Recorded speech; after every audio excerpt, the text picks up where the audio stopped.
Welcome to the 1996 State League Grand Final, live at Suncorp Stadium, where Redcliffe and Toowoomba play for supremacy in the inaugural year of the Queensland Cup. And so it all comes down to this, the grand final of the Queensland Cup.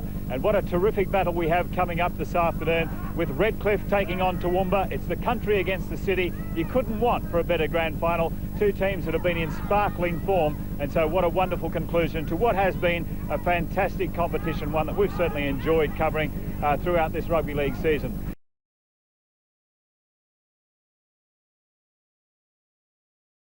We're going to have a very polarised crowd. The people coming down from the Downs and from Redcliffe City. Should be a great game. I think the Clydesdales can win it. Yes, a good crowd has turned up as well for this grand final, and the team's about to come out, and here they come, the Toowoomba Clydesdales. They've brought a bit of their weather with them too, I think, because it's a bit breezy and a little cool here at Lang Park. Possibility of a bit of rain, and Wally Fullerton Smith won't be looking forward to that. But David, looking at this Toowoomba side, and Donnie Saunders, he's led them so very well. As you said, there's a doubt over his fitness. He had a shoulder injury last week, and what a great job Mick Jenkins has done at hooker as well. And here is the Dolphins. Ian Graham leads them out. The Dolphins who were here 2 years ago to win the Brisbane Premiership. They had a bit of a hiccup last year. They fancy their chances this afternoon. Wally Fullerton Smith and myself were down at the grand final breakfast this morning, and they are very, very confident, the Dolphins. I think their squad of 17, Jerry, when you look at them, and you really need to then have a look at their bench from Graham Cotter, James Hinchy, Bevan Canning and Cameron Hurren. Any one of those four players, or all four, would make a first-grade side in most other clubs. So it's a very, very strong squad of 17.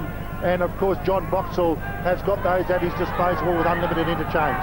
And as we look forward to the kick-off, I think it'll be a great match. Certainly will. So it's a reasonably strong breeze, and Toowoomba will be running with it in the opening half as Vol takes it up almost to the 20-metre line. And so the Toowoomba Clydesdales ready to see if they can win this first ever Queensland Cup, and what a terrific performance it will be if they are able to do that, and reflecting the wonderful rugby league traditions of the Downs. They have produced so many good rugby league players over the years. 19 minutes in the match so far. 0-0 is the score. Robinson out to Gould, lets a couple go, out to O'Reilly. O'Reilly lets one go back on the inside. Good sliding defence though, but O'Reilly bolts away from all of it. Rushes down the bouncer, can't make it in a touch. Tom O'Reilly has just put his foot on the touchline. Now the big fellow in here, grab his block. They didn't need that, the Dolphins. A little bit of a punch up on Sutton as well, and Oliver has to get in there. Now Sutton, this is interesting. After the whistle was blown, and I reckon the penalty was always going to go to Toowoomba here. When the whistle went, Sutton said, well, I've got nothing to lose, and he threw a couple. I felt it was totally unnecessary. And he's gone, hello, 10 minutes. This is a vital decision by Paul Oliver, and that vindicates the decision for Graham to go. Certainly does. With two players in the bin, one from each side. Ken Scott McKinnon at the first points. I think he's hit it pretty well. He's got the first points in the grand final. The Clydesdales lead by 2 points to 0 with 17 minutes to go up to half-time. At a half-time, and they kicked a field goal to make it 3-2. Donnie Saunders now charging through the defence and across the halfway. He's got support there. The pass away and the kick inside by Peter Stenner, and Redcliffe clean up. And over the underneath with O'Reilly and Robinson. This time Lawson, the flat pass to Colwell. What a tackle! He's up again, tries to go further but can't. Gould made the tackle. If they can get out to the left, they'll score. Lawson tries to dummy, tries to step away, does so. Lawson's in. Sean Lawson scores the try. In the urgency to get wide, the Toowoomba Clydesdales, through Sean Lawson, realised the dummy might be a chance. The defence went one way because they had to. They were desperate, and Lawson straightened to score.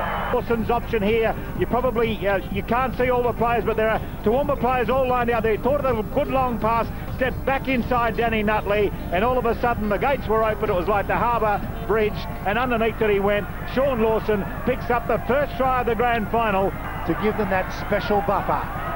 Moves in Scott Kuhneman, chips it straight down the middle, and the Clydesdales have snuck out to an 8-0 lead, and there's been 10 minutes of this second half. They're looking for, they're only 30 metres out. Graham Connor able to offload across to Tweedy. He keeps it going from Gould out to Shipway. Shipway accelerating. Up to the corner he goes. He'll score. Shipway goes in for Redcliffe. And the grand final is wide open again.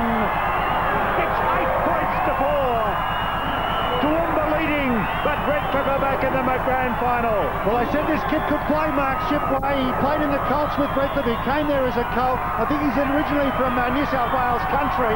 Score is 8-4. It's a try apiece. Let's have another look at it. Tweedy, good. They did well to keep the hands alive, the ball alive. Shipway out to... and then he just had Lawson opposite him, stood him up nicely. Hamlin was caught a little bit unawares by the pace and the stride of Mark Shipway. He scoots away. 8-4.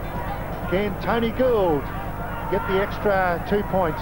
Certainly, of course, Redcliffe have such terrific pace. Tony Gould's attempt looks pretty good. Over the black bar it goes.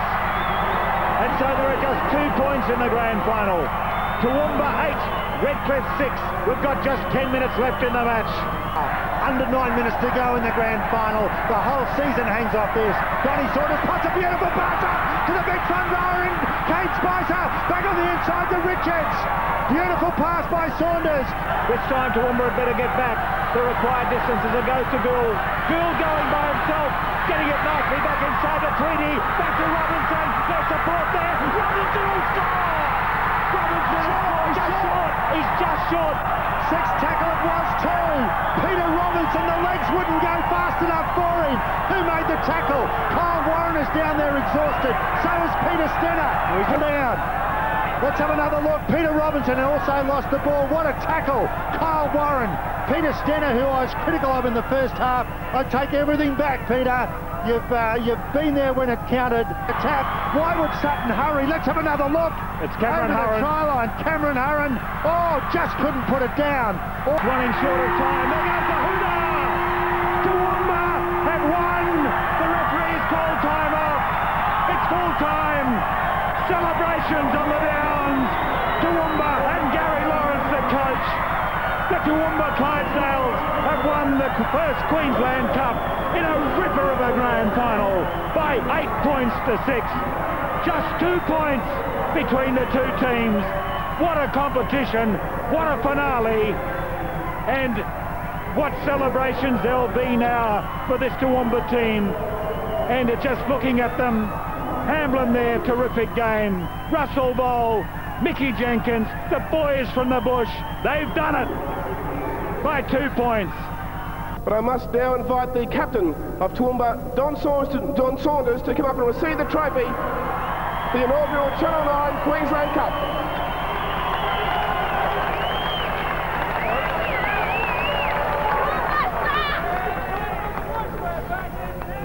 Well done, Don.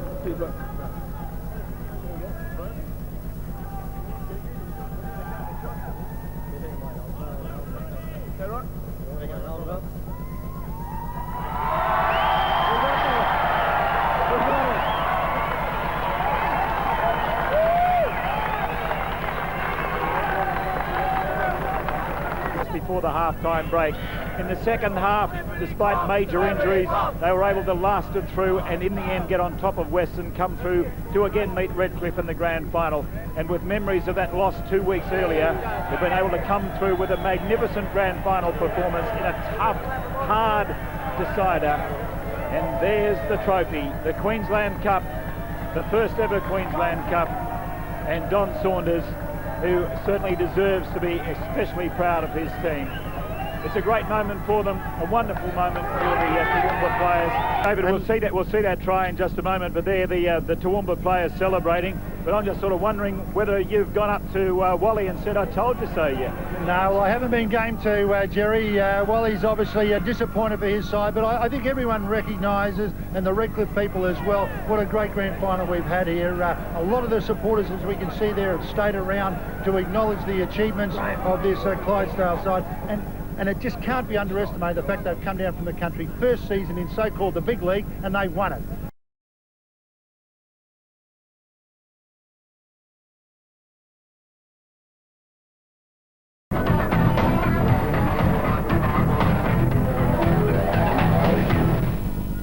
Hello and welcome to Lang Park for the big one. This is the Premiership decider, the Queensland Cup Grand Final.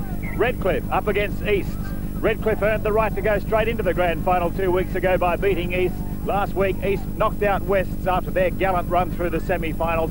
And so now we have the two teams that have really performed so well through the season. The winner today wins the cup. For the loser, well, they'll stay alive in the Brisbane Premiership, and you never know, they might be able to make amends in that. With us again, David Wright. This should be a wonderful grand final. Terry, I think it'll be a beauty. Main reason is I think this is the two best attacking sides in the competition. We're not going to see a duel turnout here this afternoon. I think we're going to see some sweeping attack from both ends of the field.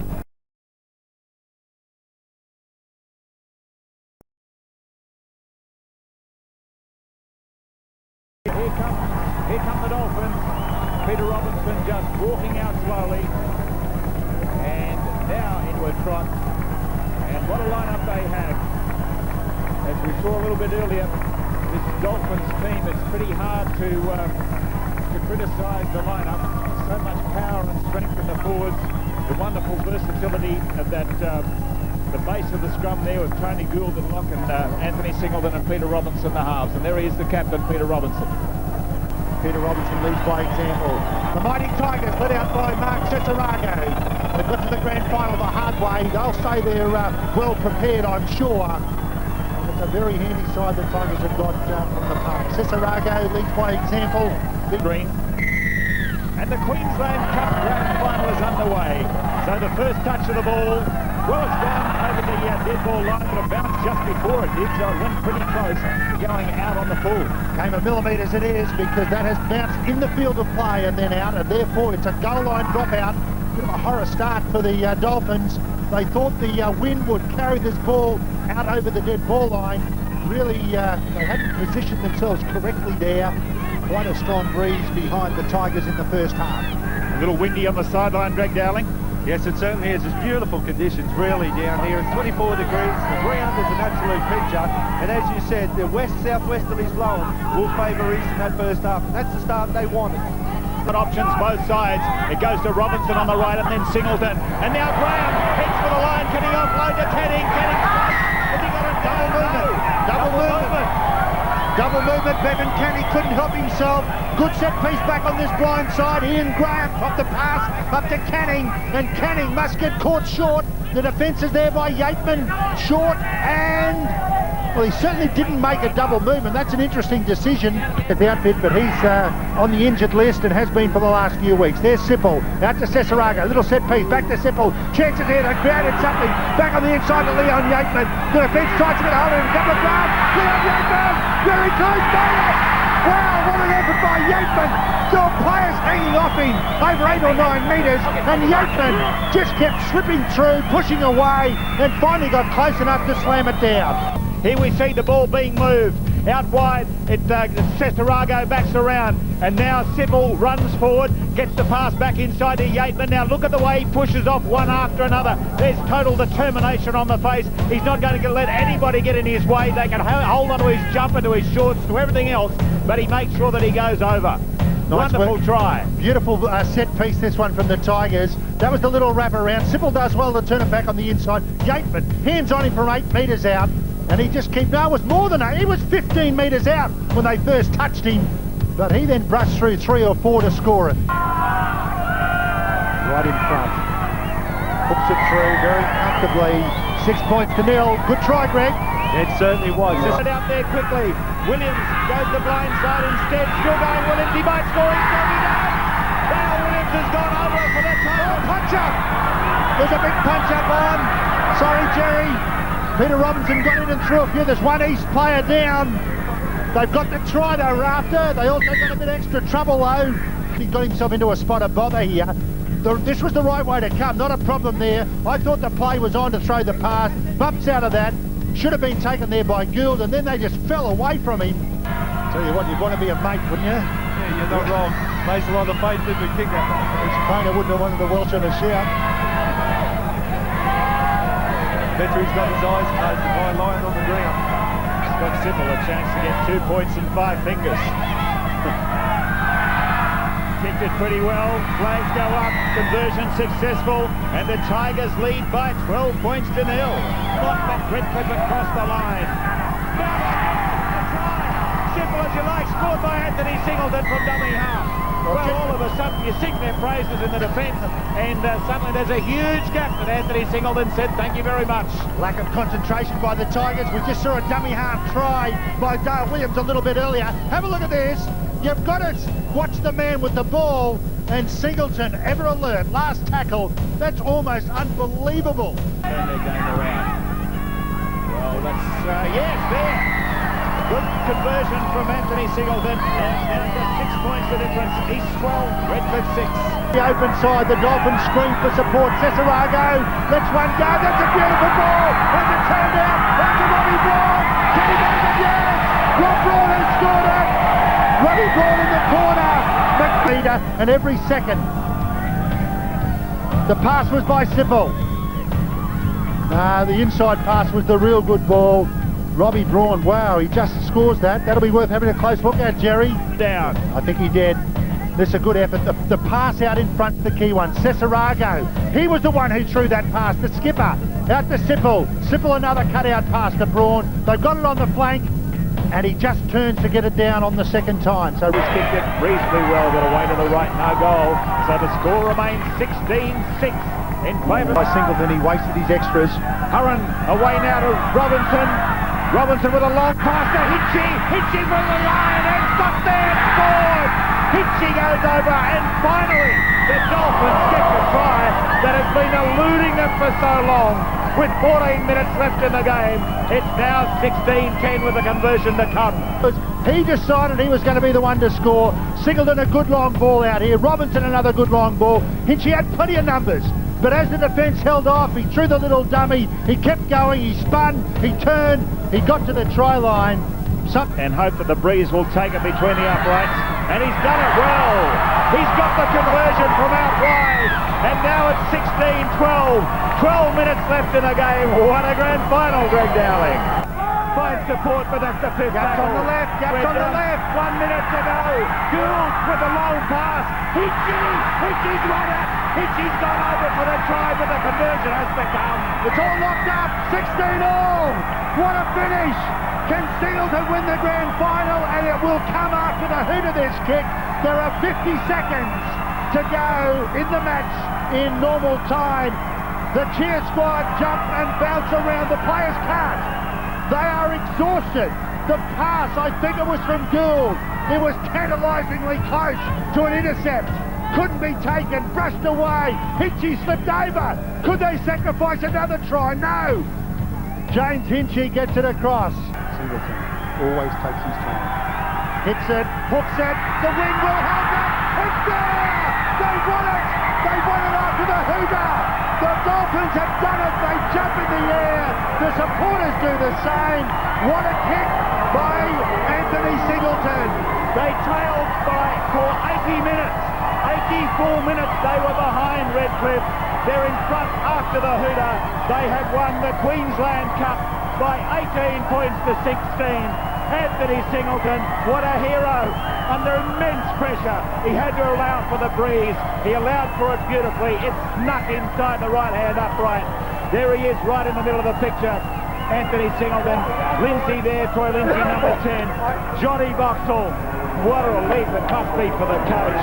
And plenty of hugs.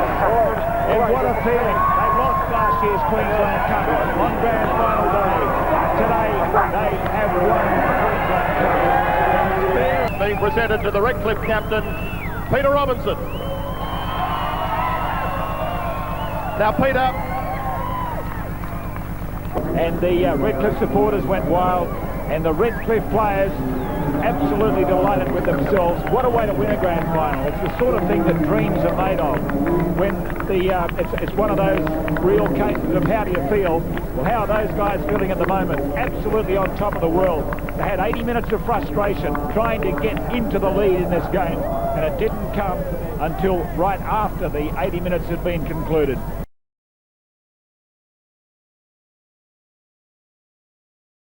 Hello everyone, welcome to Lang Park, the home of rugby league in Queensland, for the grand final of the Queensland Cup. two very worthy grand finalists have made it through to the big one. Well, there's a great crowd and they've been very vocal during the early games here. Some exciting football in the early games as well, with Norths represented in all three grades today, and the crowd getting right behind the teams. And I'd say that there's good support for both clubs here, both Norths and West. And here come Norths. Minor premiers, they also won the pre-season, the Devils. They've only got to get one more to get the trifecta. This is the big one. And coached by Mark Murray, who was in the last Norths Premiership winning side in 1980. Long time between drinks. Now here come the Panthers, and a number of players in this side likely to retire after this, and Craig Bowen with a couple of his boys, by the look of it, bringing them out. Certainly the mascots there for the Panthers. Jason Twist comes out, a very important role for him today. His kicking has been superb the last couple of weeks. The red and black streamers, Tony Devlin at fullback, Mark Maguire on one wing, Sean Valentine and Craig Smith, strong centre pair. Scott Williamson on the other wing, Craig Bowen the captain at 5'8", Jason Twist the halfback, Joel Toohill in at lock forward, Alan Wheeland and Cameron Roper the second rowers, Rob Campbell, Jason Campbell and David Asplin the front row. By 1 minute from time. So away we go in the grand final of 1998 in the Queensland Cup. John Wilshere boots it down to Craig Bowen, and Dave Asplin is knocked over, and already an injury for a Norths player, and it looks like O'Dwyer is down hurt, and that is a blow. He's staggering back on side. Head knock.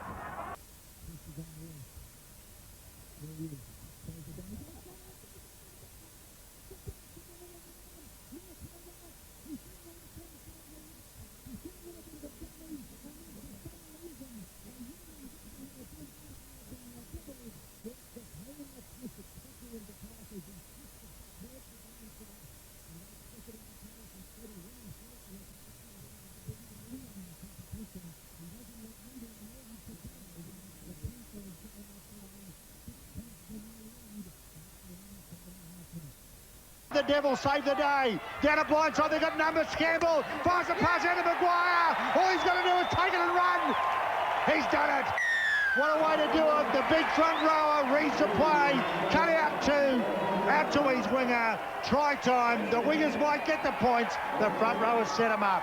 Clyde judged his run. He didn't overrun the pass. He waited his moment and then hit it beautifully, untouched, over in the corner.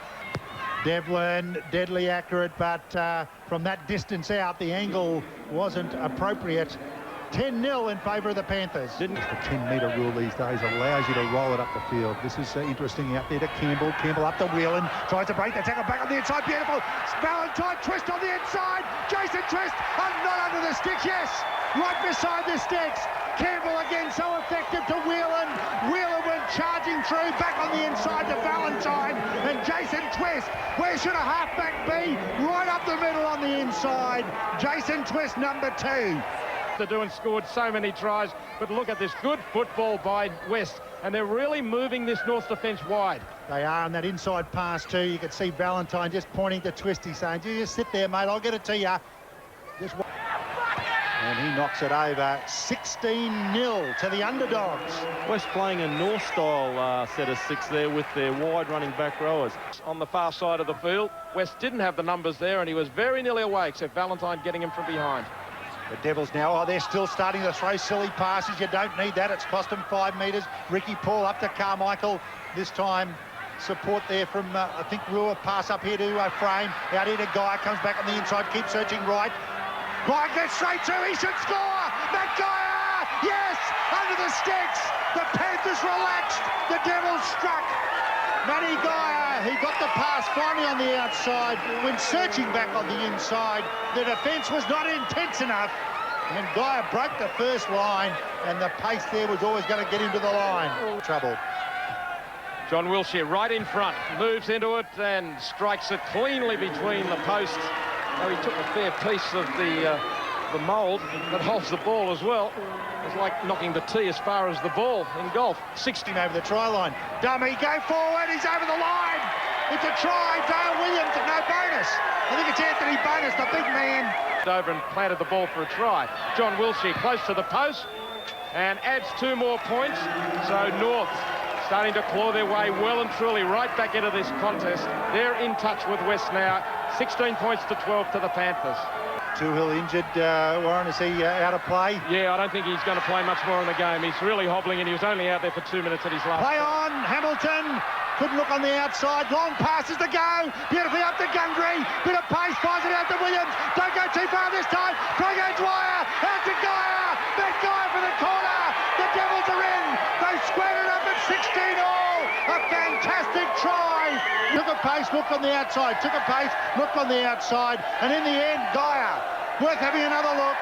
This is the good work from Hamilton. That was a very important ball. Gundry up the middle. Pass over the top to Dale Williams. Look at that. Just drew the player in. Pass out there to O'Dwyer. Out to Matt Geyer. And he flushes into the corner. Devlin wasn't going to get him. And they make it 18-16. Hits it nicely. Curving it. Got the distance. Over.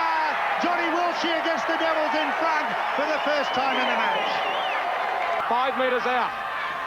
Carmichael ducks under one tackle, still going. Carmichael, Kevin Carmichael scores, and the referee will rule a try despite the protests of Wests, and that extends the lead as 22-16.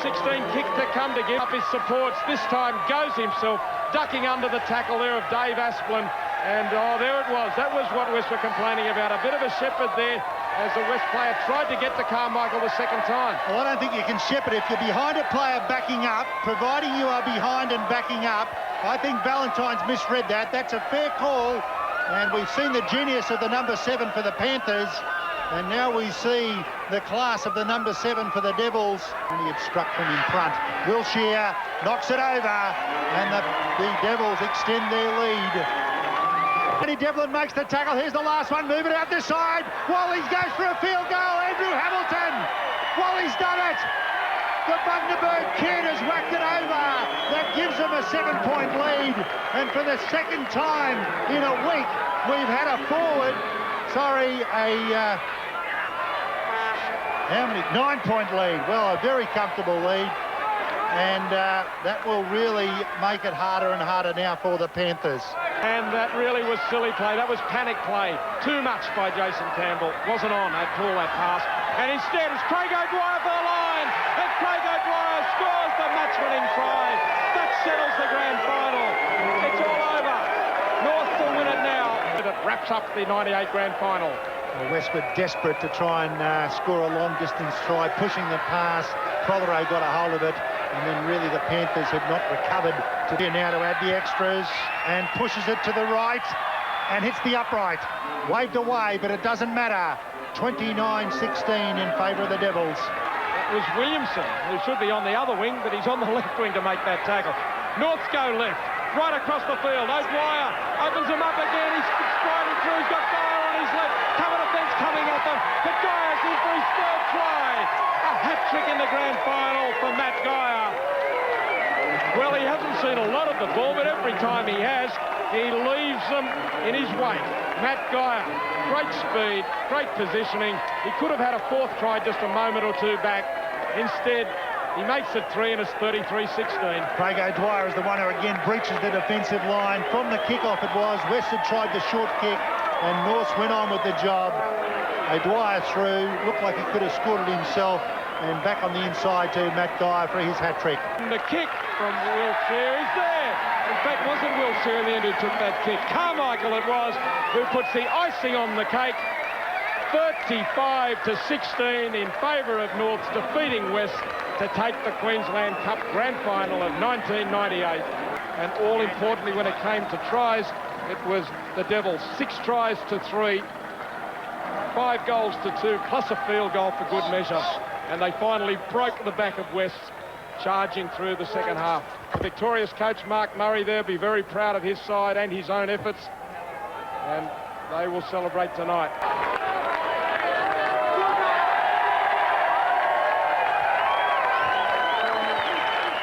That wraps it up for 1998. On behalf of David Wright and Gavin Payne today, and through the season, Jerry Collins and Greg Dowling and all our ABC crew, we've enjoyed bringing you the Queensland Cup, and we look forward to your company again next year. It should be another great season of rugby league on ABC television.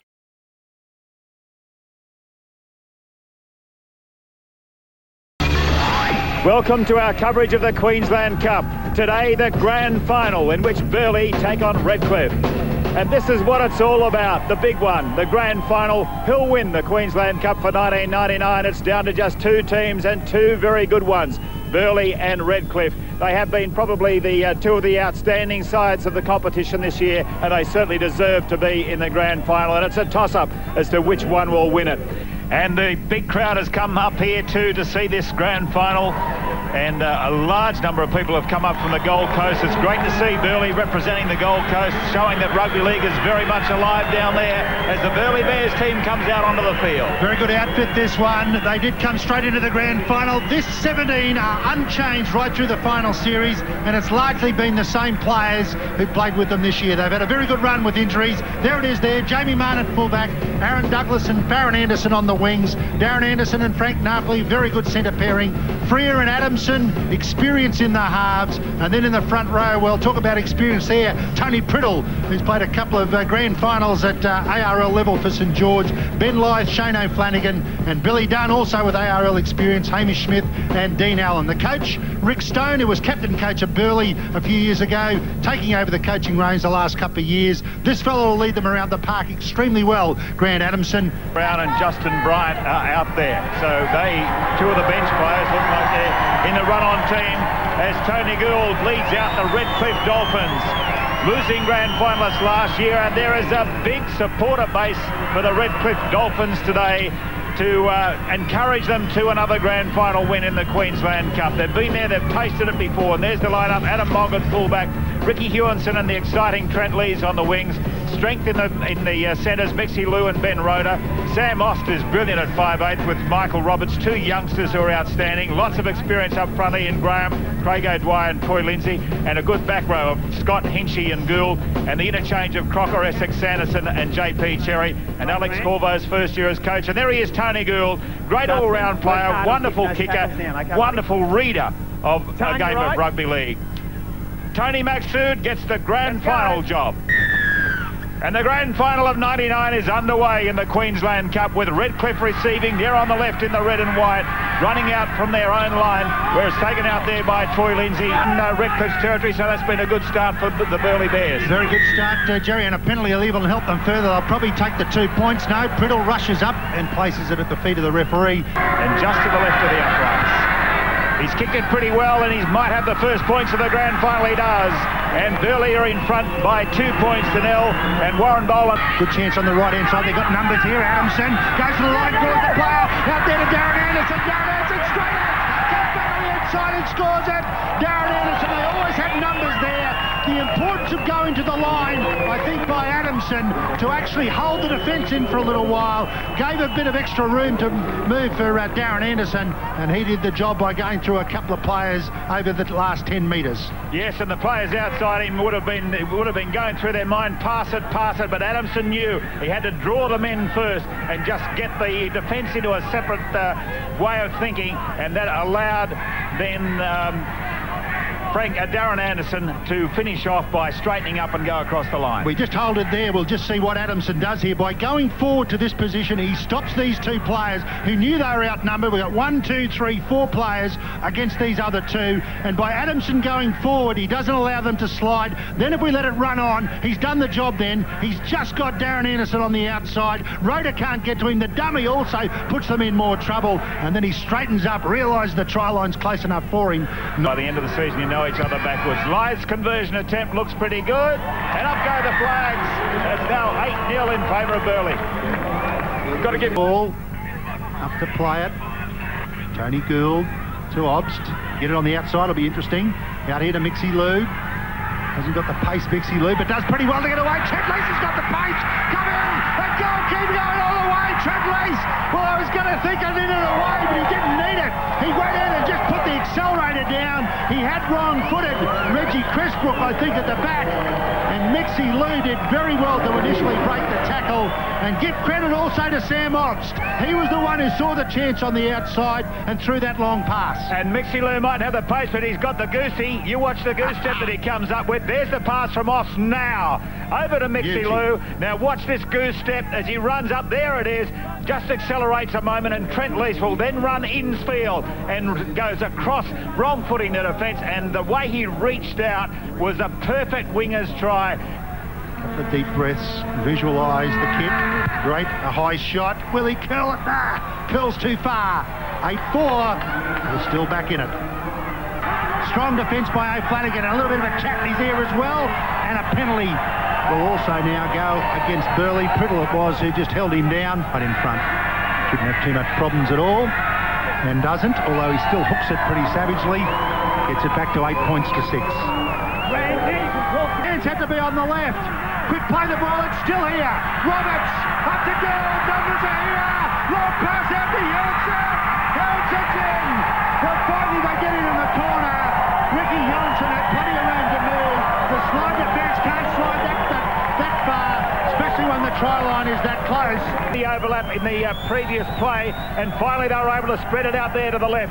Tony Gould saw the chance right out wide, straight to Ricky Hewinson. Now, did he get it down okay?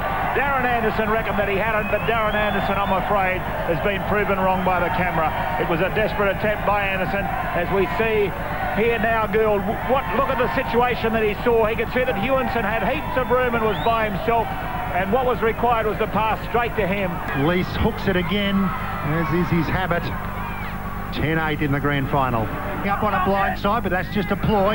Up here to Ben Lyde. Long pass out to Adamson. Another long pass out to Napoli. Gaps on the outside. Darren Anderson has Marn. He'll score it himself. Jamie Marn finally scores it. Well, they stacked them out here. They did pretty well to keep them out on the blind side, but then they just kept flicking it through the hands. Redcliffe's defence was not good enough to get it out wide, and it's a little bit of tit for tat. Yeah, it is. It's wonderful use of the ball by Burley. They made the ball do the work. There, Grant Adamson fires the pass. It was a long one, nicely snapped out by Napoli. Then the final pass, and Jamie Marn reaches out for the line and gets it down. Good try, and he was the man who was largely responsible with that good run which got them down into Redcliffe's territory after he had regathered the ball. There's the pass from Adamson. Taken there from Napoli, then on to Darren Anderson, on to Marn. Darren Anderson was outside, but he was marked, and Marn was able to get through by his fellow team members and the dancing girls. The Burley team is back in this grand final.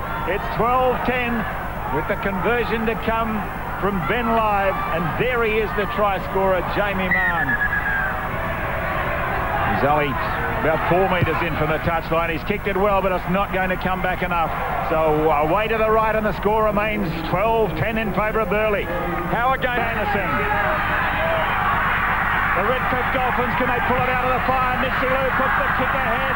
That's just trying anything. Taken by Jamie Marn as the countdown happens. And they'll take the Queensland Cup as he takes the tackle. And the Burley Bears have done it! Rick Stone, their coach, what a relieved man. And what delight from the Bears. They've won the Queensland Cup of '99. What an exciting performance. A magnificent grand final. And whilst you share the exuberance and the excitement of the Burley Bears, you've got a feel for the Redcliffe Dolphins. And Aaron Douglas has come out with the brace on his neck. I think it's the neck has been twisted even more in the celebrations. It's a horrible feeling. It's hard to take. It doesn't take the papers long. But the Burley Bears have excited the Gold Coast this week. They've given the Gold Coast top-class rugby league again this year.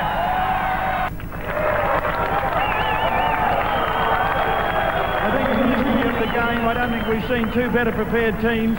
To the coaches of both sides, congratulations on a mighty effort. Grant, congratulations to you and the team. Thoroughly deserving win.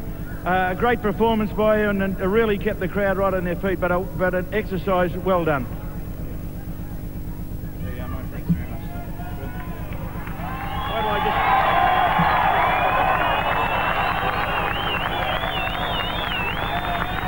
just... They don't always tell the exact story of the game.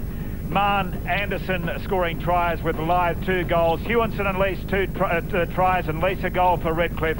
12-10 to Burley. They are the Queensland Cup winners for 1999. Join us when the Queensland Cup continues next year.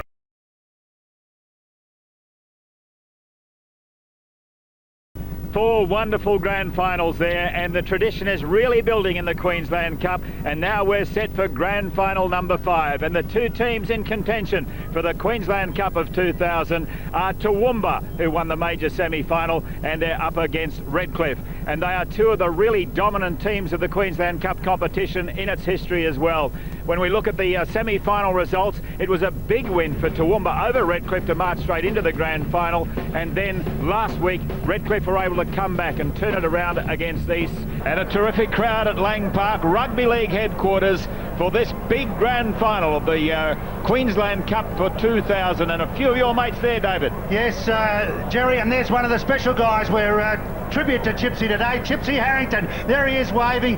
Chipsy's doing it a bit tough at the moment. A couple of old brothers boys, Lenny Dittmar, Johnny Layden, Mick Seary, they're all there, Bobby Cock and Paddy Hannon. There's about 40 guys brothers there today. They'll have a great day. And out comes the Redcliffe team. They were well beaten in the major semi-final, but they came back in a blaze of glory last week. And there's their captain, Craig O'Dwyer, a tremendous captain, an experienced player. He actually played in the grand final with Norths at 5'8", and here he is captaining Redcliffe. And Redcliffe, well, just look at that lineup. There's so much experience in the side. Adam Mogg at fullback, George Wilson and Trent Lease give him plenty of speed and power on the wings, and John Olzard and Damien Richters are very skillful centres.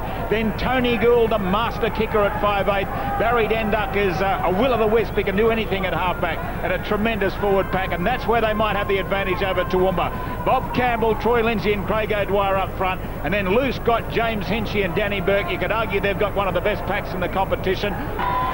The Toowoomba boys would love to go on with the job too. They were first into the grand final 2 weeks ago, winning the major semi, and they're led out there by Damon Keating. Great effort by Keating to lead this side. He suffered a car accident many years ago that challenged his career.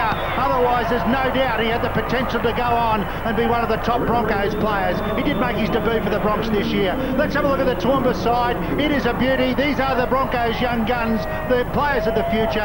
Justin Hodges is at fullback. Adam Warwick and Chris Walker are the wings, 2 very good players. Brent Tate and Alex Wilson, big strong centres. Paul Warwick, one of the most delicate kickers in the game, left or right foot. Jace Van Dyke at half-back. Corey Parker, Michael Ryan and Damon Keating up front, and Darren Matt, Neil Wyatt and Darren Ingram make up a very hard-working back row. The referee is Tony Maxsood. They've got a great bench, the Toowoomba side. Right, you're right. It's coached by Ivan Hinjak. We are in for one great game. Oh, yes, indeed. Well, the players have probably got a few butterflies at the moment, and certainly lots of people in the stand as well. Tony Maxsood says time on, and the 2000 grand final of the Queensland Cup is underway. Redcliffe with the first use of the ball as it's carted out up almost to their 10-metre line. By Warwick, George Wilson, long pass out the goal, flicks through the hands to Warwick, up there to Denduck, steps on the outside, good chance, it's wide now, out there Olzard, beautifully out to Trent Lease. What a try by the Dolphins, one side of the field to the other. We saw them do it last week. This is not easy to get the ball from one corner post to the other, and take a lot of credit here, Tony Gould. Pressure was coming for him, he was the first receiver, and he just flicked it over his head, and then Barry Denduck searched to the right.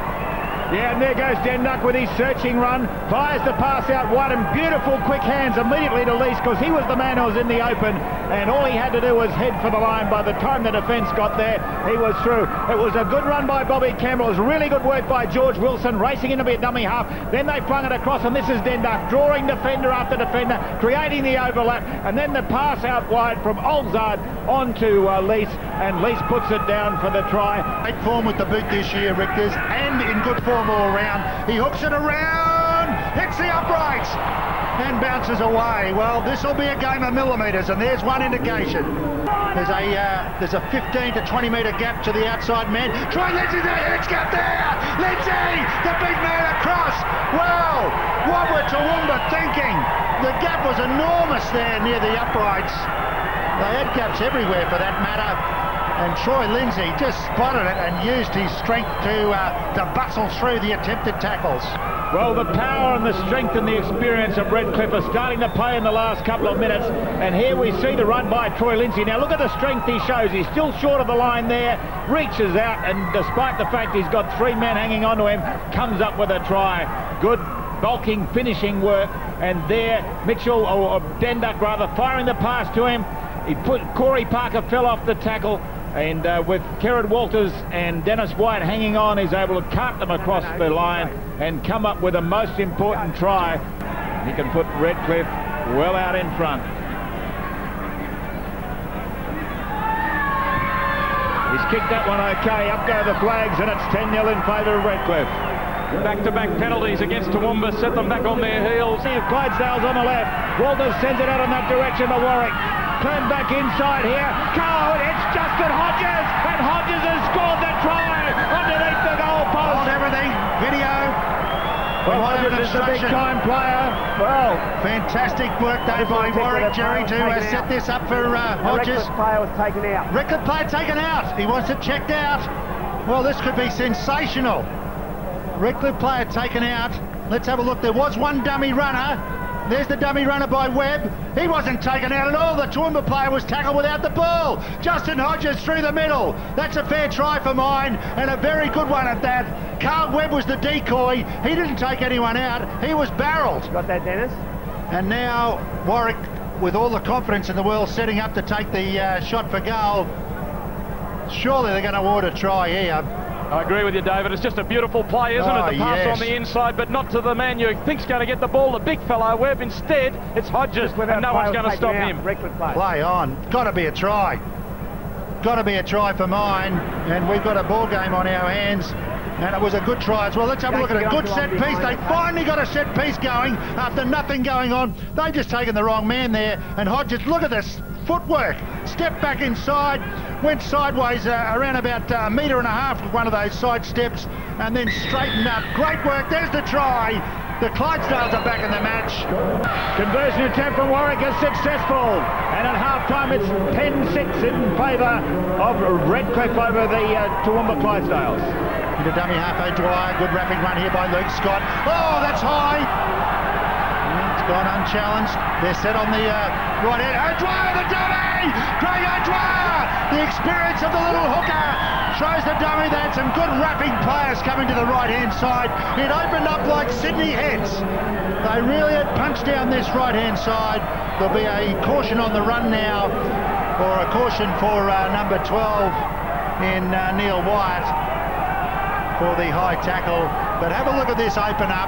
Dummy runners down one side. Away go Toowoomba. O'Dwyer steps back. The gap was there. He goes low and hard. Kerrod couldn't stop him. And he just gets that down too, O'Dwyer. Kerrod was hoping that perhaps it hadn't touched the grass. Can get it back to a 10-point lead, and probably should from this position.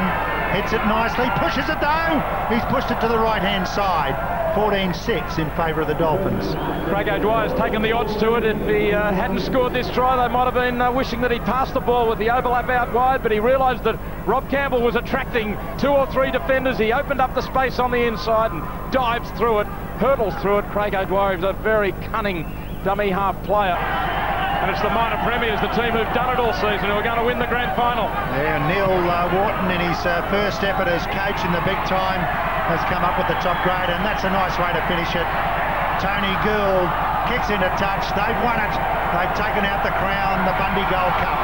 Yeah, and the supporters from Redcliffe, they realise it as the referee, Tony Maxsood, rules full-time, and the Redcliffe Dolphins have become the first team to win the Queensland Cup for a second time. 14 points to 6. Neil Wharton being congratulated by the officials from the Redcliffe Club, and they're the players themselves. And what a special moment this is for Big Bob Campbell, who currently is shaking hands with the referee. Neil Wharton there, the coach. And here we have the Redcliffe players themselves. Dennis White from Toowoomba showing the disappointment of what it's like to lose a grand final. There, James Hinchy in the middle of the picture. His last game for Redcliffe. What a send-off. Don't be surprised if they throw him on their shoulders. What a terrific game he had too. He was desperate in defence in the grand final. Showed fantastic courage as always.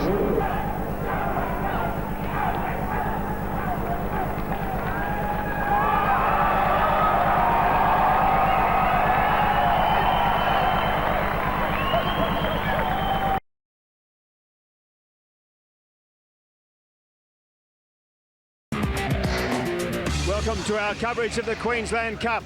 Today, the grand final with Redcliffe at home to Toowoomba.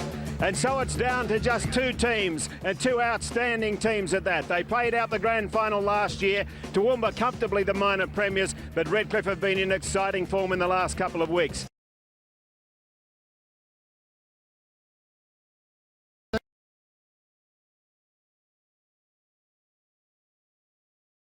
Stage set now for a wonderful grand final, and Craig O'Dwyer leads out the home team, the Redcliffe Dolphins, and they have fantastic support here. There are lots of red in the crowd, and there's a big crowd, probably around about 6,000 or 7,000 people here for this grand final. Tony Gould out of the action early. Gould is one of only two players surviving the inaugural grand finals back in 1996. And Damon Keating leading out the Toowoomba team, and they've got their supporters here too. Large group of people coming down from Toowoomba in the buses. They've got just that little bit of extra experience too. So look at that scene, marvellous scene here, a magnificent Dolphin Oval. And it's like stepping out of the middle of winter into the middle of summer, because off we go. Redcliffe in the red and white kicking off. Toowoomba in the blue colours, first use of the ball as it's taken forward by Kirk Reynoldson. And tackled just after crossing his own 20-metre line. Brent Tate getting in there at dummy half as they swing the ball early. Kenny McGuinness getting the pass away, and a lost opportunity there for Toowoomba. So O'Dwyer is going to keep it going on the right. Michael Roberts, Adam Mogg involved early. Nice dummy by Mogg. Can he go all the way? So close. Held up just short of it. Oh, lovely quick play the ball, and could be a try here. Can he get it down? Yes. Try to Jason Weber. On the ground, he didn't get it down initially. Held there momentarily. He tries to spin around. A hand underneath there. Well, that's going to be a close call. I think Eddie Ward has no other option other than to award the try. And there it is. And Redcliffe get an absolute dream start after fifth tackle. Will they go the end goal again? Out of dummy half goes Mogg. He puts it in the end goal. Is it going to sit for them? Redcliffe at first there. It's another try to the Dolphins. I think Adam Mogg might be the first one there. Wow. That's extraordinary. So they've picked up two tries in pretty quick time. They have started like a train, the Redcliffe Dolphins. After only about 9 minutes, Roberts from right in front. Thanks very much. 10-0 in favour of the reigning premiers. Well, you really want to have Toowoomba behind you in these games, and that's exactly where Redcliffe have them. If they get to the front, Toowoomba can be very confident front runners. But here's Adam Mogg putting the kick in, perfectly judged, stands up. Two of them were there. No one from Toowoomba even close. Here's Toowoomba. They're into the corner. What a hit back by the Clydesdales. Michael Ryan. Well, we've just seen Craig O'Dwyer score the hooker for Redcliffe, and all of a sudden Michael Ryan, with some recent Broncos experience, dashes down a blind side and scores a try like a will-o'-the-wisp. Great work by the little hooker, and it would have been a big boost to Toowoomba to get him back as well, but no goal. Score remains 10-4 in favour of the Dolphins. 15 out, good quick play the ball. Casey Maguire's going to try the high kick. It's coming down in the end goal area. McGuinness is up there. Chance foul, try! A try to Toowoomba. He's going to go for the replay. Time off. I think it will be a try, Jerry. Did it go back off the hands of Toowoomba? That's the big question. You can see Ricky Hewinson was always in trouble. He might have the headgear on, but he's got no sun visor. He was looking right into the sun there. Plenty of attention. Well, one player didn't actually play at the ball. I reckon the number 3 in Irwin put a bit of a push in the back. Certainly the ball cleanly grounded there by Tony Duggan. But is there any play on the man? Hewinson is the one. Here he's in trouble. And, well, there's no push. He seemed to be going for, I think that's going to be a fair try. Duggan dives on it. The ball's gone backwards. And he's got it as a fair try. Eddie Ward, the video referee. Can they get it back to 10-all? And it's coming back the other way. What a kick! Down the middle in the end. And Damien Quinn has done his job to bring it back to 10-all. Get 33 out now. Ryan, what a great run. Ryan into the clear. He's got Fred alongside him. Fred's gather the ball. That might be, well, he said it's the fifth tackle. Fifth and last here. Ryan slipping it away. McGuinness might be able to score back inside. A try. Reynoldson, I think, might have gone over. It is. Kirk Reynoldson has scored the try. And Toowoomba have hit the lead. Do you believe that? Kick looks good. Staying inside the post despite the breeze. And now they're out to a 16-10 lead. Great last pass there. Now they spread it wide. Tony Gill, can he get a late kick in? Oh, doesn't need to. The numbers. Wilson in the corner. George Wilson scores and Redcliffe head back. Oh, this is a great grand final. And we're only at the halfway point. Not even there yet. What a fantastic try from Redcliffe. He's kicking into it. He struck it pretty well. Look at that. Over the black dot, or the red dot, of course, here at Dolphin Oval. Michael Roberts has converted. And at half-time, it's exactly as it was at the beginning of the game. Nothing between the two teams. This match, obviously, Roberts out here to Gould. Plenty of players in motion. Up there to Wynyard. Wynyard straight through. Andrew Wynyard running the angle. Bust the tackle. Bust straight through the tackle of Murphy. Gould decided, and it seemed to be a delay in the decision, to pick up the straight runner. Bang! He had a player on the inside coming out, but Wynyard, he is a good player, this guy. All day, but again kicking into the breeze, so it's not easy, but he gets it. It's now 22-16 in favour of the Dolphins in the grand final. Penalty goal attempt is no goal. What? 22-16 remains the score. Quickly to play it. Here comes McGuinness again, straightens the ruck, gets in the middle, goes to the right-hand side, fires it over the top, on the chest of Damien Quinn, in the corner! 16 points goes to 20, and it's now 22 points to 20, kick to come. Was drawing the defence from the far side. He saw that chance. He had a couple of players closer to him. He could see that he'd drawn the defenders on Quinn back infield. His own try. It's coming back. He's got it. It's 22-all in the grand final. Let's see what's set up for their set play. Up to Roberts, the two playmakers, Gould, a couple of runners, beautiful pass, Luke Scott, what a pass from Phil Gould, what a pass, very similar to Wynyard running the angle on this side of the field. Phil Gould picks up another second rower, and they charge over again. The defence had no chance of stopping him, and here he goes. Watch the way he hits this ball. There, 100 miles an hour. Would you like to be in front of that? No, thank you very much. He was able to go over and score a vital try that might even win the Dolphins a second successive Queensland Cup. Conversion, no goal, no goal. It's only 4-point margin.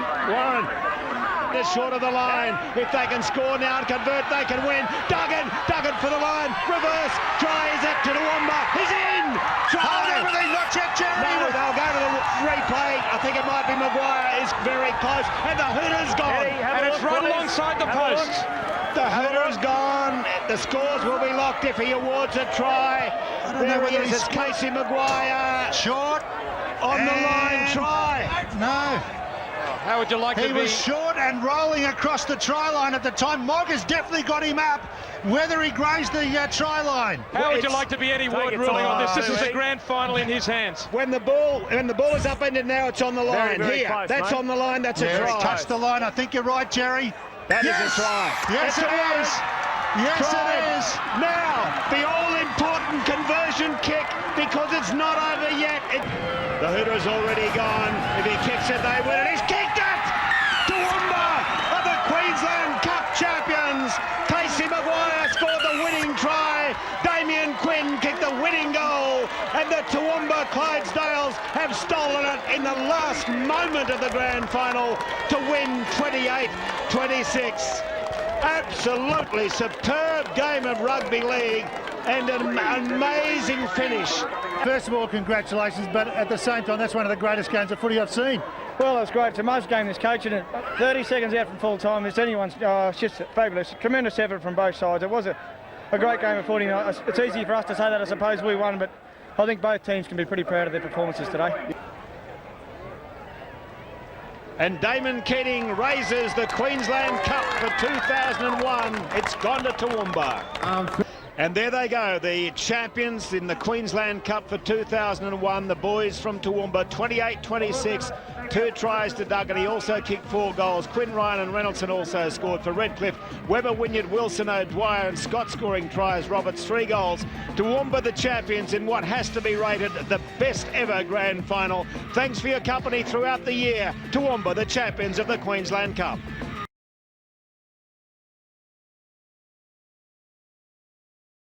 Green and white here as you came across the bridge on the Halton Highway. There were all the supporters, the balloons and the green and white colours of Ipswich. There was a plane flying over the top in green and white colours and trailing a big sign. And Andrew Hamilton, one of the special players of this competition. He is a superb distributor of the ball. He's a real football brain and he will lead this team very well in the grand final. And there... Here's the home side. They get the biggest roar as they come out onto Dolphin Oval, the minor premiers. What a fantastic football club this is. This is their 6th of 7 grand finals. Referee is Tony Maxud and the action underway in the grand final. Ipswich the first use of the ball as it's taken by Richie Bird and handed off to McAllister. And Danny McAllister takes it forward. The first penalty, it's on already. And Adams pass right in the middle of it. Well, plenty of... This is unexpected. I didn't think this had happened, and it's a very unsavoury incident, this.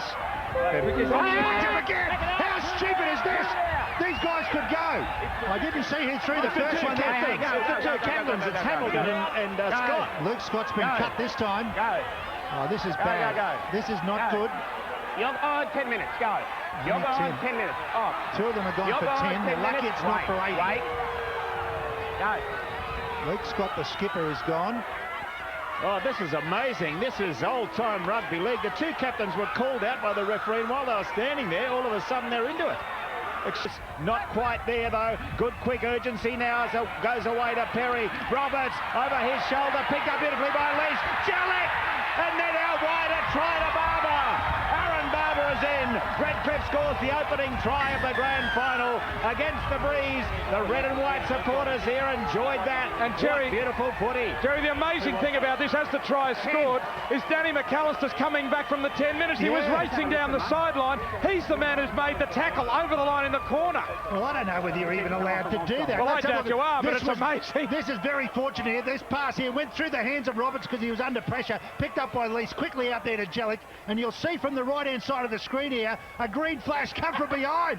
Well, that's the first time we've seen a big fellow in Danny McAllister make a covering or a chasing tackle on the winger. Meanwhile, now can Richters have the extras.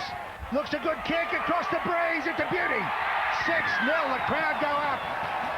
I don't know that Shane Perry was ready for that, but again that wind holds up the ball and plenty of pressure on Pressbrook. Not ball, should be a try here, picked up by Barber, try, he's in again. Try number 2 for Aaron Barber. Well, the high ball is awkward in this breeze. Reggie Pressbrook seemed to have it covered, but the referee decided Redcliffe got to it and they knocked it backwards, Redcliffe. And Aaron Barber again had to come through quickly and pounce on an awkward ball. Perry, who was standing flat, puts the high ball up. It has caused quite a bit of havoc. There's Jellick knocking the ball backwards. Little grubber kick here from Aaron Barber. Picks it up, gets it down. That's not easy to do. And he's pretty happy. Yes. Well, whatever that signal is, it's one of success, I'd say. Wide, so he shouldn't have too much trouble with this. And he doesn't. Straight over the red dot of Dolphin Oval. And it's a 12-0 lead to the Redcliffe Dolphins. They've started the grand final the way they wanted. There you can see how close he is to the line, but out wide, Richters! Richters is over! Third try for Redcliffe. Oh, they've opened up this grand final in a big way. 16-0 against the breeze for the Dolphins. Redcliffe. Here's Damien Richters ducking under the defence. And that's the 3rd try for Redcliffe as they... wide of the post. Didn't even get near them because the wind just took it away. There's a good game. Throws the dummy, goes himself. Barry Berrigan, he could go all the way. Barry Berrigan from dummy half, caught them asleep, puts it under the sticks. And Redcliffe, well, they're starting to celebrate, and maybe it's not premature because they are putting the Jets to the sword. Well, it must run. Having a sticky beak, but it's, look, there's still a bit of... Yeah, security guards arriving now, but I think they can't get there too quickly, I'd say. In favour of the Dolphins in the grand final of 2002, and he's kicked it. 22 to the Dolphins. The Jets still yet to score. And they're so close to scoring again now, the Redcliffe Dolphins. Berrigan to Roberts, and then on now to Shane Perry. Change of direction for Perry, and is able to link up to with Wynyard over the top to Richters. Damien Richters, lovely pass. Schulbach's in. Oh, Redcliffe have started the second half the way they played the first, with scintillating ball movement, and Phil Schulbach scores a try to put them out to a 26-0 lead. All week, it's amazing how big games affect different people. As Richters lands another goal, great kick from Damien Richters, and Redcliffe now leading 28-0. What did you got up off the line all day and harassed them? Ricky Bird with the second play, little grubber kick. Good chance here. Well, I think Lease might have saved the day. We'll have to go to the video, I think. Oh, West stuck a hand out. He's mighty close. Well, the Ipswich players are calling for a try. Stephen West came in on the angle and stuck a hand out. Okay. So back to the He's asked video for the referee. grounding. Was the grounding okay? So he reckons it could be an attacking player. There it is, That's right. clean Steve out. West. So Steve West gets the try for Ipswich. Finally, they're on the board. And it took a grubber kick to get there. Ipswich did not have it. There's the... and Tony McSteed needs a new whistle. Yeah, even the whistle won't work for Ipswich today. Poor Damien Richters, who knows this ground well, could not do it, but West might have. That's a great kick from West. Up go the flags. Excellent. 28-6 in favour of Redcliffe over Ipswich. He's done it nicely. Roberts, there's the long pass out there to Perry. Very little chip over the top. Here's a big good chance. All he wants to bounce. Up to Lease. Thanks very much. It's my day, says Redcliffe. Beautiful work from Perry. Pinpoint kick. Lease on the charge. Wanted the bounce. The thing about what they're doing now, Trent Lease totally accelerated. He knew what was on. That pass across to Perry, and Perry kicked the ball knowing full well that Lease would be following it, and I was watching Lease. He just took off and got the bounce of the ball, and away he went. And this red and white machine, as we see it again, Roberts on there to Perry. Perry, beautifully weighted kick, remembering that this is a team that's been kicking with the breeze behind them and kicking it too deep, but there was no chance of that going too deep. It was bouncing ideally for Trent Lease following in Richters, this time with the breeze behind him. Up go the flags. Magnificent conversion again, allowing for the breeze, and it's 34-6 in favour of the Dolphins. One driven to the ground. That's only the third. Lindsay lets one go, up to Ricky Bird, lets another go, finds her on the outside of Bulow. Bulow this time, that's more like it, the Jets. Finally, and I think for the first time today, they put it out wide. They put a couple of dummy runners back on the inside. Everyone did the right thing, and Bulow ran into the gap. And a special mention of Danny Coburn, because prior to this happening, this is the replay of the try, but Coburn seems to have lifted. He's not going to surrender a grand final easily, but there they made the ball do the work, and Aaron Bulow, he had a man outside him, but he could see there was a gap there, went for the line, and nobody was going to stop him. Good work. Cuts it out to the right-hand side, but just misses. Coburn, a little grubber kick. Oh, they're fighting all the way. Picked up though now by Aaron Barber, and his kick will go into touch. Willen is going to stay alive. Chase back here. Steve West following it through. He dives on the ball. Aaron Barber grabs him, and they pretend that that's a tackle, and that's it. Redcliffe are the Queensland Cup champions of 2002 with a magnificent 34-10 win in the grand final. They showed that they are deserving winners of the Queensland Cup. And for this crowd, to that frustration, as David mentioned, of last year when they were silenced on the bell by Toowoomba pinching the game at the last moment, it's all very different here now. Certainly is, Luke, and here's the trophy to show you're champion of the Queensland State League, and it'll fit in a wonderful place in the Redcliffe Leagues Club. What a moment there for Luke Scott, the coach of the successful Redcliffe team. And there they are celebrating with the Queensland Cup. What a year they've had. Deserving champions, the Redcliffe Dolphin. And there, the scoring summary. Barber 2 tries, Richter's, Berrigan, Shilvock and Lease also scoring. Richter's 5 magnificent goals in difficult conditions. For Ipswich, Weston Bulow scoring tries and West kicked 1 goal. 34-10. Redcliffe are the Queensland Cup champions. We've enjoyed our year. A very special thank you to the ABC crew and thank you to you, our viewers. We'll be back.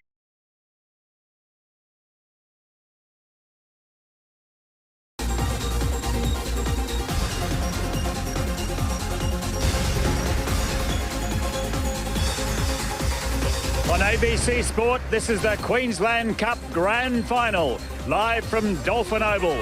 Today, minor premiers Burleigh Bears meet cup holders the Redcliffe Dolphins. It's a glorious day. It's the day that they all play for all year, and it's come down to Burleigh and Redcliffe. Which one of them will hold the Queensland Cup high in about 90 minutes? Well, we'll know pretty soon, and in the meantime, we're in for a fantastic game of footy. Let's have a look at the Redcliffe team that'll take the field today. This is pretty close to full strength for Redcliffe, and that's one of their big advantages. Let's take a look at their lineup. It's very, very strong. And befitting an all-important day, a big crowd here at Dolphin Oval to watch the grand final. There's a lot of red, so there'll be tremendous support for the Redcliffe Dolphins. And they've had a fantastic lead into this because in the 2 grand finals that have already been decided, they've won both of them, both the Colts and the A-grade. So they'll be very keen to take all 3. Here they are in front of their home crowd. Looks like they're going to be defending the northern end. So they'll be going with the breeze first up. And look at that just calm coolness that appears to be on the face of this team as the Burleigh team comes out. Very strong outfit, this Burleigh. They've only played 1 game in the last month, and whether these hot conditions today will take their toll toward the end of the match remains to be seen. Referee Adam Neal just checking with the sideline. Off we go. The kick-off by Brent McConnell, and the grand final of 2003 is underway. Redcliffe with the first use of the ball. And look at that defence. Danny Burke smothered as Burleigh got up right into his face. Cleared away now. Try to Reggie Cressbrook. Cressbrook in the opening moments of the game has scored for Burleigh. And they lead by 4 points to 0. A sensational opening to the Queensland Cup Grand Final. They put it in behind, I think, to Barber. He throws the long pass, and Reggie Cressbrook, one of the best at the intercepts, swoops through. But again, you can see Burleigh not waiting for anybody. They come up, they rush at the attack line, and look at the celebration there on the Burleigh team. What a bonus to come up with points in the first minute of the match. Reggie Cressbrook makes it 6-0 in favour of Burleigh. Rather than the knock-on. I didn't see a knock-on. Yeah, but it was a clean pickup, wasn't it? Yep. Brian Jellick turns it back on the inside to Barber. Through again, Barber, and he's through completely. Aaron Barber, who's been, he points back to the crowd to salute. Well, he's been having a go at everybody, Aaron Barber, so far in the match. He's been fired up. Barber, like a shot out of the gun, went through a minute gap. There it is, beautiful step by Brian Jellick, turning the pass back inside to Barber, who did the right thing by going away from the touchline, back in field, wrong-footing the defence and putting it down for an excellent try. His 31st of the season. Start this slightly to the left. The breeze is quite strong. He hits it perfectly. They've got a tied-up ball game, 6-all. Outstanding football here from Redcliffe. Both sides, as I say, missed opportunities. Little kick through here for the flying Aaron Barber. Dimitri Pello's no slouch either. Who gets the bounce? Aaron Barber! Aaron Barber, number 2. What a try-scoring machine. Beautiful kick from Shane Perry. Well, that's really caught them unawares. Number 2. This was also a Barber try, and he's kicked the second, and it's 12-6 in favour of Redcliffe. 5's in time. Ryan Gundry puts it high, but it's not going forward. The wind's taken backwards and out on the full. Not out on the full. Back inside. They're going to play because Barber will go all the way. Burton tries to get to him. Barber inside Burton. Inside him again. Keeps going and scores. Aaron Barber. Brilliant. Absolutely brilliant. 3 tries in the grand final. And that one, a key try just before the 6. They missed the 1, but they've got the 6. No, play the ball. Still they keep going. Perry now finds his man and ripped it. Jellick. Brian Jellick has scored on the right-hand side. That might have just about done it for the Dolphins.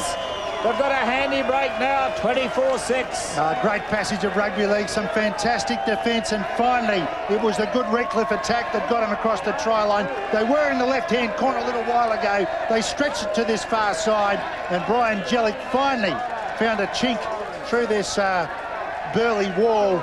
Leads to win a Melbourne Cup. In he moves. Oh, he struck it beautifully. Sensational conversion, and it is 26-6 in favour of Redcliffe. Great Kane Tronk around the little man. Nice run from Ryan Gundry. McConnell, Brent McConnell is elusive, managed to get it away to Tony Gray. Gray for the line. Can he get it down? Having a look, Adam Neal is going to go and have a look at the video ref. Very strong and forceful effort has got this down. He slips between players. Well, it looks like he's inevitably going to score it from there. Hands trying to come in to block it, getting to the ground. You'd have to think that is touchdown. Tries awarded.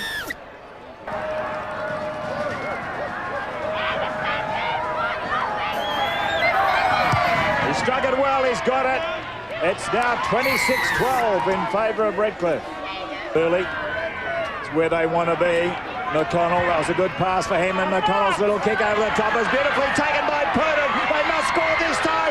Purdon's in, can he get it down? Yes! Trying to put it under the goalpost. Burley have kept the grand final alive. Well, Warren called for the short kick, and that's exactly what Burley have exploited. Little chip over the top, beautifully weighted kick. They're up very flat. It was part of a set piece, taken on the full, I think, by McConnell. No, taken on the full by Purdon, and then he had McConnell backing up as well. Decides not to use him, and the defence couldn't stop him getting the ball down. Certainly in that last rolling motion, finally grounds it. Aaron Barber couldn't prevent it. Reggie Cressbrook with the conversion can bring it back to 8 points, and he's kicked it okay, so it's 26-18 in favour of Redcliffe.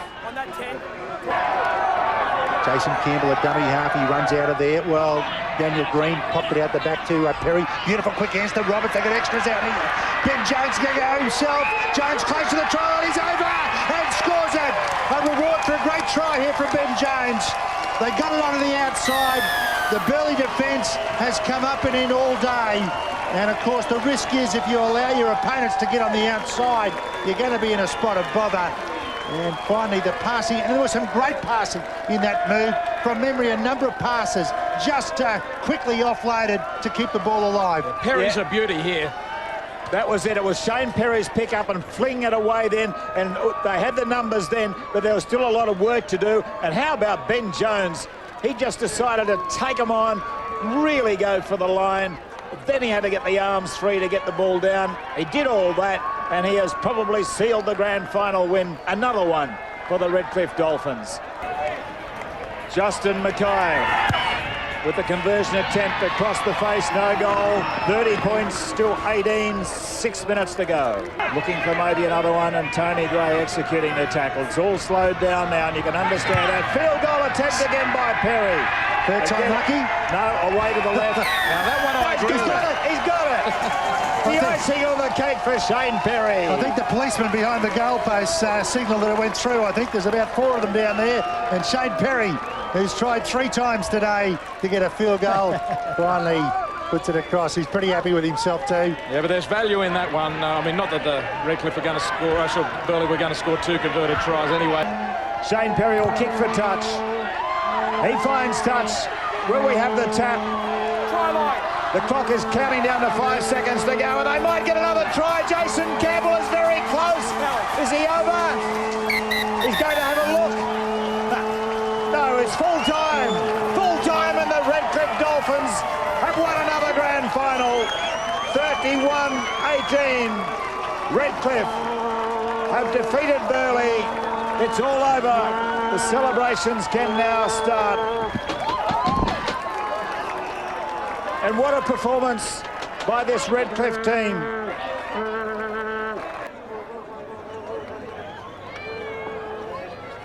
Ladies and gentlemen, Michael Roberts.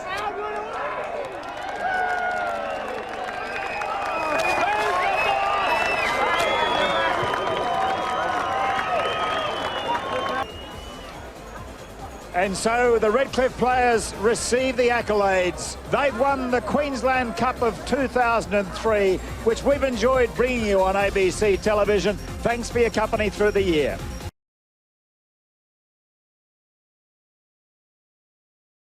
After 22 rounds and 3 weekends of finals, this is the Queensland Cup Grand Final for 2004. The Burleigh Bears versus the East Tigers. We're back at the Cauldron, the home of rugby league in Queensland, for the 2004 Grand Final, and what a game it should be. These two teams, Burleigh and East, are the two best in the competition. Only 2 weeks ago they met in the major semi-final, and there was only 1 point in it. 17-16 to Burleigh with a field goal.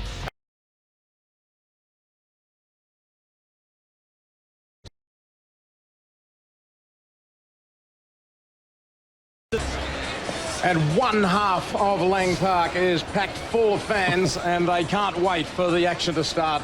Tremendous atmosphere in here today, and well, there's no better stadium surely to watch rugby league than this stadium in the world. And the bottom deck there is absolutely packed, and Burleigh versus East. You just can't wait for the action to begin, David Canyon. Here come the East Tigers, led out by Darren Smith. Scott Sipple there as well. Of course, a veteran from the 97 runner-up performance by East in 97 there, Scott Sipple. But Darren Smith leading the way in more ways than one today, you would expect. It'll be a big game from him. Look at the confidence and the excitement on his face. He just, you see the look on his face is one of like, glad I'm here and want to be part of this grand final, and I want to lead the way. Here come the Burleigh Bears. They were defeated in last year's grand final. Some say you've got to lose one to win one. They are back again this afternoon on Suncorp. They've got a great following here. So away we go. Burleigh kicking deep and taken there by McElwain, man of the match last week. And Allo's dropped the ball. The ball immediately comes out of the arms of Scott Allo. Heavy tackle, and East forfeit possession. Not too much on those couple of plays from Burleigh. Now what do? Hayden steps off his left. He's going for the line. Hayden goes low now, and he's got it. He's got the try, the first try of the grand final. It's Adam Hayden, did it all himself. East will be disappointed with their defence. A left foot step got him through the line, and he was able to get it down. 4-0 in favour of Burleigh. They invited him to run. There was a huge gap in front of him. He stepped in, put him right into the middle of that, and then he did well eventually to get it down. Huge gap there, too close to your trial. And have a look at him dive for the ground there. After Barsley was the first one to confront him, he wasn't going to be allowed to be pushed back from that position. He dived to the ground as soon as he could. And he has slotted it, converts the try, and it is Burleigh 6, East 0. Yeah, well, Burleigh get away to an ideal start here. Came out the back side of that tackle. Hayden again. Set. Oh, I thought it was a second. Beautiful Nick Shaw. Nick Shaw should score it.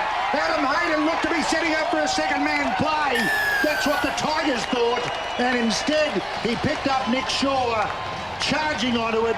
Could have been a slight suggestion of a forward pass. All the officials were happy, though. Certainly the Bears are happy. They've got off to the start they wanted. 10-0. They've shell-shocked the Tigers. Well, that's what we'll be looking at, whether or not it was a forward pass. Remembering that when you do fade across field, it can look a little bit worse than it is, but does it go forward from the hands? Yes. I reckon it was forward. Well, questionable. Hard to really be convinced that it was forward from this angle. It's a tough one, but yeah, you sort of got to wonder, haven't you? Here's Reggie Cressbrook. This is easier than the first. And he has got it. What a start for Burleigh. They lead the Tigers 12-0. Come on, Reg. That was Allen backing up. Now it's Young going himself. Trent Young from dummy half is close. He's there. Will the referee award it? He will. Tony Maxud says the Tigers have scored their first try. And it's 12-4 in favour of Burleigh with the Tigers' kick to come. Yeah, good hit back this from the Tigers. Trent Young is off to South Sydney next year. Had a runner coming and just decided it was he who was the best one to... And look at this, just aisles across, then goes low, hard. One defender only to contest with, and the line was beckoning. Oh, he did well to get it down too. For a moment, he looked like he was going to be suspended. Rock solid there. They weren't good enough to stop that. Michael Pearce converts. That's a better balanced scoreboard, 12-6. Full tackle. McConnell, long pass to Hayden, that would create something on the outside. Out there to Flint, goes straight through Johnny Flint. He won't be stopped. What a performance by Johnny Flint. Nice work from Flint. A strong action to step the bus through the line. And then fires it to Hayden. That just gets him into space. And then Johnny Flint with one-on-one on the halfback steps through the closing out defence. Was always going to be a bit sparse. Hooked it at least away. But Burley back in charge, 16-6. Yes, run mark. He had to make that tackle. Here's a good chance again. McElwain, Renoff is in. What a hit and spin from Steve Renoff.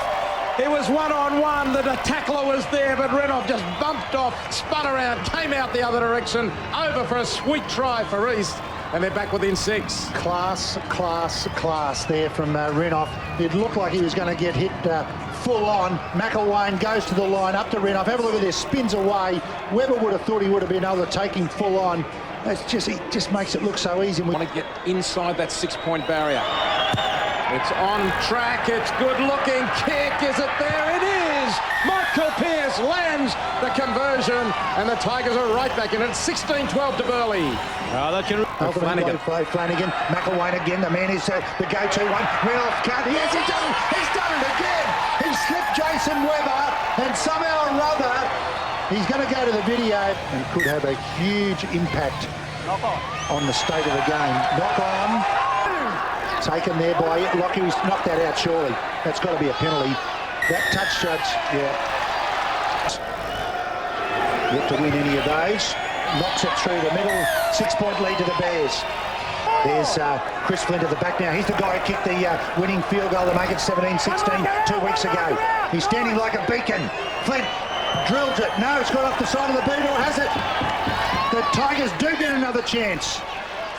Well, so they've got a minute. They put all their eggs in one basket, and it's by Burley, second to none the way they close out any play going down a short kick. Beattie chasing through. Beattie's got it. Beattie comes out. Beattie going for the line. He'll race away. He's got to get close to the post.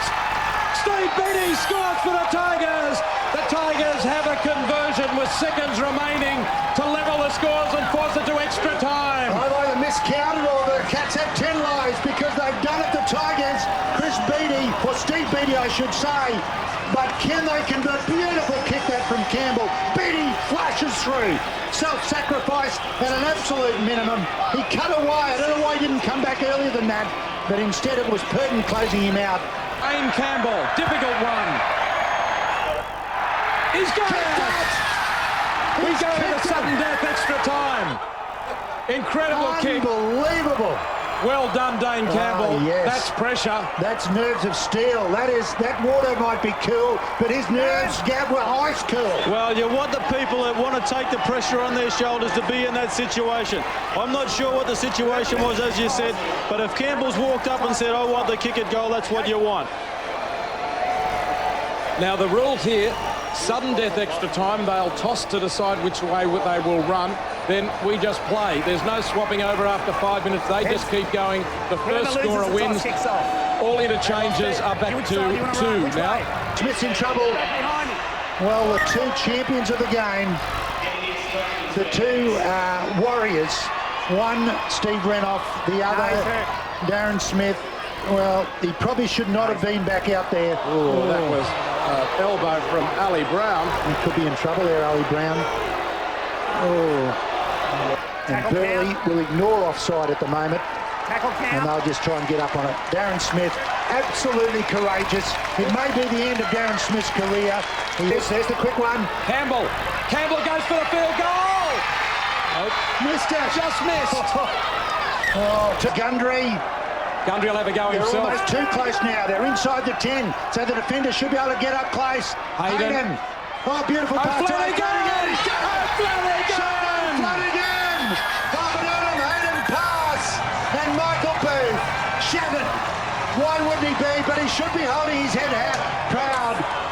What a game of football. What a performance by both Burley, the winners, and the Tigers. The Tigers have collapsed at their end of the park. They are just lying. 17 minutes of extra time before Shane O'Flanagan plunges over to win the grand final for the Burley Bears.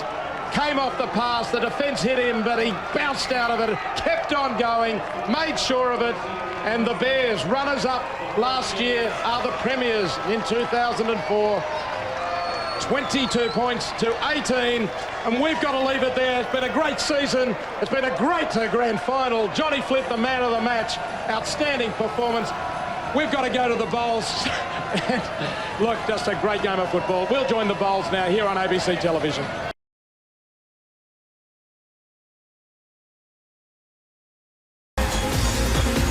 Today, live from Lang Park, North Queensland meet Burleigh in the 10th Queensland Cup Grand Final. David Wright, North Queensland, their first time in a grand final. Burleigh defend their title. You're right, Jerry. Great effort by the young guns to make their first grand final, but don't be misled by their title, the young guns. There's a blend of youth and experience in this side. 7 of the players have got NRL experience, 300 games more ahead of them. And unlike the young guns, they have been playing every week of the final, so they are battle-hardened and they're very experienced. Let's take a look at the lineup. They've got one of the best. 5 grand finals he's played. Reggie Cressbrook at fullback. And so the stage is set for another Queensland Cup Grand Final. And as we saw in the opener, we've had some magnificent games. And this should be a beauty. North Queensland, welcome to Grand Finals. And Burleigh, out they come to defend the premiership that they won last year in dramatic circumstances. They're a fabulous club. They've got a wonderful setup down on the Gold Coast. The Young Guns make their first grand final. The first side connected with the Cowboys to make that grand final, and they'll like nothing more than to win this one this afternoon. They have been the premier club, certainly in the latter part of the season. Rob, rather, when you hear his comments. Here we go. The grand final of 2005 is underway. Burleigh in the maroon colours receiving, and Ali Brown, their captain, taking the ball out. Well met. Daniel Strickland, the North Queensland captain, was one of those. Standing wide again on the right this time. This time up to Jamin Lowe. Oh, high shot. A lazy high shot. Adam Hutchison, the man. Going to probably get away with this because he hung the arm out, but that was about as reckless and as careless as you can get. He's put the points on. It's 2-0 in favour of North Queensland over Burleigh in the early stages. Only 8 minutes of 80 gone. Organised thing on this side. Scott, there's Muspratt. He was trying to get people off his shoulder. He did. Found Strickland. Strickland with a bit of space. Up to David Miles. The man has got over 100 NRL games. Comes off the shoulder of the skipper. Muspratt, before that play, was signalling to players on his outside what he wanted them to do, to get off his shoulder, to have a couple of dummy runners. It's exactly what he got, and that's why the try eventuated. You'll see here Adam Hutchison racing up there, trying to cut off the move early, and that just gave them a bit of an overlap. Well, they've been given a few opportunities by the Bears. They won't want to continue to offer up opportunities like that because it'll cost you 6 points each time. Neil Sweeney, the angle, Miles, or running straight at the hole. We'll see it again here as it goes out to Matthew Scott, turning back inside Muspratt, and there he finds Strickland wasn't back inside, and David Miles running at that angle is able to finish off the try. He's out of the extras. It's North Queensland 8, Burleigh 0. Chances were there. Muspratt runs out of dummy half, gets away from the markers, over the try line, scored it! Well, he did well to get that ball down. It more pushing and shoving. And Muspratt ran out of dummy half. He's elated. Dragged away though, so it's 12-0 in favour of the Young Guns over Burleigh. Way they're playing the Young Guns. They're not giving Burleigh anything as Reggie Cressbrook runs this back. Almost through Cressbrook, they gave it a big opening on the outside. A Siri Lane. Trent Lease, has he got the pace? Trent Lease, yes he has. The man with the bug knee. He might have a bandage on it, but he can race away. Well, they've made me, another push and shove. Well, they made me eat my words. I said they're giving Burleigh nothing. Well, they just gave him a try over 70 metres. And Cressbrook had to follow across field. Now you can see there are 3 and 4 North Queensland players. There was a bit of a gap. Cressbrook went through it, put a Siri laying into the open, and great work by Trent Lease to back him up and to accept the pass with the one hand and run away despite the bung knee. And he's about to make it 230. He has 230 points for the season, and now it's 12 points to 6. Which is, you can see what he was trying to do, but you just wonder whether... Here's a break anyway for North Queensland. The Young Guns, McConnell, a great chance. Back inside, he finds Sweeney. Can Lease get to Sweeney? Sweeney's away and will score for the Young Guns. They're in again under the goalpost, and it's 16 points to 6. What a counter-attack from the young guns. They punched through this line a few times. Then they got the backup this time. They didn't need to have one-on-one to take on the fullback. This time the support was there. Pass from Anderson, nice work up to McConnell, who's been dangerous every time he's touched the ball. Sweeney looks for support back on the inside. Trent Lease tries his best to chase him down, but Sweeney always had the pace on him. A 10-point break, and it should be a 12-point break. And he's out of the extras, Neil Sweeney, so he's scored the 6 there, and it's now 18 points to 6 in favour of North Queensland. Deep enough. He's not going to need it. He's not going to want it. Up to Musprat. Chip over the top. Good kick it is too. Sweeney couldn't handle. Surely it's been knocked on, hasn't it? We're going to go to the video referee. He's standing back while he think about it. Instead, Amos might have scored a try. Yes. He has. Clint Amos, it's all over. The young guns are pretty well sure of taking their first ever Queensland Cup. Great vision there from Clint Amos. Saw the chance was there. White line fever and over. Keeping low, driving forward, reaching and putting it down. Yeah. The icing on the cake. Between the uprights it goes, 24-6. The young guns, with just 8 minutes to go, are home and hosed. So the young guns in possession. They'll be keen to ensure that they do everything right from now on. A break by Daniel Strickland, the captain. Got a man alongside him, that's Barsley. He'll score the try out of the goalpost. That is fairy floss or whatever on top of frosting on top of the icing for Jason Barsley for the North Queensland Young Guns. And now it's party time. 28 points to 6. Well, Barsley was on the losing side last year when he was with the Tigers up against Burleigh. He's had sweet revenge today.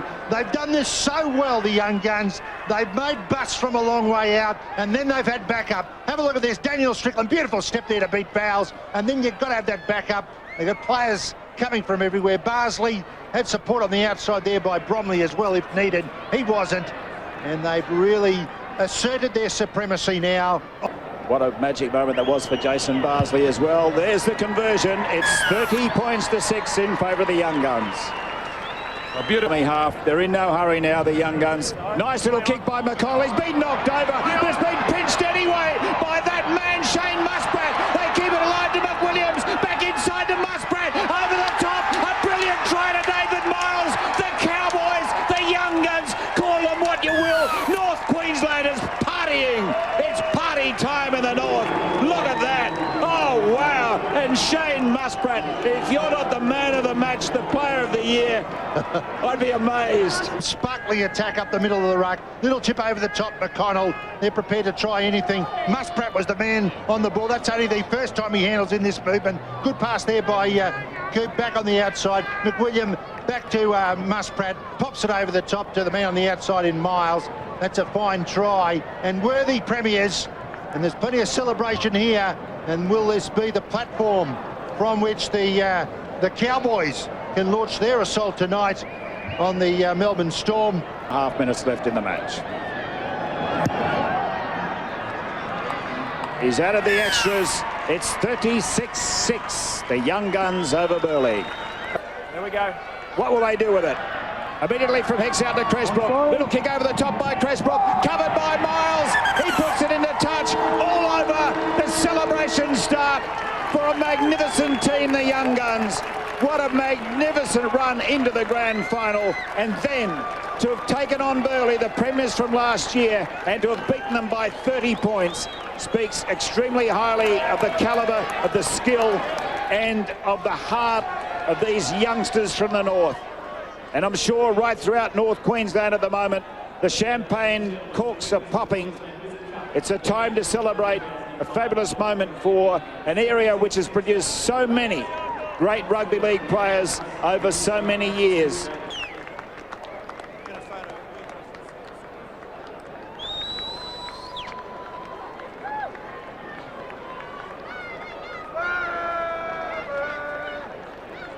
And as the Young Guns receive their grand final medals, they're the premiers in the Queensland Cup for 2005, with David Miles scoring 2 tries.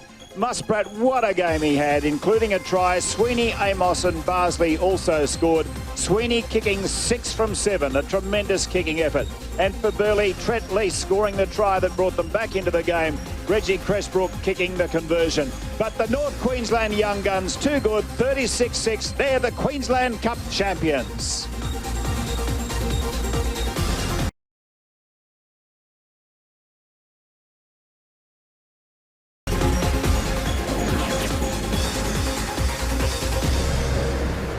And the Toowoomba team ready to come out, led by Nick Kenny, their captain. What a responsibility.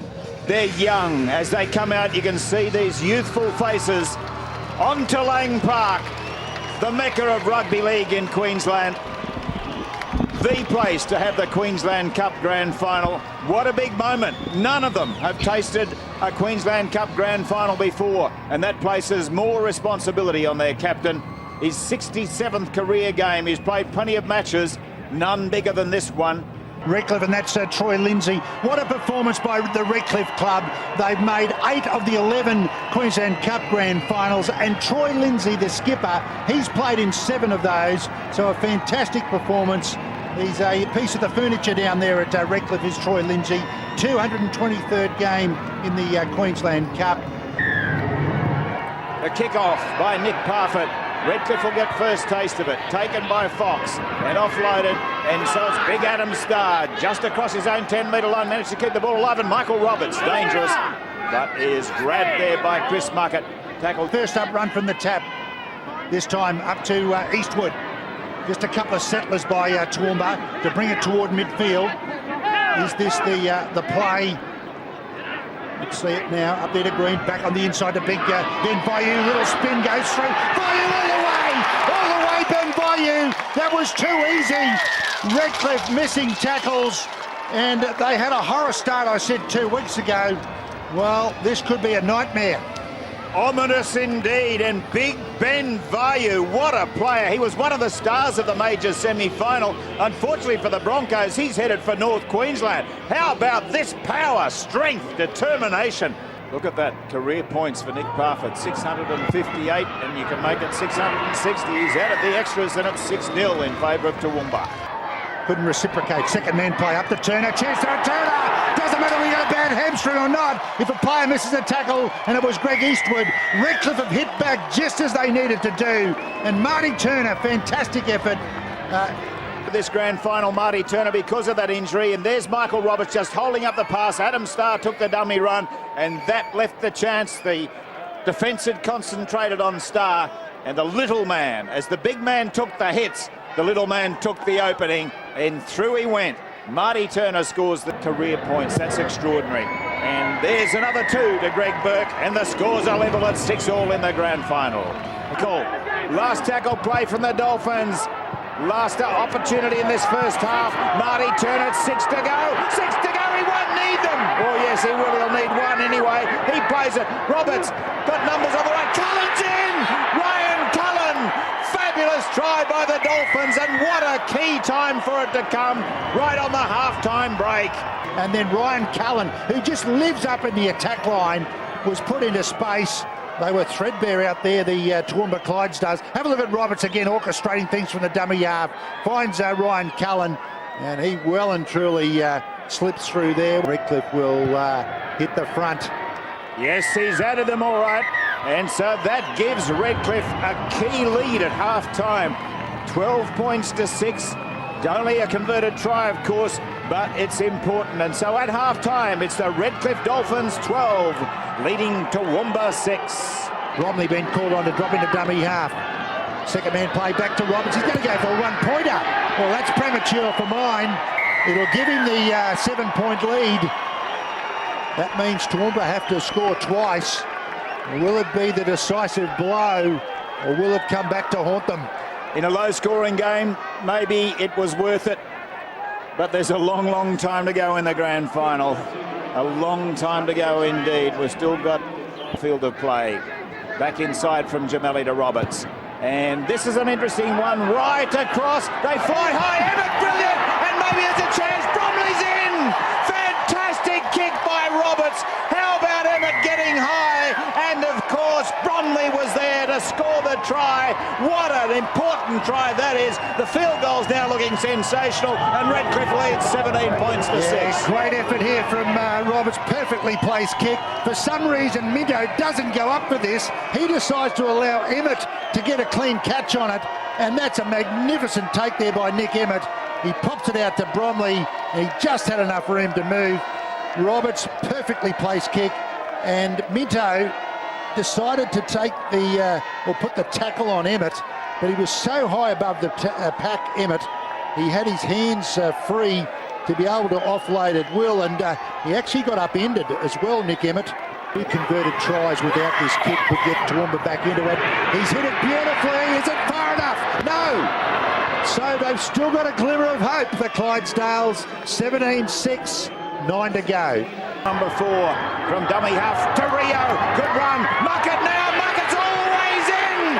Chris Muckett scores. Oh, he's going to go to the video. Has he grounded it? So is this a loose carry? He's raked it out. Well, it's one-on-one anyway. Yeah, but can it be play on, Warren? That's the question. I doubt it. And they didn't even ground it anyway. Ryan Cullen merely picked it up, but it won't be a try knocked on. Was around the legs. Fox in a dummy half.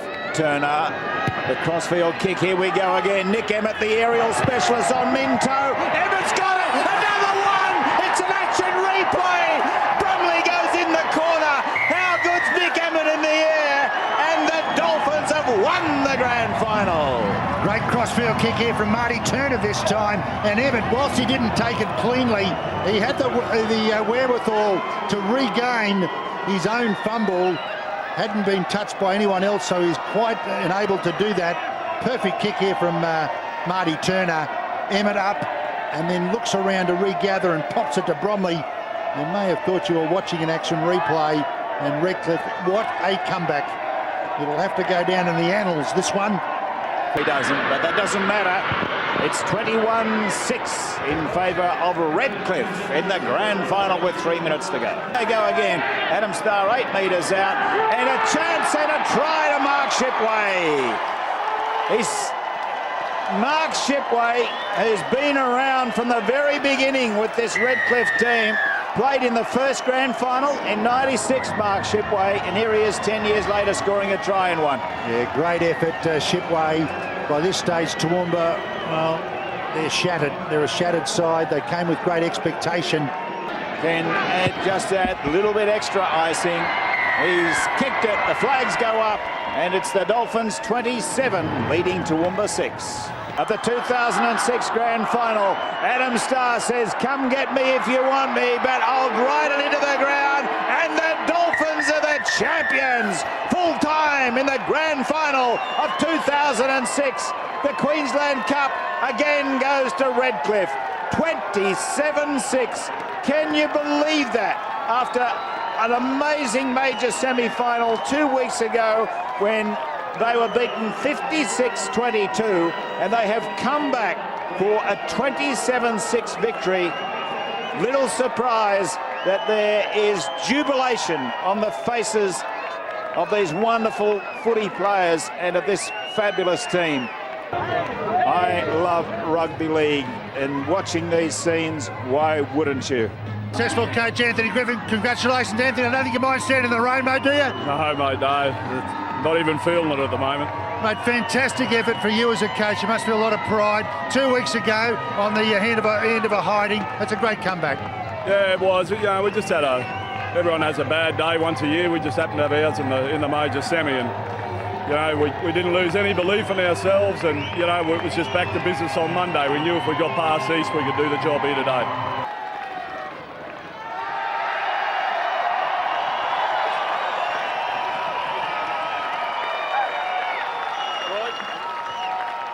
And what a big night or afternoon it's been for the Redcliffe Dolphins. 27-6 victory over Toowoomba with 2 tries to Bromley. Turner, Cullen and Shipway scoring tries. Greg Burke kicking 3 from 5. And Michael Roberts, that field goal that we questioned at the time, but it's amazing how it seemed to turn the game. For Toowoomba, just the 1 try to Ben Vayu. Nick Parfitt kicked 1 goal from 1 attempt. but it's the Redcliffe Dolphins who are the champions again in 2006 when it really counted today in the grand final. They reversed that disappointing performance in the major semi-final. Their fans turned up in numbers. They're very, very faithful fans, and it doesn't matter the weather conditions, they'll always be there for their champion team. And they are the champions, the Redcliffe Dolphins, champions of the Queensland Cup for 2006.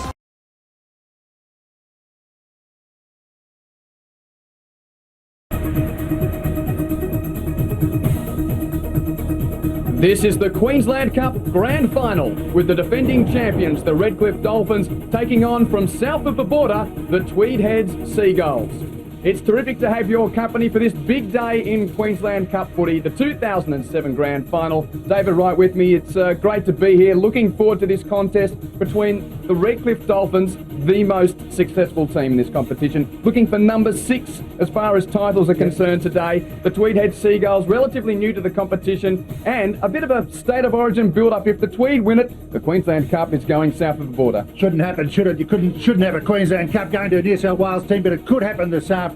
What I like about this, Quentin, is the rivalry between these two sides. Even though the Tweed have only been in the Queensland Cup the last 5 years, the reality is they don't like each other. They actually really are at one another. There's a great rivalry built up already. Redcliffe have dominated Queensland Cup, as you say. The Tweed side, they've been in the competition down in New South Wales for 99 years, and they've dominated Group 18. It's a clash of winning cultures. Should be a great game this afternoon.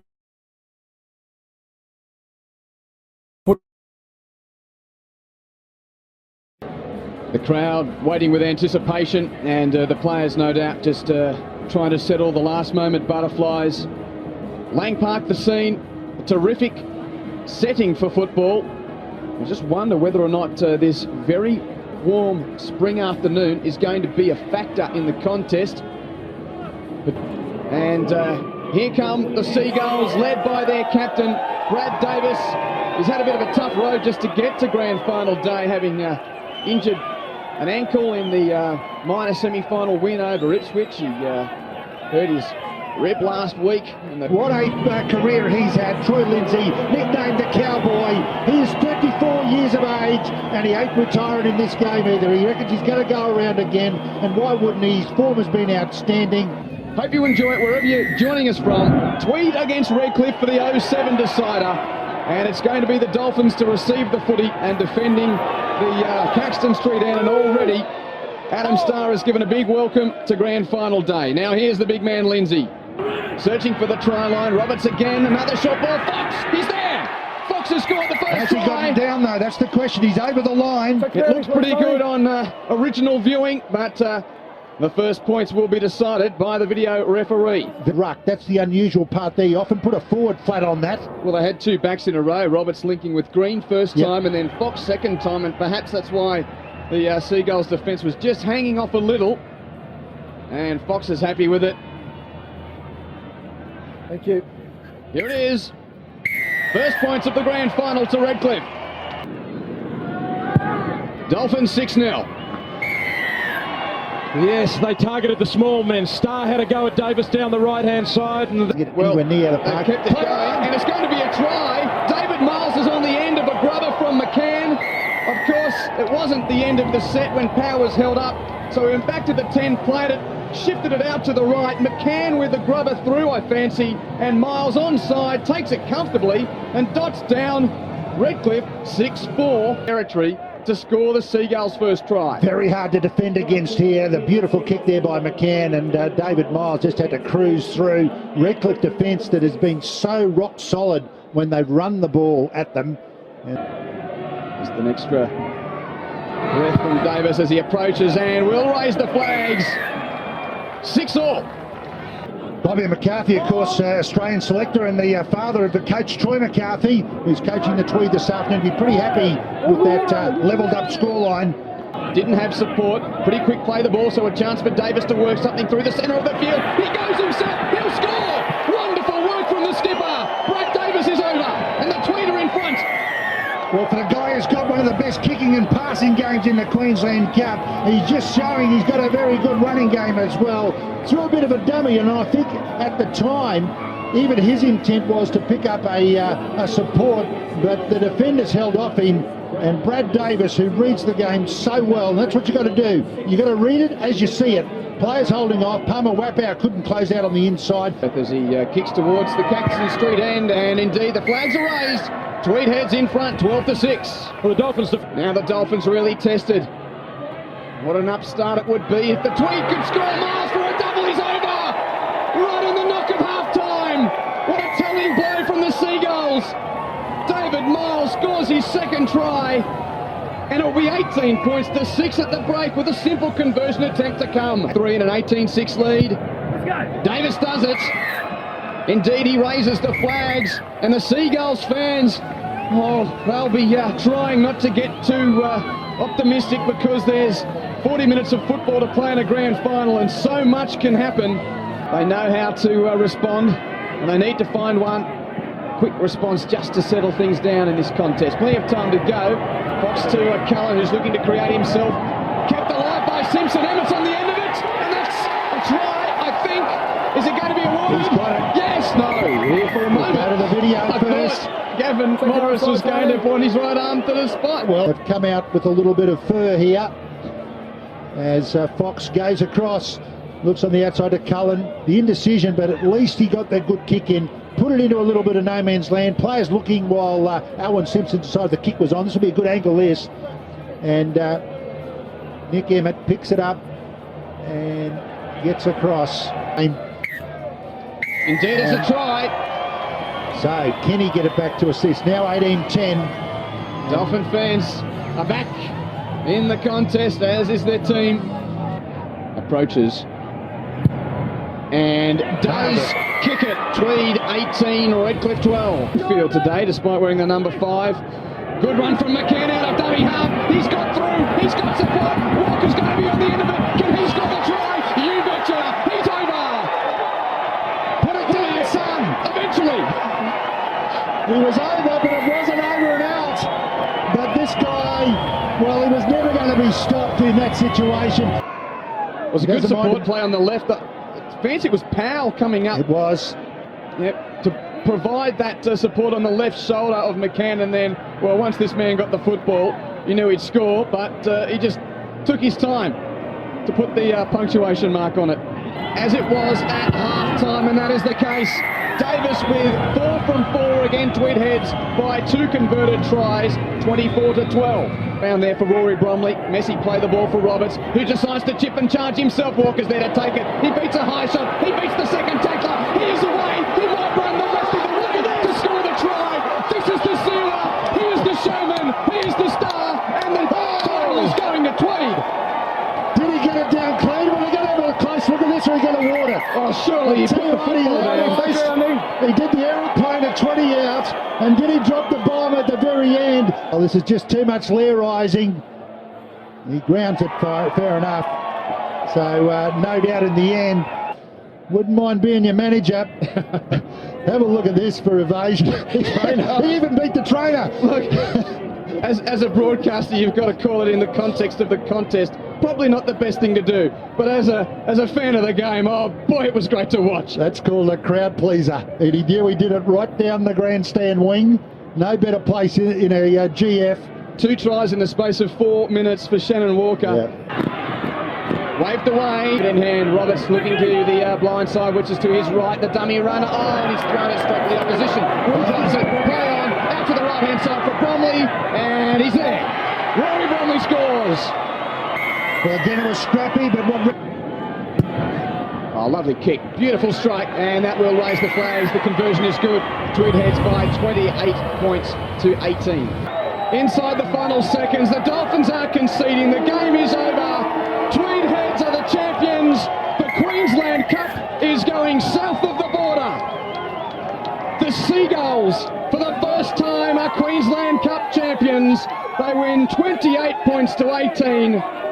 One of the great teams of northern New South Wales has now made its mark north of the Tweed. Their 5th season, they win the title. David Miles with 2 tries, Shannon Walker with 2 stunners, Davis with a try to go with his 4 from 5, while for Redcliffe, Fox Emmett and Bromley scoring, Simpson with 3 from 3. Tweed Heads win the 07 grand final by 28 points to 18. Grand final day had its slice of drama as always, and we crown a new champion. It's been a pleasure to have you with us on ABC Sport for 07. We'll be back next year.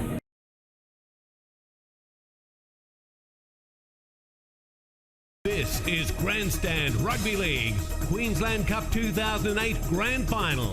The Ipswich Jets and South Logan Magpies, live from North Ipswich Reserve. Welcome to a very warm North Ipswich Reserve, just across the Bremer River from Ipswich City, the host of today's Queensland Cup Grand Final for 2008. What a game this should be. The Ipswich Jets up against the South Logan Magpies. South Logan have had to do it the tough way. They've come through 3 tough finals games, culminating last week in the preliminary final when they defeated the Northern Pride 16-12 in extra time. North Ipswich Reserve, David and Gavin Payne with me as well. David Wright and Gavin Payne.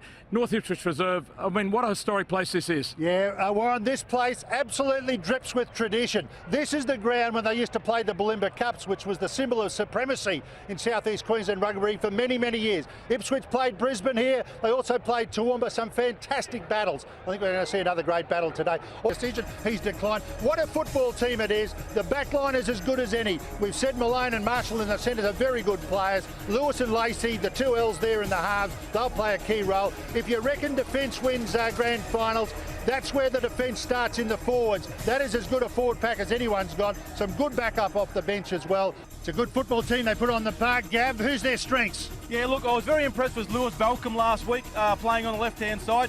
Very good footballer. Phil Dennis coming off the bench added some spark when he went on from dummy half in the second half as well. I'm looking forward to a big game from them also. Well, what a sight it is here. Great crowd in. It is warm, but it's a magnificent day, and the spirits are high. Looking forward to this grand final.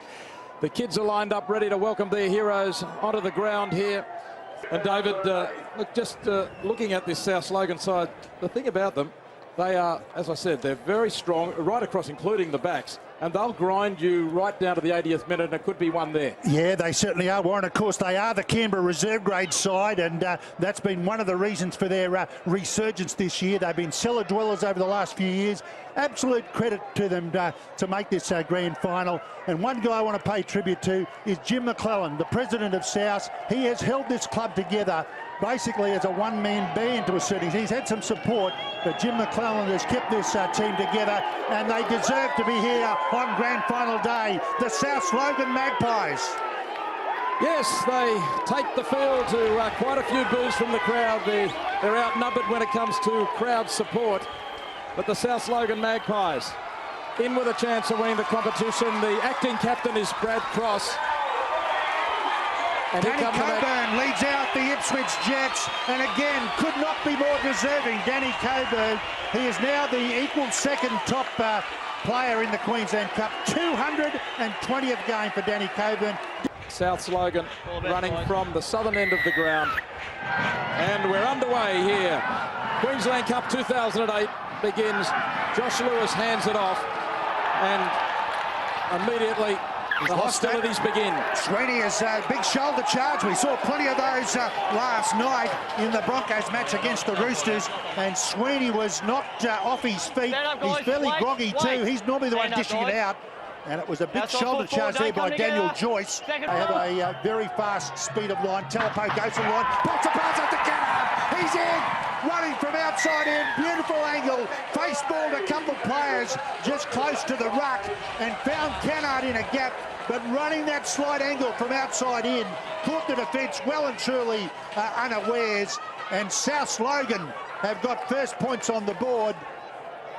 There he is, faced one. Lascock it was, David. Sorry, not, it wasn't as I thought Kennard. Lascock has scored it, scoots in from outside, in ducked under as well some defenders. And South Logan, what a dream start. They came up with the big shoulder charge from the kickoff on hitman Aaron Sweeney, dislodged the ball, got the scrum, and at the back end of the play, Cy Lascock, one of the Canberra connection, has come up with first points. Moving in is Tim Kennard, and he's hooked it to the left. He misses, but it's 4-0 to South Logan. Two on a very hot day. Gibson out of dummy half, tries to steal a try. Did he lose it? Well, we're going to go to the video. He certainly got over the try line, and ultimately the ball ended up on the ground. Referee, or video referee, Tony Maxsood has to say, looks like he's going to get it down from there, and did. That's a fair try, I'd say. He stole out of dummy half and had to lurch forward. He's got possession there. That's downward pressure. Not a problem. They've got back-to-back tries, the underdogs. And South Logan Magpies could well have, well, they've got an 8-point lead, Gavin. They might now go to 10.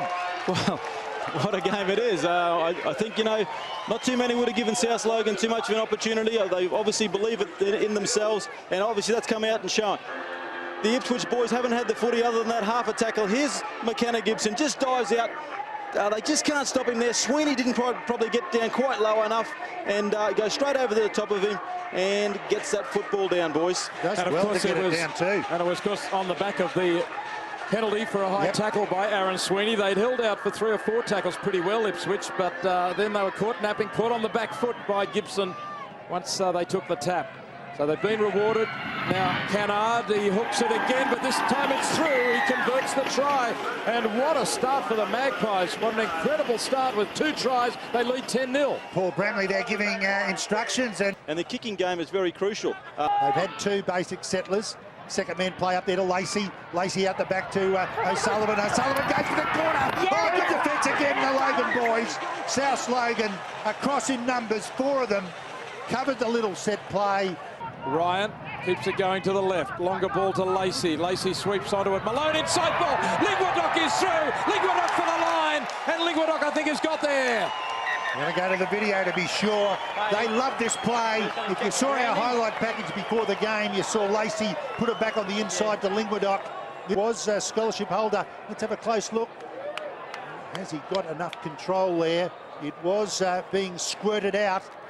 Might be just enough. I don't think there's any gap. They talk about the gap between arm and ball. What do you think, Gavin? 50-50. I'm sitting on the fence, boys. That's a toughie. It looks like a try. It looks like a try. We've got a rule that says benefit of the doubt. No, knock on. All right. Knock on. No control. Early on, they simply didn't have any sense. Talapo wasn't deciding whether to run on. No one ran up to him, but he was brought down. Was he tripped? No, play on. Certainly ended up with intercept. Intercept this time by Templeman. Matthew Templeman goes for the corner and scores it. Well, I was just going to say 10-0 is not panic stations. 14 is just tottering on that. Intercept try. And the South Logan boys have taken every chance that's come their way and some. Here's the amazing lead up to that, Warren. The grubber kick through there by Telepo. There's the pass by Lacey. And Templeman intercepts. You just start pushing passes when you're 10-0 down. You start playing different. If they were setting an even market odds. He's bringing it around. Kick this one. He's got it from the toughest position on the field for a right foot kicker. Well, this has put the cat amongst the pigeons. And it'll be a pretty contented bench. And Phil Dennis not called in as yet, the first man on the bench there. What a critical set of 6 and another penalty.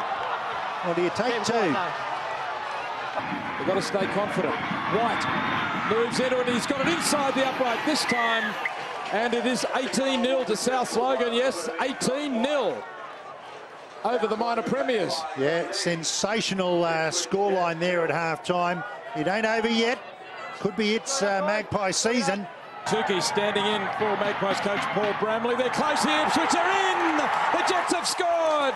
Michael Ryan has scurried in for a very important try. They've had plenty of ball early in this second half, and Ipswich are over. A try they really needed, and they're back in the game. Yeah, defenders overread it, and Michael Ryan will always take advantage. The guy was in doubt right up to the start of the match. Through the dummy, the defenders went away from him, and exactly the start they wanted. There's Michael Ryan, played quite a few games for the Broncos, throws a bit of a dummy and gets across. To his credit, he did. He provided the opportunity for this, the converted try, and the Jets, that will make a huge difference to them psychologically. 18-6. Getting close to the sideline, drops it inside. It's a penalty to Ipswich. And a punch-up between the two centres. It's Malone and Lodge. 3 on 3. Well, it's more than 3 on 3 now. Although, fortunately, common sense has prevailed here. Quite a few have run in, but they've had to keep a lid on things. Could have kept going there, could have been trouble. They work down a blind side to Lacey. Little grubber kick, it's been played at. Play on, over the line, held up or down. I think he might have it down. I think he might have it down. I think he's rolled over. This was played at. The kick by Lacey. I don't believe anyone was in front of the kicker. Yeah, there's the first question. Was anyone in front of the kicker? We've got half the grandstand now watching our monitors to see whether or not this was a try. He's going to award the try. And here come the Jets. It's a huge call. Big decision by the video ref. Donald Malone has scored after Lacey put the kick in and it ricocheted. And the Jets, if they can convert this, are back within 6 points. There's the rebound, and certainly by the time it came down, Malone was well and truly in a receiving position. But the flags are hanging still. He's sliced it back the other way. He sliced it. That's incredible. You can't do that. One touch judge from right to left. One touch judge looked at the other. Yeah, he wasn't sure before they put the flags up, but it's been ruled a goal. It's 18 to 12. That's a freakish kick, Gav. Inside, South Logan half again. A good pass to Sweeney. Sweeney going through. Sweeney still going. Sweeney has scored. Ipswich scored 2 quick tries. An incredible try.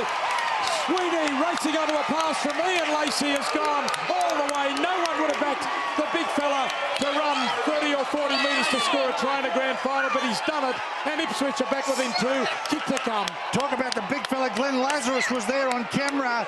The big ex-front row international. He could have done better. This beautiful work, Lacey. Up there to Sweeney. What a sidestep. Graham Langlands would have been happy with that one. Josh Lewis kicks this one. Makes the last conversion look very, very handy as well. It's 18 points all in the grand final. 20 minutes to go. 5 metres out. 5th tackle. Laulu Tongagai still going. Laulu Tongagai flicks it out. Chance on the wing for Templeman. Can't get it down. Knocked over the sideline as he lost it inside. Goes forward extremely well. Lacey, they'll go. Lewis will go. Field goal under the bar. Under the bar. Gee, I thought the chance was there to run that ball. They looked a bit weak on the far side, the Magpies. The kick was a bad one. They've survived. They'll get the 20 tap, and away they go with Talapo. They've got to get it to the other end of the field. They've got just over 2 minutes. It's 18 all in the grand final. The favourite's got to be extra time, hasn't it? Now. Well, I reckon they might get one shot in here, David. Can they get within 40 metres? Talapo might have a shot. Dennis might have a shot. Who knows who else? Maybe one of the Canberra connection. They've got something special in their boot. Moylan. It's a good little bust. Over halfway. He's still going. He's a jackrabbit. 4 tackles gone. They've got to get closer. Got to get closer. Joyce, can he break the 40? He can. A big kick, this one. Will they have a shot at it? They're not setting for it, I think. Oh, yes, they are. Brad Cross. Charge down. Play on. Off Bugarelli. 6 to go, though. That could win it for them. Moylan still on halfway. Bugarelli, that's the injustice of the charge down. Dennis gives it to Talapau. It's Joyce now. Joyce stays close to the posts. Who's in behind? Cross again. Cross is there. Back there. Talapau goes himself. Down the right hand side. Pass up to Roach. Cut down Power. Try. They're going to go to the net to try. Is it a double movement? No, he was free. He was broken. We're going to go to the video, but I think you'll find this is a try. Well, they all race for the man across. Talpo spotted it, goes himself, gets to the line, fires it up there to Chad Lodge, and the ankle was still there. Did he have a hold of him? Kyle Lodge, the man who scored the try in extra time last week, has he done it again? He had a hold, but can you break free of that? He was down. I tell you what, this could be a no try. The only time he broke free was when he lurched forward. Let's have a look. If you've got a hand on him... I think he broke, David. I think he was clear of the tackle. He wrapped his arm around his ankle again while he was still on the ground. You didn't have control of him, mate. He didn't have control of him. Oh, here we go. Here comes a huge call from the video referee. It's going to be a try. There's the grand final, surely, to South Logan. In the 79th minute of the game. Wild celebrations for the Magpies. They've waited a long time. 1985, the last time the Magpies won. They were underdogs that day. Wayne Bennett was the coach. They beat the star-studded Winner Manly side. Talapo, what a game he's had. Pies it up there to Kyle Lodge. Terrific effort to bring him down by O'Sullivan. Sweeney there to try and stop him. Paul Bradley. He gets the old bear hug, and there's Jim McClellan on the left-hand side. He's the one they should be cheering around, Jim McClellan, the president. What a fantastic performance. What a fantastic game of rugby league.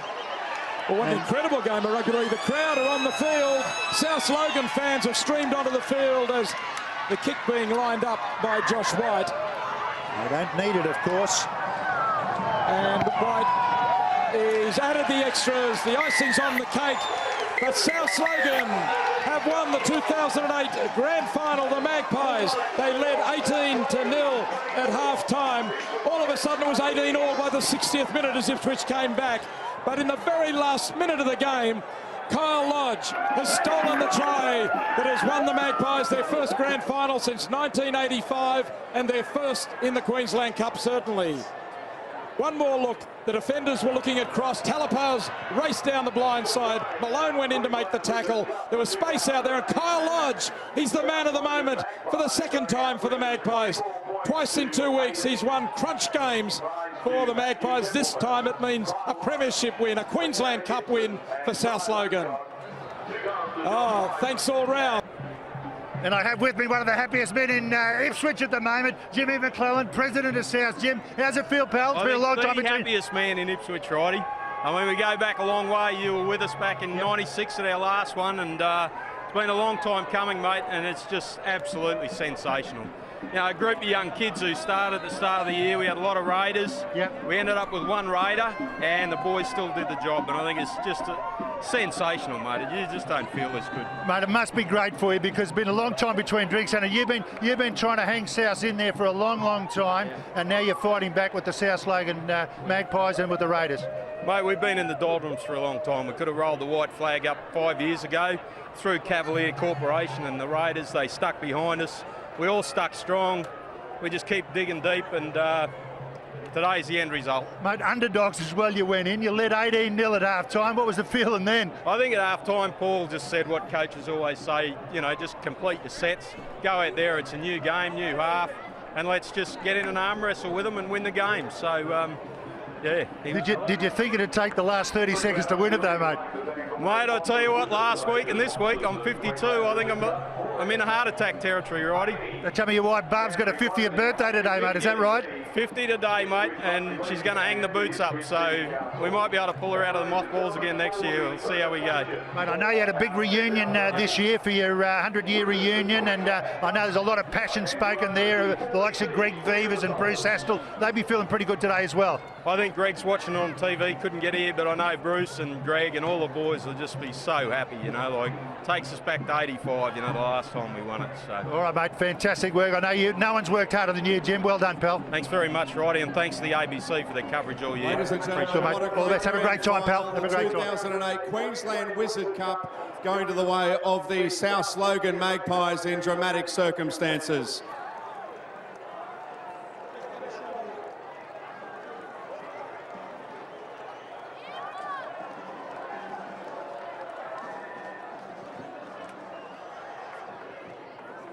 It's very disappointing for Danny Coburn after 11 seasons. He's a runner-up today, but there it is, the story of the day.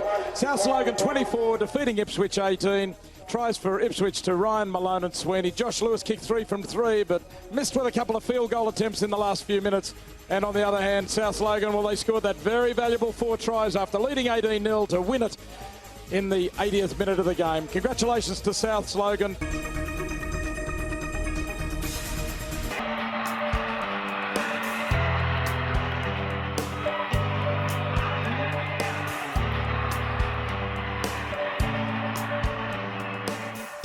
The crowd was buzzing. It was huge.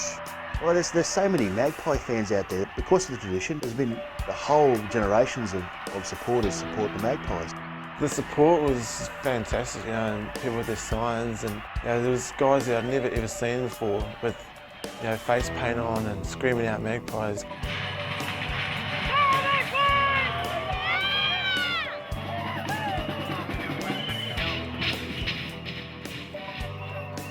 when you actually ran out onto the field and the boys took the field, they went, gee, you know, where did all these people come from? Didn't have control of him. Oh, here we go. Here comes a huge cork. It's going to be a try. There's the grand final, surely, for South Logan.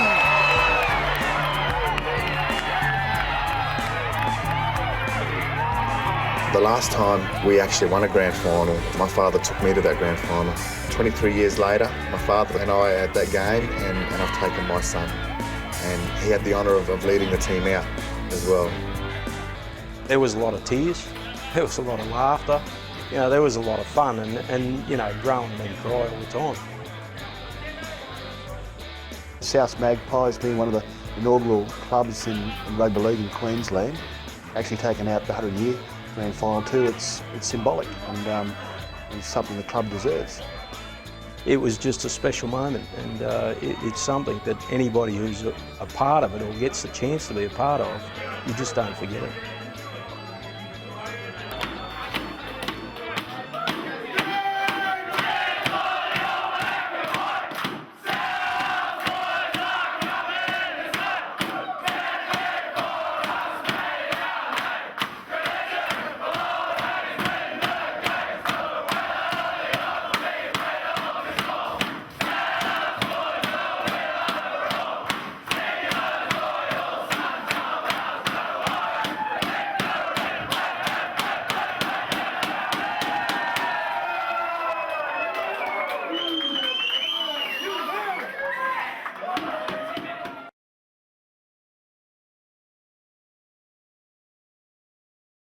On ABC Grandstand, live rugby league. It's North versus South in the Queensland Cup 2009 Grand Final. From Cairns, the Northern Pride clash with the Sunshine Coast Sea Eagles at Stockland Park, Kawana. This is the day we wait for all year. The two best teams making it through to the grand final, and we've got two beauties here, both from regional Queensland. A fantastic setting here at Kawana, and we're looking forward to a fabulous grand final. And this is what it's all about. The Queensland Cup, symbol of supremacy in statewide rugby league.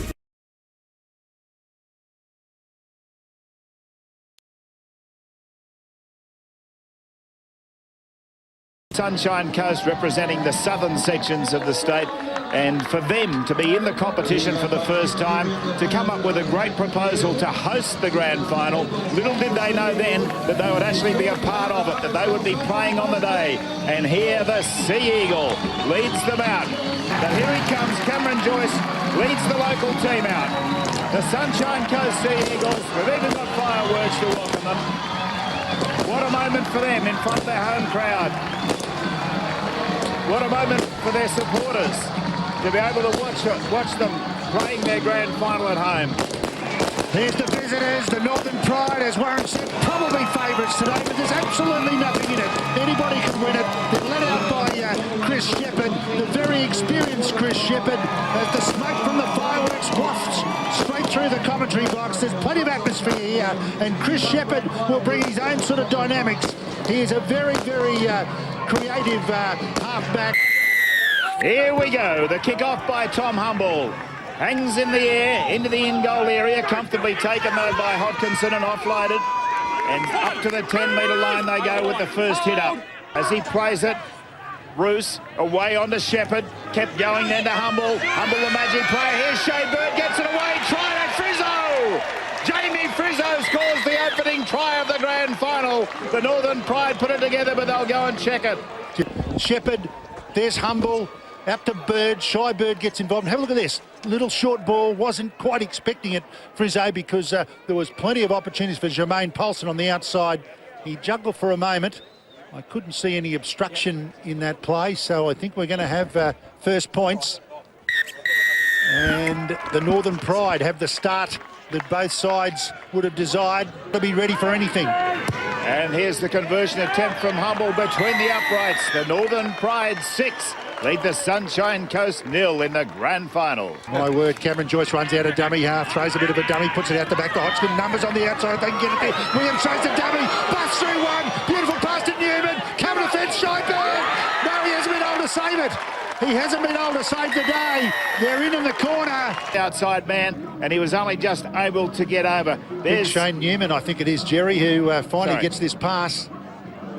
Busting through Williams, and there Newman, look, he was in trouble. He was spinning around, but had enough awareness to keep his balance as Shybird tried to get a hold of him.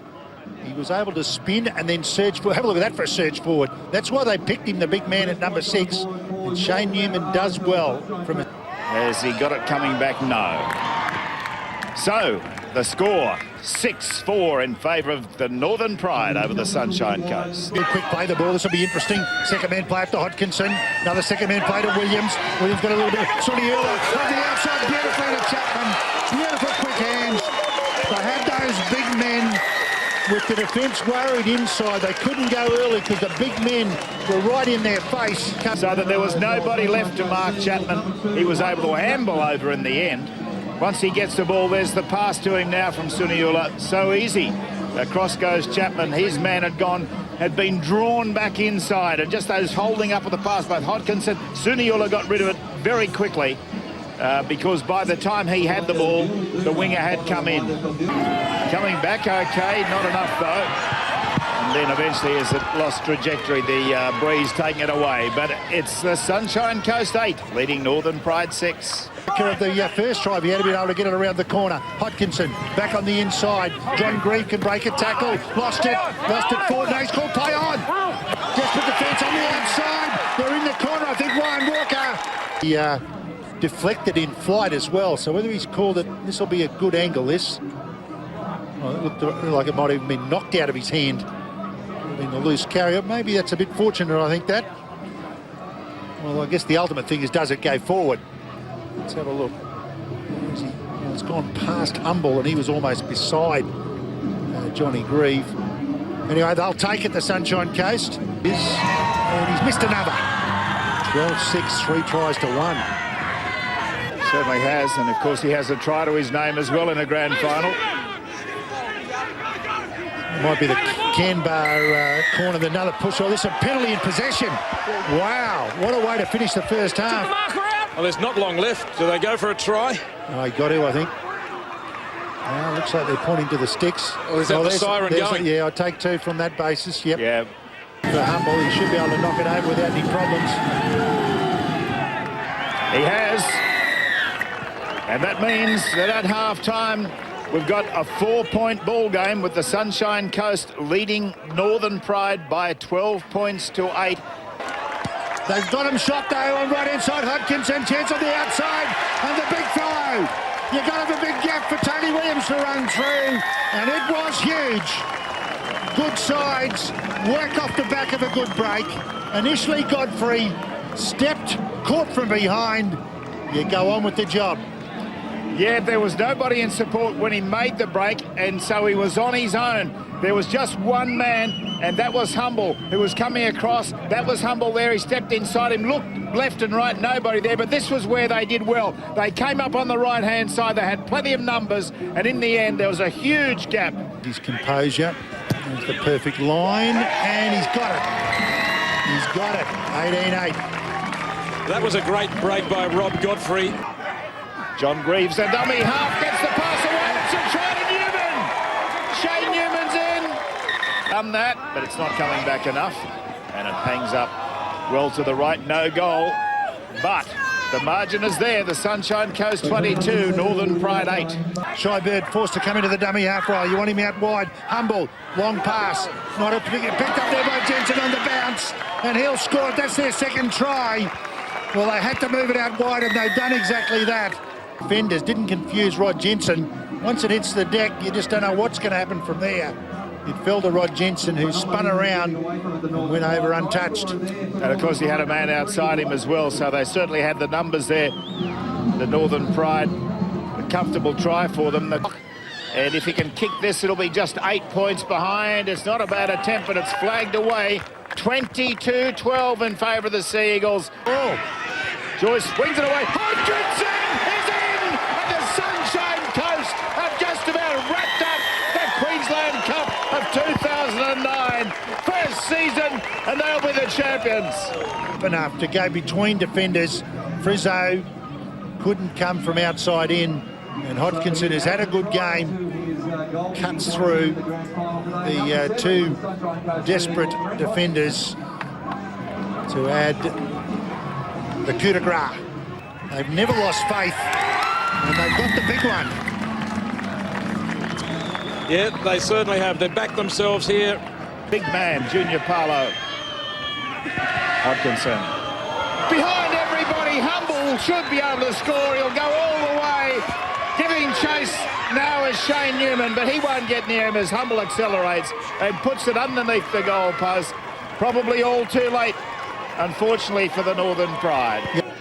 The final moments of what's been a very, very good performance by the new team in the Queensland Cup competition, and they're not finished with yet as it goes away to Shane Newman. Newman heads towards the line. He's gone all the way. Again, Sandow playing a role in that, setting it up for Newman, and Newman certainly finishing it off, going right across. Instead, it's Tony Williams, and it's away to the left of the uprights, and Tony Williams, I think, finishes up without kicking a goal today.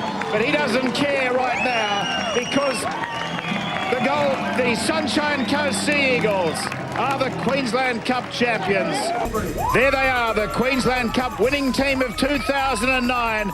The Sunshine Coast Sea Eagles, they defeated the Northern Pride 32-18. Hope you've enjoyed our Queensland Cup coverage and what's been a great year, especially for the Sea Eagles.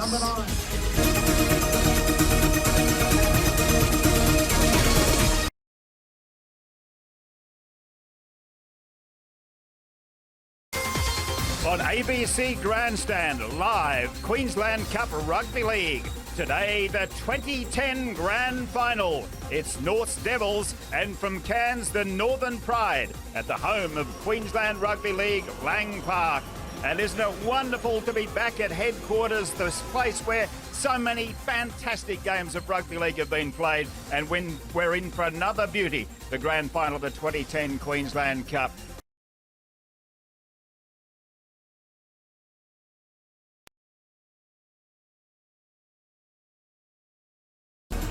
And the stage is set, and what a stage it is. The cauldron of Lang Park for the Queensland Cup Grand Final. It's a few years since we've been here for this wonderful event, and we're really looking forward to these two teams. And Chris Shepherd leads out the Northern Pride. Don't they look relaxed and calm? Heading out for many of them, their biggest game. For some of them, quite possibly their last game as well. And for somebody like Chris Shepherd, he'd love to think that he can skipper his team to a victory here. He has so much experience. He even played in the Queensland Cup last century. That's how long he's been around. 1999, he played with Cairns in the Queensland Cup. Of course, we've been going for 15 years, and he's just been an outstanding player. The North's Devils take the park, and Mark Arthur leads them out, the big skipper. You don't make grand finals without strong leadership, and Mark Arthur has supplied that. Asha Elamani. So it's in the lighter blue colours going left to right. Norths, they've just kicked off, and Northern Pride get the first use of the ball. He's having a bit of a punch-up. Shepherd now. Shepherd getting the inside man, and the opening try goes to the Northern Pride as it Noel Underwood, I think, might have scored the try. The Pride celebrate. What a beautiful inside pass there from Shepherd. Now can Shy Bird add the extras? Pretty good kick it is. Drills it straight between the sticks. And the underdogs lead 6-0. Get ready for the crossfield up here to Shepherd. Going to go back on the inside again. Good break team. Up there to Shy Bird. He'll keep it alive because why not? Up there to Roos. Roos keeps it alive. Good chance for Jensen in the corner. They're in the Northern Pride. Ran it on the sixth tackle. Again, Chris Shepherd turned it back on the inside to Shy Bird. He had to keep it alive. He did. They finally got it back to this man in Rod Jensen. He only had a small amount of room, and he was able to use that room to get through. Here it is again. The ball just Shy Bird keeping it alive. Not quite sure where to go there, Roos. But he got the man that he needed in Jensen, and Jensen was able to finish it off. Mazembe, and this is another good kick as well by Shy Bird. 12-0. So they've spent a lot of time inside North Devils territory. Crossfield kick, an attacking one as well. If Barney's onside, I'd say he is. Throws the dummy on the outside. Get a space, Barney. Third try. Get it down, son. Yes, he has. Yes, he has. Well, what a football brain Chris Shepherd has. He was the one who set up the first try with the inside pass. Second try ran it on the sixth tackle. This time, the attacking short crossfield kick straight to Barney. Yeah, don't call it a bomb. It's not. It was a pass to Barney. He knew exactly what he was doing. It was all about kicking the ball straight out to Barney. He knew that Barney had the talent to do the rest. Fantastic place to be. Over the black dot. It is indeed the Pride 18, the Devils 0. Perry's deep. Goes to the line up there to Brendan Gibb, the good straight runner. The back rower's done it. The back rower. There's no better back rower for straight running in the Queensland Cup. And Shane Perry, after insisting his players get wide and deep off his left shoulder, got Brendan Gibb exactly where he wanted him. It's almost as if Shane Perry has said, we've got to do something. This is ridiculous. He's really injected himself. He's been looking for his key men. He's looked several times for Jack Reed and sent him close. And this time he had his straight running Brendan Gibb going for the line. They can score points. And Troyden Watini, the top point scorer in the competition, converts it 18-6. Over the top then, good tackle was by Cleaver in the end. This time Rod Griffith, a good busting run by Griffith. He's there! Well, we're going to go to the video to make sure he grounds it. I said when he was coming on early, late in the first half, he is an explosive impact player. And he is confident with some hand slapping of that magnitude. He got into the ground. And that is not good defence by the Devils. They ran into touch basically, or through the silly pass, and then they've conceded a soft try. Their defence has not been up to it today. Well, you said it, explosive and impact. Look at the impact of this run. Straightens up at the gap. Mark Liafa clings to him. Also clinging to him there was Jay Aston. They couldn't stop him. Watini gets a hit in the head here, Jerry. I think the guy on the outside falls off the tackle after that collision. Shy Bird from in front for the extras. And now it's a big lead, 24-6 in favour of the Northern Pride. With adjusting defence. Smith. Back it goes to Perry. Well, he's got it out to Samoa. Samoa for the line himself is close and gets there. North needed that.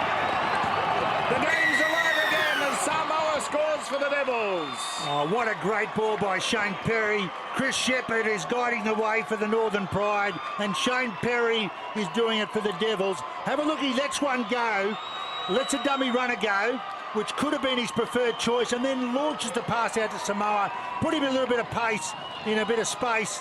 Again, Mazembe was watching rather than being ready for a support, I thought. There's the pass by Matty Smith, the halves in unison. Long ball by Perry's a beauty. And then have a look at Barney, having to shuffle back. The defence on the inside couldn't handle Samoa. And he's missed it. I should have kept quiet, sorry, North supporters. 24-10, Northern over North. We're going to check the touchline, but he scored it all right. Well, I was a bit critical of Mazembe for not going inside on a couple of occasions. Well, he knew exactly what he was doing there. He was just waiting on his touchline for the miracle ball. He surely got this down. Yes, he has. And the Devils, 2 tries in a row to the Devils. And they are just putting some heat back on the Pride here. Great work by Brendan Gibb. 5 metres as well. This is a long kick he's given himself. And he has got it! Just as well he didn't go back another half a metre. It glanced off the crossbar. So here they come, the Pride. Shepherd gets the pass to the right man, and it's a try to Sliney. Nick Sliney's over. The Northern Pride can celebrate a try at a key time with 16 minutes left in the grand final. They go out to a 28-16 lead. 14 minutes to go. Between the uprights, it's now the Northern Pride 30, North 16. We're down to 7.5 minutes to go in the grand final. Perry again. Barney does well. He loses it, so it's still alive. They can score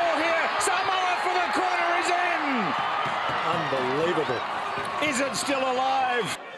After we've just seen a near-miss strip, here's Perry, the little chip over the top. Barney covers it comfortably. Perry first there, he lost it clean. I don't think Perry knocked it on, and Samoa just enough pace to get away from the despairing grab. Just watch it again, though. Perry's hand. Oh, no. Oh, hold on. Yeah, that's a strip. But that's 1-on-1. That's all right, Jerry. Oh, it is. And North stay alive. And Troylan Watini has the conversion lined up already as soon as the referee rules time on. Curling just left. Still got to score twice. Yeah, 26 minutes to go. 2010 grand final. Northern Pride in possession. Shepherd off, it's gone there to Underwood. He takes the tackle. The hooter goes, and the pride of the Queensland Cup champions of 2010. They're the pride of North Queensland. They have turned up here ready to play. They were hot in the first half. Norths came back at them, and they have held off that comeback and come up with a spirited, most impressive 10-point win in the Queensland Cup. Fine effort by the Northern Pride. 12 games straight to win a grand final.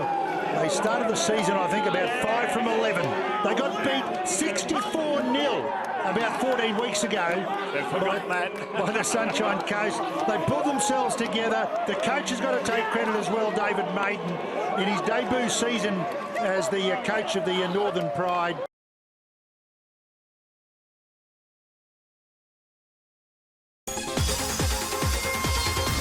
Months ago, the Northern Raiders were the pride of the Queensland Cup by claiming the title in just their third year. In 2011, it will be a seagull, but of which breed? Will it be a swoop from the south, with Tweed Heads adding to their 2007 crown? Or can the bird of the Bayside end a 16-year drought and bring glory back to Wynnum Manly? Welcome to Lang Park for the 2011 Queensland Cup Grand Final between Tweed Heads and Wynnum Manly. This is a very good outfit they put on the park, as you'd expect. Only lost 2 games this year. Ryan Milligan at fullback, very good player. Nathaniel Barnes and Tom Merritt on the wings. James Wood and Matt Hundy in the centres. In the halves, Matt King and Brad Davis will skip at the side. Very good forward pack. The number 13 and Cody Nelson. Ryan Simpkins, who was in some doubt with a hamstring injury, number 11. Selassie Birdie and number 12. And then up front, Aaron Cannings and Josh Starling. The hooker is Tim McCann.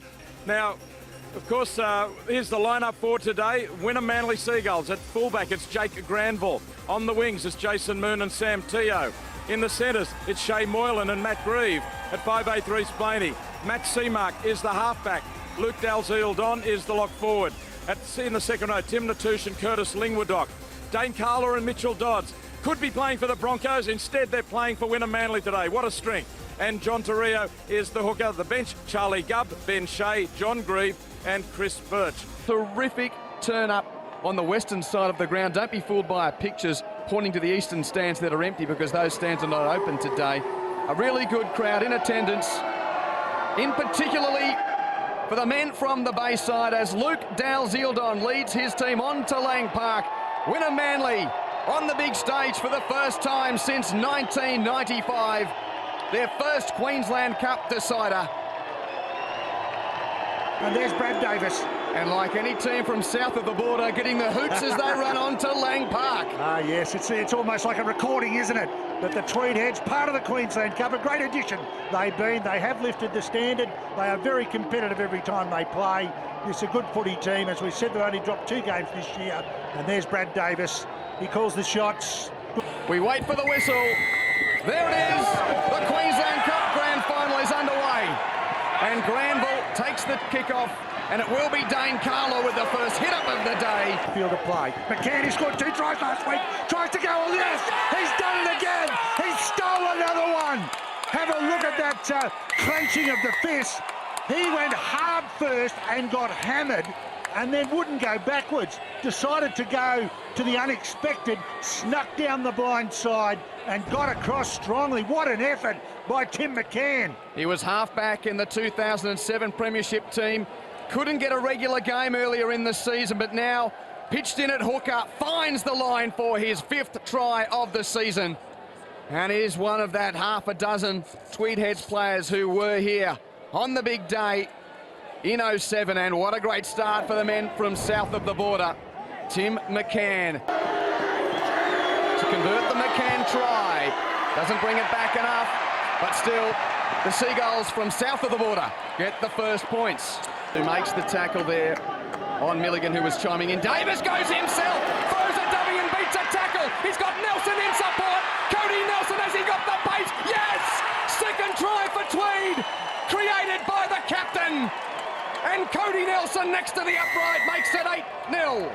One of the great things about good players is, and you hear it called a lot on the NRL, they play what they see in front of them. Davis had initially in mind to offload that ball. There's Cody Nelson getting a breather.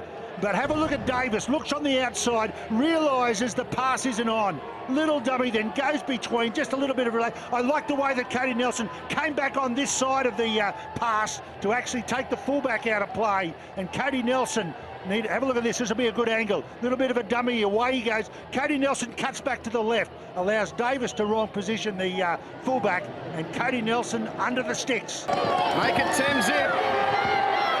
No mistake from Davis. And Tweed get the jump in the 2011 decider. Well, Brad Davis going all the way to the line here. In fact, out. Winner Manly with the football, and they go for a play one. Grabber, and Granville's on the end of it to score the try. The referee wants another look. Seamark with the little kick, and Jake Granville on the end of it. A bold move on play one off the scrum win. It didn't, well, nothing looked wrong with it from here, Warren. No, it's just a question of onside. And it looks good enough. I don't think they could rule no try on that angle to say that he was in front of the kicker. He was probably just onside. Michael, that's a try. Time back on. Try to Jake Granville as the timekeeper had his finger on the hooter for half-time. 10-6 it is, and that is half-time in the Queensland Cup Grand Final for 2011. Last tackle. Blaney, little chip in this, going to hit the ground, and Cookie, yes, that's a try! That's a try! Seamark! Wow, what a kick, and how did the defenders not get to it first? I guess you've got to give credit to the precision of the kicking by Blaney. They weren't expecting the little chip into a little no man's land, and as soon as it hit the turf, well, it had a chance to go anywhere, and would you believe it, Wynnum Seagulls are going to hit the front. I could not believe that he could get a play on this chip from Blaney that pitched in the in goal and sat up for little Matty Seamark. Your fans in the Western Stand about to cheer this home. Wynnum Manly lead the 2011 Queensland Cup Grand Final with 32 minutes to play. Find a big game. Seamark for Natouche, back for Granville. Little step from Blaney. Blaney just got him, but the pass is alive. Moylan receives it, stays alive, goes for the corner. Moylan scores the try. The club deliver with a Manly a drought-breaking title. Great passage of play. They backed themselves, Wynnum. Their expansive game this year, in the latter part of this year, has been something to behold. We have one idiot who don't run on the field there, and he's been banished. But great work. Moylan was the one who finally scored it, backed himself to score it. But the build-up on the inside, little run-stop play again. They've used this consistently. Natouche just pops it back to Granville. They stay deep. Blaney hits the accelerator. Selassie Birdie did well to grab him by the shorts. And then Moylan, a number of players tried to get a hold of him, but he's too strong.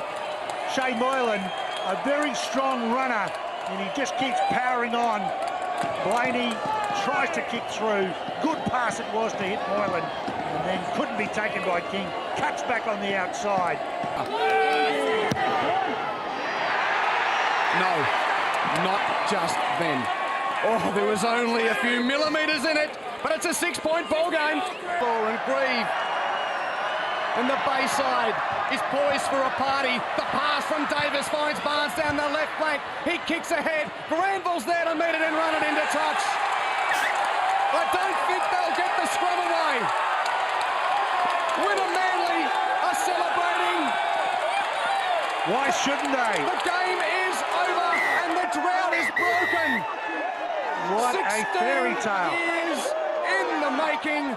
Wynnum Manly are the Queensland Cup champions of 2011. Well, they started the season with 6 losses. That's been well documented. At that stage, they were averaging 12.5 points a game. They've turned that around. Credit to the coach, credit to the players. They've come from 10-0 down in a grand final to score 16 straight points to win it. They came from 6th spot to beat the first team twice and win a grand final. That is as good a comeback as I can ever recall. And congratulations to all the Tweed boys. Well, they're shattered.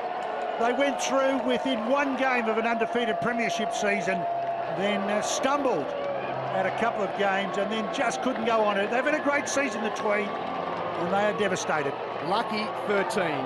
Just their 13th win of the season, and it's a win to deliver them the silverware. Yeah, great effort by...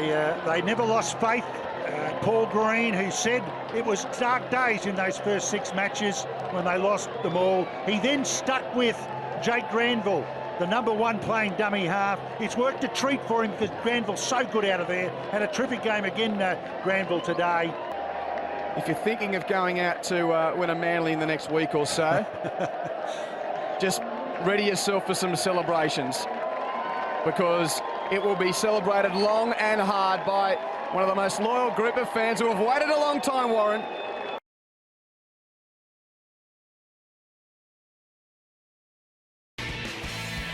Grand final day has arrived. It is great to be with you. The grand final of the Intrust Super Cup. We're coming to you live from Suncorp Stadium this afternoon, right across the Widewater Sports Network. And as the Bayside rivals Redcliffe, the Dolphins taking on the Wynnum Manly Seagulls, the defending premiers this afternoon. It is going to be an absolute ripper. 1 versus 2, so just like it will be in the NRL next Sunday when Canterbury take on Melbourne this afternoon in the Intrust Super Cup. We've got 1 versus 2, the minor premiers Redcliffe against Wynnum Manly. And with me in commentary today again, Scotty Sattler, Ben Eichen. Build-up has been absolutely tremendous for this. It's been a big week in Brisbane, Vossi. These are the 2 best teams across the regular season, the most well-supported, so there's going to be plenty of fans here. Here's the Seagulls lineup, Ben. And isn't it a ripping team? Sean Loxley's at fullback, on the wings Peter Gubb and Nat Barnes, in the centres Dan Wallace and Jason Moon. Jacob Fayou's the 5'8", Matt Seamark is the halfback, and in the front row Ben Shea, Jake Granville and Dane Carlaw. Mitchell Dodds and John Torrio. In the second row, Luke Delzildon is the captain and lock forward. On the bench, Matt Smith, Andrew Clayton, Charlie Gubb and Tim Natush. They're coached by Paul Green. Let's have a look at their side. And isn't there some speed in this side? The fullback Joe Bond, on the wings Delroy Berryman and Liam Georgetown. In the centres, Marty Hatfield and Aaron Whitchurch. The 6 is Maurice Kennedy and Luke Catewell is number 7. The front row is Hancock and Isaac Armour. He is the skipper. And Tom Murphy comes off the bench to start in at hooker. Geese, Watkins, Sliney, and on the bench is Butterfield, Samoa, Ackerman and Ivan. And that coach is John Dixon. And Wynnum Manly, 1 grand final under the statewide competition format for 1 victory last year. Winners over Tweed Heads. They won it 16-10 last year after trailing 10-0 early. Out come the sides to Suncorp Stadium. It's a good crowd on the western side of the ground. Redcliffe supporters probably outnumber Wynnum, but not by a great deal. Won the Intrust Super Cup. Over to the red and white of the Dolphins. Isaac Armour has the honour of leading them out in the absence of injured captain Chris Farrell. And we all know the controversy of that a fortnight ago. And we're underway, the Intrust Super Cup Grand Final. The 2 best sides, Redcliffe and Wynnum Manly. And it is Gubb with a first hit up. Peter Gubb from the wing. Side of Seamark. Now Murphy on to Geese. And Geese, lovely play. Hatfield is through. Georgetown on his outside.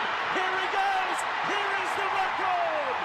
Georgetown scores the 17th straight game. He scores the first try in the grand final. What a remarkable achievement for Liam Georgetown. And his 31st try for the season, no less. Yeah, an outstanding effort, but have a look at this bloke, Troy Geese. He is some sort of player. Runs a perfect line to get Marty Hatfield into space. And then the right centre for the Dolphins times the pass perfectly. And the point-scoring machine, Georgetown, crashes over for Redcliffe's first try. And now to convert. And the Redcliffe Dolphins lead by 6 points to nil. And runs in any sort of position, he runs 15 metres to score. Seamark again straightens up. He's busy all afternoon. He's offloaded a ground ball. Look out, and ground ball is tackled. Geese got on his back. Fayoud dummy half, and again they work to the left. Quick hands, it's put down by Dalzil-Don. Wynnum Manly. They're a team of jugglers. Fayoud's onto the ball. Jacob Fayoud finally. Wynnum Manly. It's scrappy. It's not precise. It's not how they trained, but the result is a try, and it's 6-4. Completely. So hang on to your seat and your hats and whatever else you want to hang on to. It's your business in the final 3 minutes of this first half. Good luck in the second half. Thanks, mate. And here's a chance for Loxley, passing for Dalzil-Don, floats it over the top, a juggle there from Smith. The tuber out the string section for Wynnum Manly. They've kept it going though. Torrio, Moon has scored. Jason Moon has got over for Wynnum Manly. A skip and a jump before he steps. Well, he puts the move on. Here's the grounding. He's got that down okay. Not an issue there, but it's John Torrio who will get on the outside of the three defender and lay that try on for Jason Moon. It is a try. Wynnum Manly lead by 10 points to 6. Seamark at 10-6 and has stuck it out to the right-hand side. So 4-point lead to Wynnum Manly. Inexcusable here defensively from Redcliffe. Again, from nothing, Dalzil-Don throws a long pass and gets out. In numbers-wise, Redcliffe have this covered, but it's just a one-on-one miss by Whitchurch and the beautiful footwork from John Torrio. Last tackle, Wynnum Manly. Fayoud's going to bomb it again, but they haven't picked out bombed again. They've gone for Berryman, and Berryman attacks it. He's lost the ball. Torrio's got it with a step and a jump and a pass again. Peter Gubb has scored. The Gubbmeister scores in the corner for Wynnum Manly, and John Torrio is having an afternoon here today. Someone shout the man a drink. Is that a smile on the face of Peter Gubb? I think it is, finally. John Torrio should be smiling because this is a great piece of play. The Torrio shuffle, here we go, step off the right. And beautiful presence of mind and awareness again to get it on to Gubb to score a try to take it out to an 8-point lead. With 25 to go. This one looks a little better, but it's across the face. Well, it's tense, isn't it? 14-6. They're all anxious back at the Dolphins Leagues Club. The kick over the top. Here comes Bond. Bond has got it. He's found support. This bloke is on one leg. Goes Loxley. They've scored the try. What a run. In fact, Berryman, well, he has got an artificial ankle or something. How has he scored? Now he's hurt the other leg. That will do me. Redcliffe is still in the match at 14-10. Delroy Berryman. Well, they were going to amputate earlier. Can you believe this? Capewell with the little chip. He's tried it a couple of times this afternoon for his fullback, Joe Bond, who picks it up and makes a great play to Delroy Berryman, who's got enormous amounts of speed and keeps Redcliffe in the contest. Game on, baby. And he didn't strike it well at all. Comes down short. So that'll do. Granville, Seamark has got the pass to Dodds.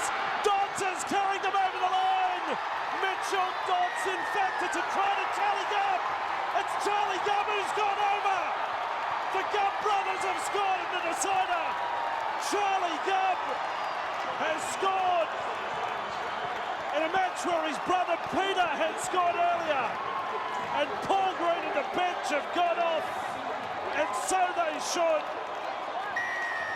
Charlie Gubb, just to score a try in the grand final, was 100-1.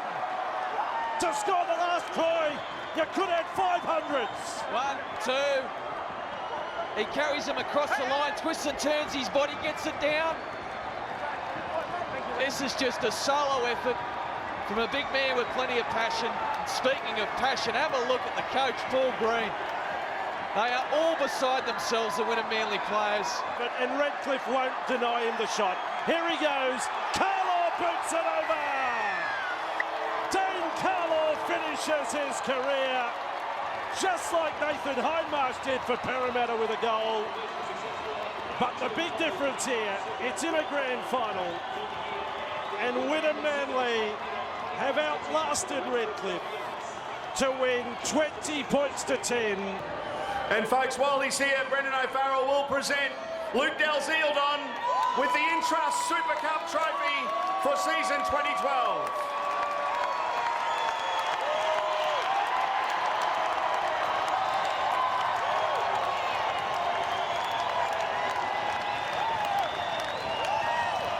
You don't reckon Paul Green's a happy bloke? Watch this. He's got the trophy in his hand again. The Intrust Super Cup champions. Good on you, Paul. And to John Dixon and his Redcliffe men today. So tough to handle this one. So brave. I mean, their completion rates were horrible. Nowhere near what they've been pretty much for the entire 2012 season. But in the face of all that, they stayed brave for the best part of the match. They held their opposition to 14 points. Late try to Charlie Gubb, I know. But for the last 10 minutes, Redcliffe played with 12 men. I mean, that was just the story of this game. But Wynnum, they're a class outfit, well coached, well drilled, with a great roster. And that man there, Dane Carlaw, is going to go out a winner because his side was just too good on the day.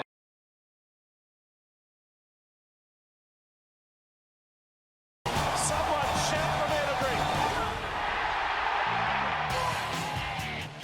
It's taken 24 gruelling rounds, 3 weeks of finals and endless hours of pain on the training paddock. But finally, the season reaches a pinnacle here this afternoon.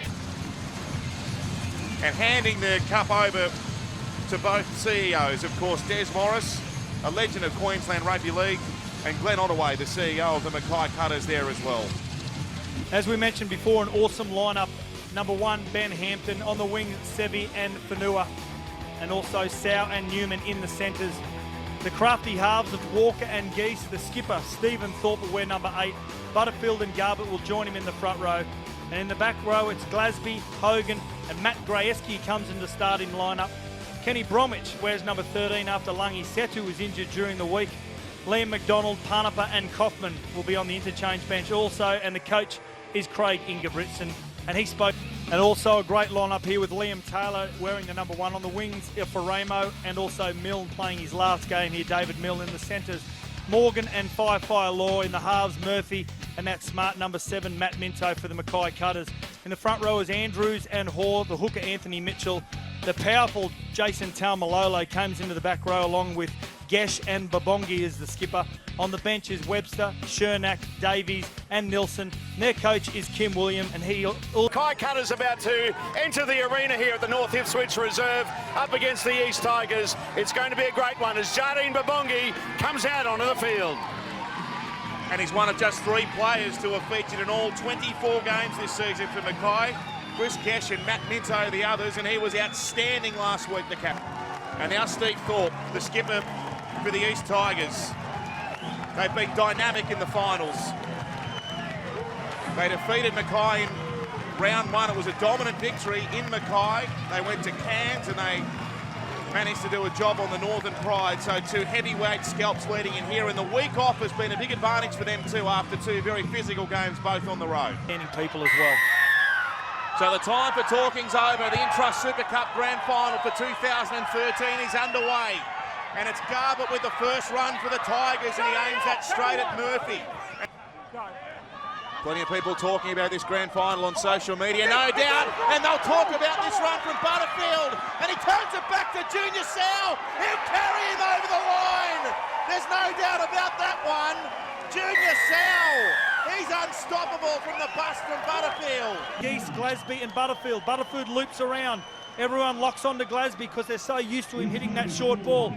Butterfield receives the ball on a sweep play, sizes up the situation beautifully and gives it to Junior Sau. And as you said, Matty, he is impossible to stop that close to the line. Here and Cody Walker, who's off to the Melbourne Storm himself. He slots it from the sideline.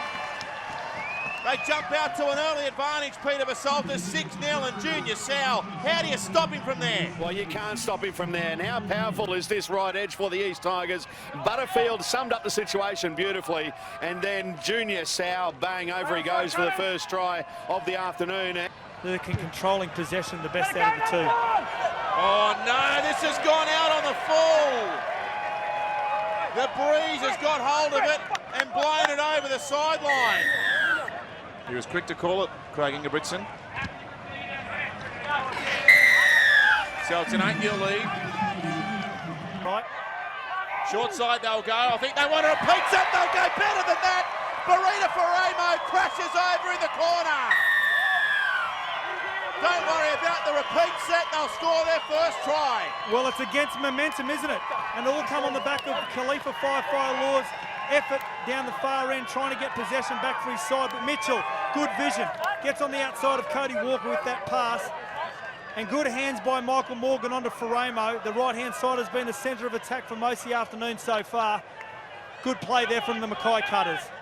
Not just the angle, but you can see the 4X signs blowing in the background. He starts it right, Taylor, and the wind gets hold of it. Down to you, Pete, at 8-4. For the season, that's a record haul for the club.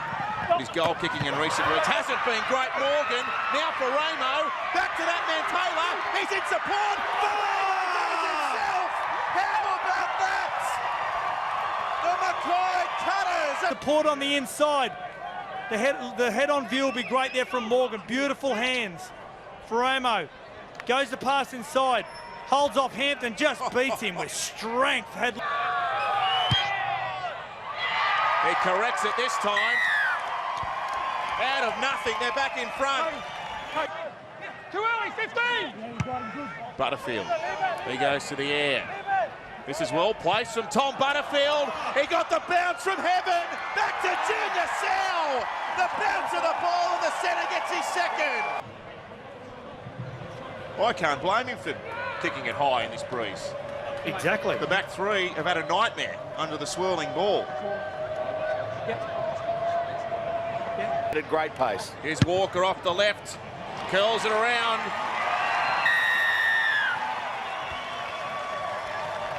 $14-10 of his weight. That was forward from dummy half. That was forward as well. And was that one? I don't know if it was. They're over. Mackay have scored. I'm convinced there was 2 forward passes there. Some pushing and shoving. I haven't awarded it. Get out of there, Cutters. And he points to the spot. I don't know whether I'm seeing that. That looked to me that there were at least 2 very, very marginal passes in that. Started here with a quick play the ball from Murphy. Oh, that was forward. Minto sees it down the short side. Plays in numbers, a nice passing game, and he runs straight. He straightens the line of attack and commits the defenders. From the sideline, he can't get it to swing around, Liam Taylor. We're locked up at 14 all. Walker, he got a low pass from Geeks. There's Hampton. And the ball to Sevi, hits the deck, and it's picked up by Morgan. And Morgan's off down the sideline. Michael Morgan, he'll score! Michael Morgan points it down, and he looks to the heavens. Try that could give the Cutters the Intrust Super Cup. There's the line, there's the line. And there's the 4 points. Great work, Michael Morgan. Strange at kicking goals. He's butted up against the sideline. He's hit it well. It drifts away. He's straight over. I thought it had drifted away to the right, but it's over. Now Mitch Garbutt. Mitch Garbutt from close range. He's got this down, I think, has he? There's a hand under it, but I'm sure there's a pass from the ball. I have a try.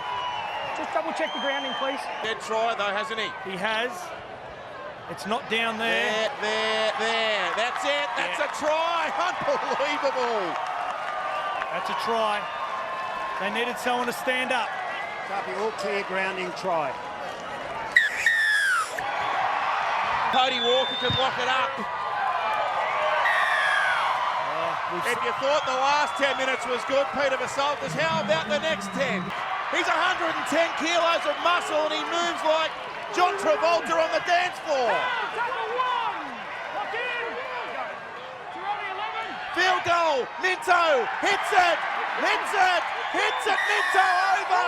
They've got a 1-point advantage, the Cutters, with their 6 to go. Time ticks, Mitchell runs, Anthony Mitchell! Mackay have won the Intrust Super Cup. And Anthony Mitchell puts the icing on the cake. Peter Basaltis, it's a fairy tale coming to fruition. Oh, it is, and the emotion pouring out down here on the sideline from the Mackay Cutters. Their bench has erupted, the players have erupted. Lose a game like this, but there has to be a winner, and there's Kim Williams. An extraordinary coaching performance from this man in his first season coaching at this level. Both coaches, rookie coaches, at Intrust Super Cup level. There's the kick. It's over. It's time to celebrate in Mackay. They'll be rocking in the streets. The grand final has been won by the Mackay Cutters.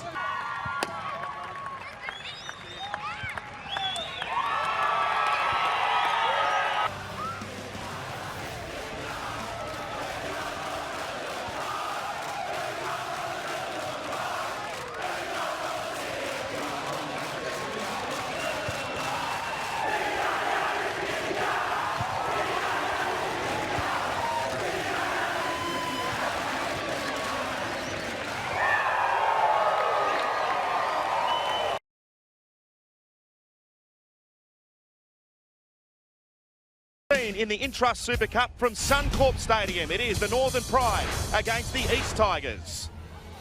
And we welcome you to the home of rugby league in Queensland, if not in Australia, for Grand Final Day 2014 in the Intrust Super Cup.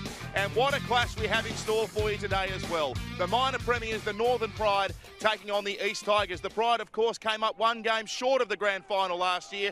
The Tigers beaten by Mackay on this very day 12 months ago. Revenge will be a motivating factor for them. Great afternoon. The Northern Pride have got a couple of changes in their side and an important one in jersey number 20 there. But the side will read this way. Hezron Merger in number 1, Bowen, Anderson, Felt and Tajalala. Nona and Obst will be in the halves, and in the forwards it's Thorby, Drews is the captain, Ethan Lowe, Leary, McCarthy and Spina, and on the bench is Crampton, Getty, Powell Hobbs and Reith Muller, and the coach is Jason Demetrio. And Craig Ingebrigtsen has made some crucial changes to his starting team today. Yeah, some big changes. The impressive 19-year-old fullback Cameron Munster will wear jersey number 1. McAnally, Newman, Heimel, Hunt in the centres, Richie Kenner, Tyson and Walker in the halves, Kafusi, Butterfield, Grayeski, Hogan, Geese and Bromwich in the back row. The interchange is Malone, Thorpe the skipper on the bench, Garbutt, Liam McDonald and the coach is Craig Ingebrigtsen. That was the Pride's biggest loss of the season so far. Who will it be? The Pride of Cairns or the East Tigers of East Brisbane? The Tigers with first use of the ball. There are only 5 out. Excitement building in Cairns. Ruse, away to Nona, lovely pass, they've got an overlap, they have the score, and the Pride break open the Tigers early on for first points. Well, the amount of pressure they've been having to put on the Northern Pride very early on, they've spent a lot of time up this end of the field. It's 2 flat runners. Thorby and Ethan Lowe really take the focus, as well as Obs, take the focus away from the defence. It's a nice exchange of passing from McCarthy on to Kyle Felt to open up the account in this year's grand final. He's a sharp shooter, Sean Nona, and he makes it 6 points to 0 down the Usalty. First blood to the team from Cairns, and the fans like it as well. Tom, you're not square, Tom. Sean Nona, away to Leary. That combination which has proved so fruitful this year. Ruse gives it away to Merger, and now to Bowen. They're in again, the visitors. That was good.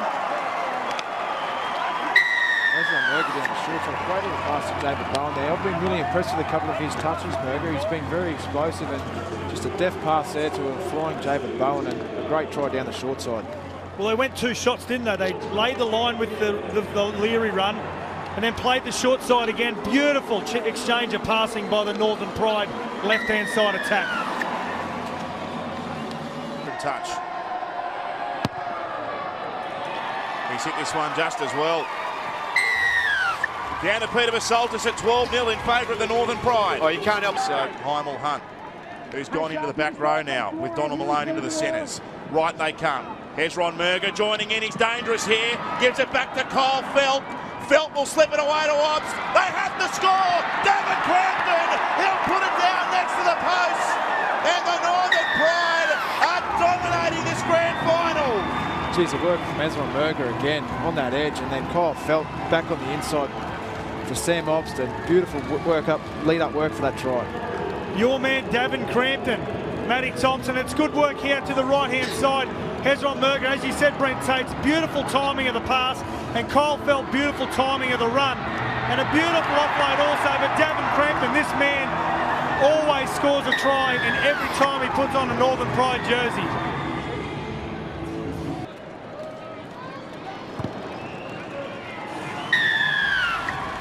Let's head down to Peter Basaltis' sideline. And you know what? High-profile radio personality. If you keep going right, there we are. That's a shock. Tatey, would you refuse to play with that? I have refused on many times. Don't even bother coming out. It's good as bag, don't worry, don't leave home without it. Oh, good. There's the rebound. It came away to Nona. Nona delivers the pass. In the corner, Anderson. Oh, that might be it, I reckon. 22-0 with a kick to come. Clayton Sharp will point to the spot, and they're going off in Cairns. Oh, it's going to be tough to get back from this position. But it's a fifth tackle play, and it goes back to Nona, keeps the ball alive, and it's a ricochet there of Cody Walker, and he stays alive, Nona. Great work from Nona, and good vision to fire that ball out of Brett Anderson out on the left wing. Both he and Bowen have been swapping positions throughout the game, and he comes up with an important four-pointer after half-time.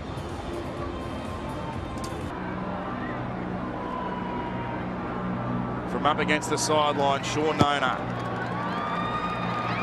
It's as straight as an arrow, and it's straight over the black dot to make it 24-0. Well, Peter Basaltis, they're rowdy at the best of times in Cairns, but what about tonight? They'll be jumping through the streets. Oh, won't they ever? Rattle and Hum, Gilligan's, all those great places up there in Cairns. They'll be going off right now. Forget about tonight. That is just great awareness there to be able to see the situation, sum it up so quickly. They've done it that well all afternoon, the Northern Pride. So far. Another big charge from Power Hobbs, who got some attention in defence as they go left again. Blake Leary running freely. Leary gets the Munster, gives it to Ryan Getty. Well, you can sign, seal and deliver it now. The Pride have got this parcelled up. Well, Jason Demetrio said before the game how much they've learnt after being bundled out in straight sets last year. But look at the vision down the short side here from Nona. And look at the skill here in two hands. Blake Leary just keeps the defenders off and shows vision on the inside to Ryan Getty to finish off a beautiful movement on the fifth tackle to take this scoreline out to 28 points to 0. And this man's been one of the standouts again. Probably their best player all year.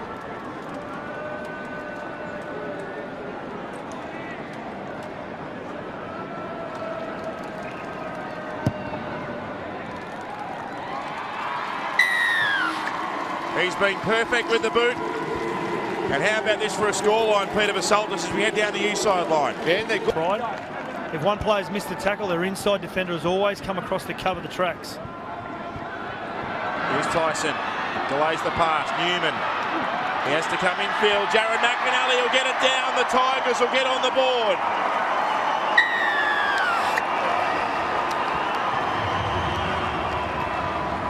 Well, it had to come eventually, didn't it? They swept it to the right-hand side. Cameron Munster was tackled. It was Jesse Bromwich, Kenny Bromwich, I should say, that keeps the ball alive, and Shane Newman has the ability here just to straighten the line of defence up, give the ball to McInally. He had too much speed to be Semi Tajalala to the line. Last year and has struggled to get back to his best because of that serious knee injury.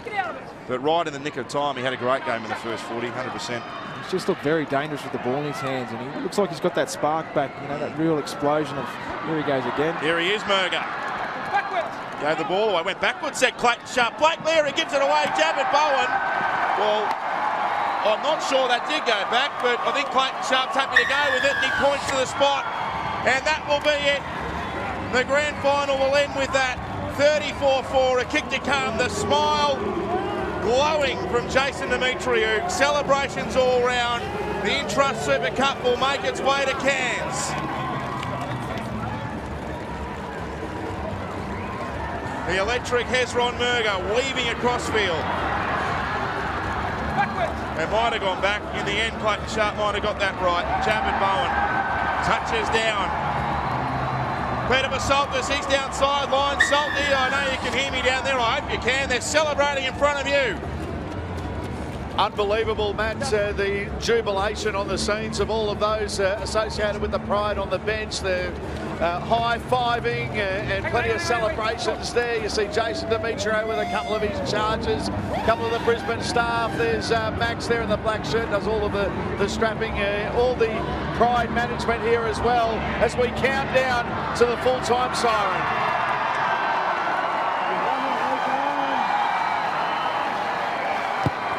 The celebrations start now, and the kick goes over from the sideline, and it's the biggest winning margin in Intrust Super Cup Grand Final history.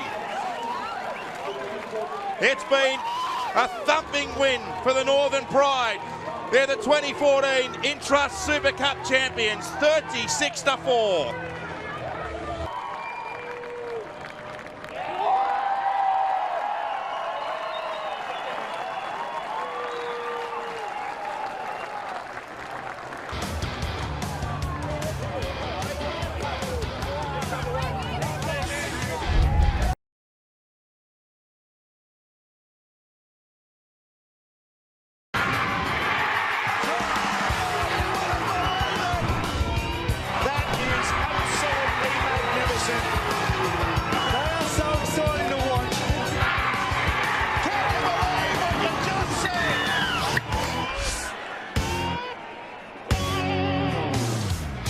It's always a very special day, grand final day. The Blackhawks looking to become just the second team in Cup history to win the premiership in their inaugural year in the competition against the Ipswich Jets, who are yet to win in their 30th season this year in the top flight competition here in Queensland Rugby League. The Towns. Exciting lineup, it has been all year, with Hughes in the jersey number 1, Santo and O'Neill on the wings, Humble and Pengai in the centres, Louis and Parker Walsh have been great in the halves, and the forward pack big and mobile and physical with Hall, Mitchell, Beasley is the skipper, Martin, Tanganoa and Costigan on the benches, Marfu, McLean, Matson and Thorby, and the coach is Christian Wolf. This is the Jets lineup for the grand final. Carlin Anderson is the fullback with Barber and Pandia on the wings, Capewell, Belacapa, Speedy, backs in the centres with Cleland and Phillips, the controlling halves. The forward pack is Lingwadoc, Parcell, Griffin, McConaughey, Capewell, Kieran Lander in his last game in the Intrust Super Cup is the skipper. And on the benches, Siege, Martin, Hayes and Tortau. The coaches are Shane and Ben Walker. It's 20 years of the Intrust Super Cup, and to mark that milestone, the Queensland Rugby League has this week named its Intrust Super Cup team of the last 20 years, and it is a star-studded lineup, Scott Sattler. A lot of these guys you would have played with and against. There's been some great clashes here at Suncorp Stadium on grand final day, but rarely have we seen two such exciting teams to do battle here in the premiership decider. And Billy McConaughey has played in the grand final as well. He played in the Jets' last appearance in a grand final. So we're underway here at Suncorp. 80 minutes separating the premiers and the runners-up this year. We'll play it back. That's the way they look like they'll go through. Mitchell, who won the comp with Mackay 2 years ago. Hughes, short pass. They're over. It's Humble. And the favourites from Townsville score first points on Grand Final Day 2015. Well, they had numbers on the right. Just Christmas in the passing. Passes early. Robert Louis, and then leaves it up to Hughes to do all the work for Tom Humble. He attempts this conversion, hits it okay, hits the post, bounces out. So the damage is restricted to 4 from an Ipswich perspective. But this Townsville Blackhawks side, they're winning the battle in the middle. Exactly like Peter Pasolda said, it's exactly they want to play. Here's Barber with the speed, and he links up with Marvin Barber. Barber's in the clear. Barber's over halfway. Barber's got the fullback to beat. He steps inside Marvin Barber. Barber's still going. Flicks it over the top. Oh! That is unbelievable stuff. It might be grand final day, but they just back themselves, and that is the another try of the year for Ipswich. Oh. That just goes to show how dangerous this Ipswich lineup is as Carlin Anderson converts and puts them ahead. Peter Basaltis, they've been on the rack for 20 minutes, Ipswich, against the dominant Blackhawks, but now they're in front. Wow, speed, how good is it? Absolutely fantastic try here for the Ipswich Jets. Look at Marmon Barber go. The Roadrunner and the Coyote would both give up chasing this bloke. Unbelievable. And then he had the presence of mind to throw it back on the inside. Wham, bam, thank you, ma'am. There's the try. The Jets are back in it. What a game of football. Well, Anderson to Cleland, to Phillips, he'll kick. He sends Marmon Barber on another run downfield. Barber streaking through. Hughes does well, although Hughes is shoved back and gets it back in the field of play. Or does he yet? Oh no! Oh my goodness me! Oh no! What has happened to Ryan Hughes? Has had a brain explosion of epic proportions. Pushes him. Oh, that's play on. I reckon his heel's on the line. That's play on. No, I reckon he's gone out. Referee would confirm the on-field decision. Try. Oh, wow! What a huge turnaround. I thought Friday night the pass from Sean Kenny-Dow was a shocker. Anderson starts it right, hooks it back. Carlin Anderson kicks it from the sideline. 12 points to 4. Louis feeds it. Mitchell picking it up from Locke. Gives it away to Parker Walsh. He allows 2 to go. Oh, Hughes passes to Santo. It's like clockwork for Townsville. That was like a training gallop. That's how good they are, this back line. And the Blackhawks hit back with interest. Louis from up against the touch line. It swings away again off the post. Trick shot here, first tackle off the scrum. Huge set of 6 for both teams. Cleland Anderson! Carlin Anderson's in for the Jets! They did it last week, and they've done it again in the grand final. A try right on half-time.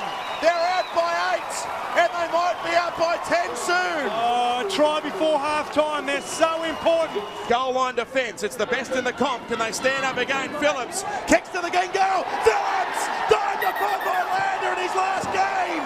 Lander might have scored, but we'll have to go upstairs. He scored a try with exactly the same kick. Oh, yeah, he's well onside. Oh, how about that? What about the skill here from Phillips? He scored a try last week against the Hunters. He could have scored here again, but the skipper in his last game in the Intrust Super Cup. And the short kickoff started it. The short kickoff gave Ipswich the ball back. Kieran Lander gets it down. He starts it out right and he can't get it to come back. Ipswich by 12. One more try. It's a long way back for the Jets. Cleland sweeps it to Phillips. Phillips shoots it. Gives it to Velicapa. Velicapa scores. And Velicapa, he just needs to get open space. He shows it to the outside, keeps the defence off him. And you're never going to stop Velicapa that close to the line. The Ipswich Jets, they go 16 ahead. When he gets up and plays it to Anthony Mitchell. He gives it to Parker Walsh. Now to Robert Louis. Gives it out the back. There's space to work with. Hughes will score. Here it comes. Here comes the comeback. Townsville are over. Hughes has scored. He's kicked none from 2. This is a huge attempt at conversion. He steps up and he manages to guide this one through. So we're back to a 10-point ball game. And he kicks for Marmon Barber. Look at the chase here. Oh, Marmon Barber holds his ground. Barber's got room to move here. Barber's down the sideline. Marmon Barber. They've got him covered, have they? Barber back in field. Kicks ahead. Chasing after it. Anderson. So to Parcell. Anderson picks it up. He kicks ahead. Oh, it's a race. Anderson kicks it down. That has to be a penalty. Humble pulls Anderson out of the contest. It's more the Parcell one, isn't it? I mean, Parcell was he was in pole position to dive on that. What? Oh, and Carlin Anderson had to dive on it. He would have scored anyway. Yeah. There's no point in arguing because there was a case that one of his players might have gone to the bin.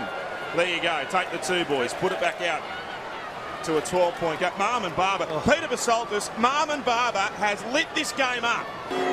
So Marmon Barber, he puts it back out to a 12-point ball game, but with 20 minutes remaining on the clock, this is far from a done deal. 5 tackles gone. Robert Louis. Louis goes in behind them, kicks himself. Louis! Louis's got the Blackhawks back in the grand final. In games, and it comes down to the experience and whether you're willing to take the game by the scruff of the neck, and that's exactly what Robert Louis has done. So you rejoin us as Louis lines up the conversion. Nerves of steel, Robert Louis scored the try, kicked the goal. 6-point ball game, 6.5 left. Clayton Sharp say he held on to it. Cleland, they come out of the line on Cleland. Cleland through. Cleland's got the body. Parcell. It's been knocked down, however, by Hughes. So they'll get the ball back, and it'll be a scrum packing with less than 2 on the clock. 50 seconds left on the clock. A field goal wins it. Back to Norman Barter. He's missed the field goal. Left to lock the grand final up. The Jets with a try and maybe a conversion. Parker Love picks. That's it. That is it. And now he pushes away Matt Parcell. Parcell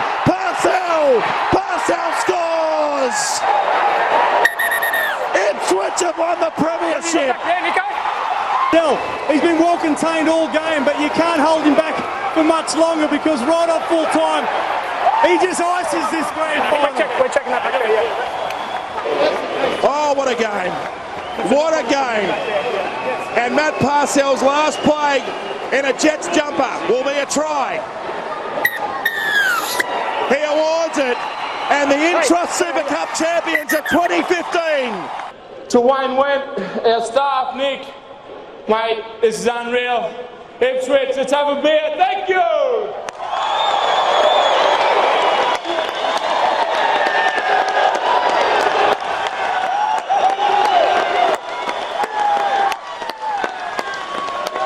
Thanks for your company. Look forward to your support again in season 2016. The Jets, the champions for this year.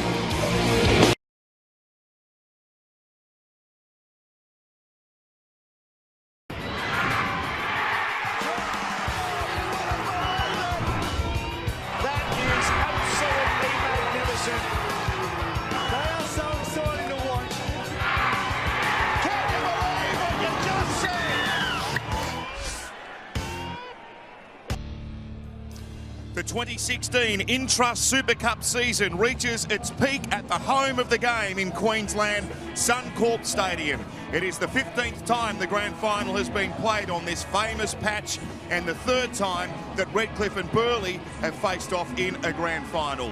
Burleigh won back in 1999. In 2003, it was the Redcliffe Dolphins who got some huge inclusions here and unexpected ones as well. Absolutely, Matty. Curtis Rowe at fullback. On the wings is Wanahi and Regan. Centres, Saluma and Broadhurst, Cullen and Fogarty in the half. So dangerous they are, the 6 and 7. Page, Politoni, Vai, Dowling, Schwass and Burr in the back row. And on the interchange benches, Fanine, Alamai, Petteroo and Jeff Lynch comes in as a late inclusion, and the coach is Jimmy Lenihan. Grand final of 2016. As we see some pretty big inclusions themselves in jersey number 7, but at fullbacks, Jack Ahern, Jonas Pearson comes onto the wing, and Curtis Johnston the other wing with Randall and Bradley in the centres, Strasser and Nichols in the halves. The skipper is Sam Anderson with Pumpi, Fainga, Whitchurch, Bridge and Gesh, and on the interchange benches, Lee, Brown, Cleal and Hazard, and the coach is Adam Mogg. He's brought some fans with him as well. Here's Jamal Fogarty, the second leading point scorer in the premiership this year with 260 points. He is the captain today. He leads the Bears on to Suncorp for their 5th grand final.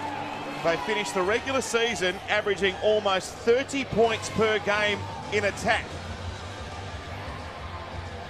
About grand finals experience, to see Sam Anderson lead the Dolphins onto Suncorp Stadium, such a proud part of Queensland Rugby League folk. You're a Redcliffe junior yourself. You know how important this is to kick. Friday night, he's ready. So we're off. 80 minutes away from determining the winner of the Intrust Super Cup for 2016. They've got through 4 tackles. Cullen to the line. Out the back to Curtis Rowe. Rowe's gone straight through. Curtis Rowe will score the first try of the grand final. They opened up and the speedy custodian made them pay. 4-0 with a kick to come. Yeah, he's been dangerous all year, Curtis Rowe. He's in the top 5 try scorers this year. And it's just lazy defence. And it's Aaron Whitchurch. He gets on the outside of Whitchurch and just burns him for speed. He's done that to plenty this year, Curtis Rowe. And Burleigh, they strike early. Great start to this grand final. Hits it cleanly, hits it beautifully. Jamal Fogarty makes it a 6-0 lead for Burleigh over Redcliffe down to Peter Basaltis. Yeah, don't underestimate how hard that conversion was too with that swirling breeze, but this was just fantastic play. You're right, Matt, they've been playing so well down that left edge, the Burleigh Bears, and I'm just really worried now, just looking at the Redcliffe body language, the next 5 or 10 minutes crucial for them. Closes to within 5. Pumapie picks it up, trying to catch the marker offside. He went back to Whitchurch. Oh! Brilliant still, Redcliffe. Jonas Pearson will get over and score. That was brilliant to watch. Well, it was a try that came from nothing, absolutely nothing, doing that set for Redcliffe Dolphins. And Pumapie takes them on from dummy half, gets a little offload. Pumapie, both Pumapie and also Politoni, they're so much alike the way that they play. Nice pass there, nice from Whitchurch, 2 good involvements in 2 tackles. There'll be no problem with that. Redcliffe get back on the board, 6 points to 4. Oh, I don't reckon the leg's any good. He's duffed that. Good couple short of the line now. Politoni wants to send it left. He gives it to Cullen. Out the back to Curtis Rowe. Rowe sees half a gap. Curtis Rowe's got to the line. He's got 2, Curtis Rowe.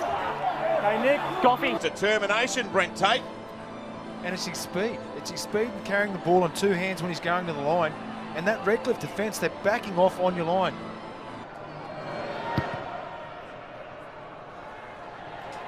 He manages to squeeze it through. It's an 8-point advantage in favour of the Bears. Has it. Up against the goalpost, lost the ball. Penalty. About Cullen. Dynamic. We head to a 10-point lead. Here's the last tackle. Lee plays it. Pumapie wants to kick to the in goal. It bounces up and they've scored. It's Tyson Cleal with a try on grand final day. So Nichols sends it over from right in front. And we're back to a 4-point margin. Down to Pete on the sideline. Yeah, you can just see the way that it lifted everyone, not only the players, but the Dolphin supporters. He liked that one, Tyson Cleal, scoring a try on grand final day. Just some of his runs and aggression in defence. Here's Cullen. Here's Rowe. Lovely pass. Saluma nearly there. Saluma over. Is the ball on the grass? I reckon it is. Hakawada, he thinks it is. He's done a great job because he's on his back there. It looks as though the Redcliffe players have actually assisted the ball getting pushed down just with the weight. Fogarty hits it. Flash. He just doesn't miss, does he? Wonderful goal kicker. And he establishes a 10-point lead. The Bears over the Dolphins. The Redcliffe fans starting to come into it as well. Nichols takes it. Nichols will score. He might be carrying a bone quad, but he's still got over for a crucial try. They're back within 6 and they'll be back within 4 soon. Well, an opportunity, and he gets his team 4 points. Make that 6. This has been gutsy by Redcliffe. Burleigh jumped out of the blocks from the opening whistle. The Dolphins had to hang with him to claw their way back, and it's been a mirror image of that in the second half. And Nichols the man who goes over. The final 10 minutes almost upon us. Burr away to Fogarty, then to Rowe, then to Broadhurst. Broadhurst will be hard to pull down. He's very strong, but he stopped 7 short of the line. Burleigh stacked out left if they come that way. Burr decides to run into them. Gives it out the back. Fogarty sends it to Cullen. Cullen's over. Cullen scores. There's still time on the clock, but that might be half a dagger through Redcliffe hearts. Look at the movement here when he receives the ball. He steps to the outside just before he gets the ball because he knows the defender is on him. Watch this. You can see the defender, bang, gets on the outside of the defender, gets in between the outside defender and scores a try that could possibly wrap this Intrust Super Cup Grand Final up. I told you, he just doesn't miss. You can put that try down to the set of 6 that Burleigh had before. Yeah. They really muscled up. Just powered forward, didn't they? And they made Redcliffe kick out of their own 40. Wanahi caught it on the 20, made it back to the 30. And that's what gave this the opportunity for Cullen. It's great vision from Cullen. As I said, he knew the defender was going to put pressure on him. So just as he gets the ball, he skips to the outside. It's good skill and vision. Redcliffe might be able to take a try with them anyhow. Final 10 seconds, ball comes free, Burley get it back, and that will be it. The grand final is over. The Intrust Super Cup is heading to Burley. They finished second in the regular season. They had a week off in week one. They beat Redcliffe to seal their passage here, and they backed it up with another victory in the big dance, a 10-point margin. Well done, Jim Lenihan. Well done, everyone at Burley. It's a little bit different for you, isn't it? Because your father, 31 years ago, won a premiership in '85 in the Brisbane Rugby League Grand Final. So it's a little bit different for you as a family, isn't it? Oh, mate, 100%. And, you know, it was a goal of ours from the start of the year. And someone said to me before the game, it's time to follow in your father's footsteps and win a premiership. And you know, that made me think about it. It's an awesome thing. And, mate, I just can't believe it. Stoked.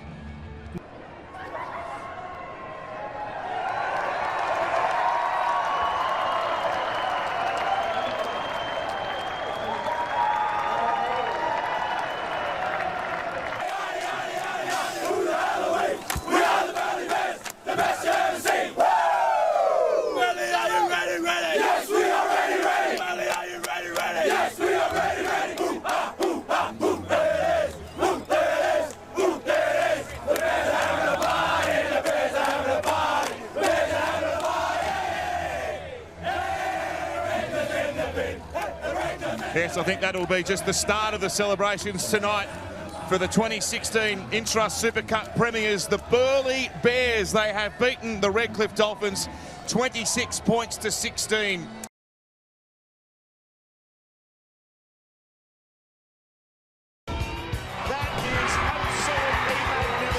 It's a day of the year that's given us so many terrific memories, and who will be creating history today for the Intrust Super Cup Grand Final.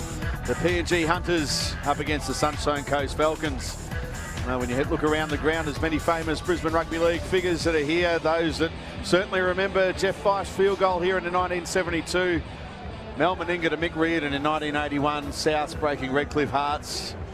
The massive brawl in 1990 between Norths and Valleys. So many memories on Grand Final Day in Brisbane. Now they've got the expectation of a whole nation on their back here today. Yeah. And Papua New Guinea, here is your grand final side. It's Stargrowth Armin at fullback with Paul and Morris on the wings.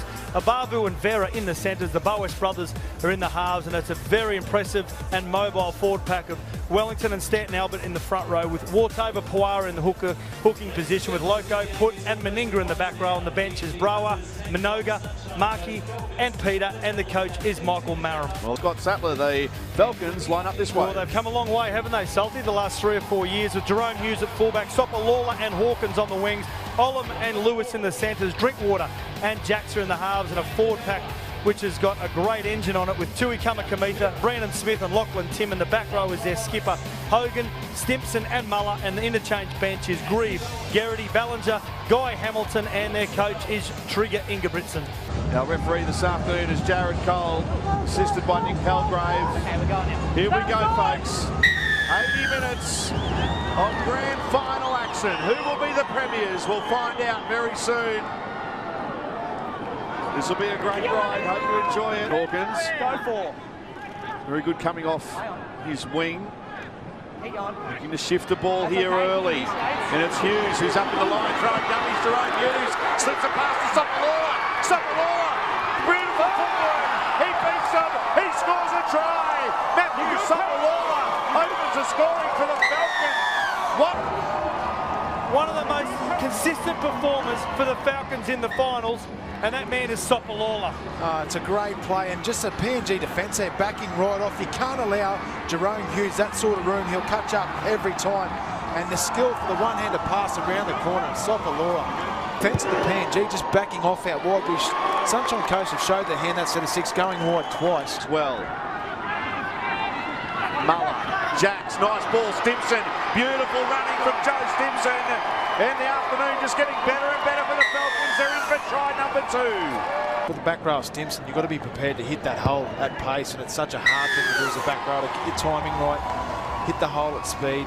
As we see, they convert the goal there, but it's been a nervous start by the Hunters. They really need to get themselves back into this game. Prawara. Boas. Out the back they go through. Meninga trying to pop a pass. Someone will put it down. Going to claim a try, but the same. The pass went forward. Intrust Super Cup season for 2017 is underway. And a mistake from the kickoff. They tried to mask it, but that is exactly what the PNG Hunters wanted. Scott Drinkwater dropping the ball. Last tackle, Asai Boas kicks, it's off hands, could well be play on, it is going to be play on for the PNG Hunters who scored through Watson Boas. We're going to check it, but it all looks okay for the Hunters to register their first points. We haven't made an on-field decision here, we've got no try. And this one here will tell us. Knocked on there.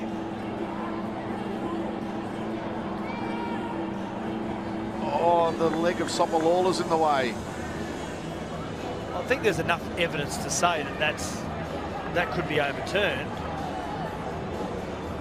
I think he missed it initially. I thought he missed it. Hasn't touched it there. I think he's missed it.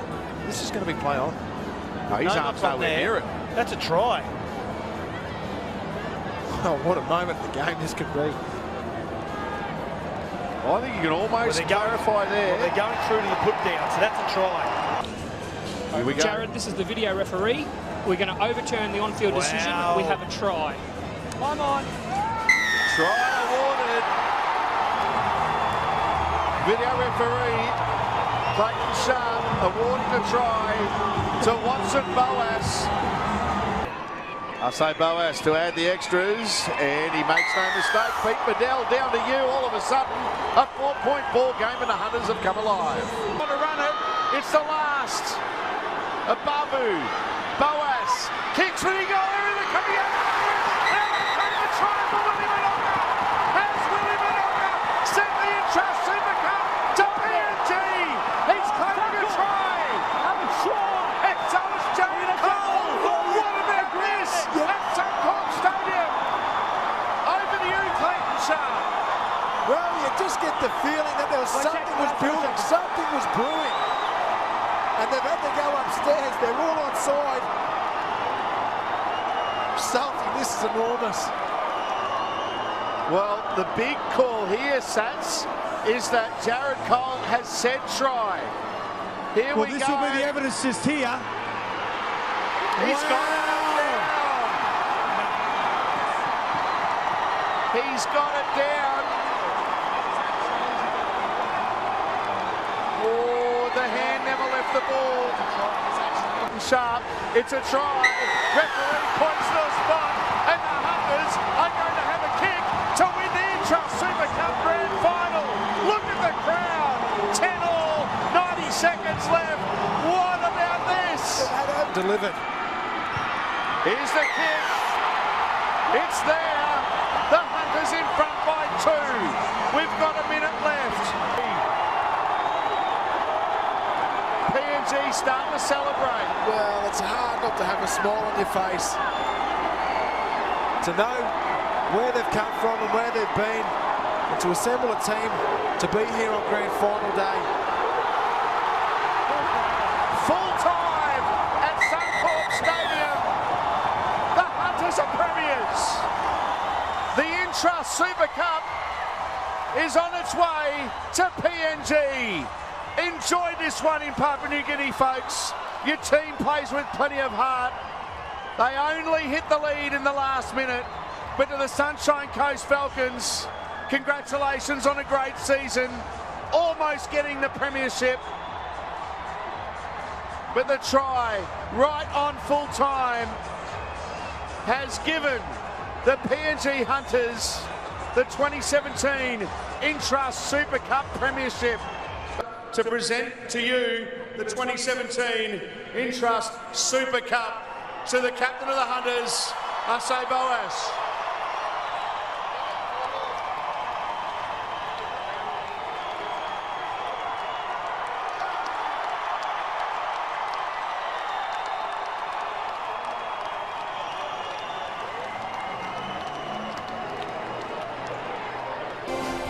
Well, welcome back to Suncorp Stadium as we see the jubilant scenes from the PNG Hunter players, their fans and also the officials. It's been an amazing entry into the Intrust Super Cup.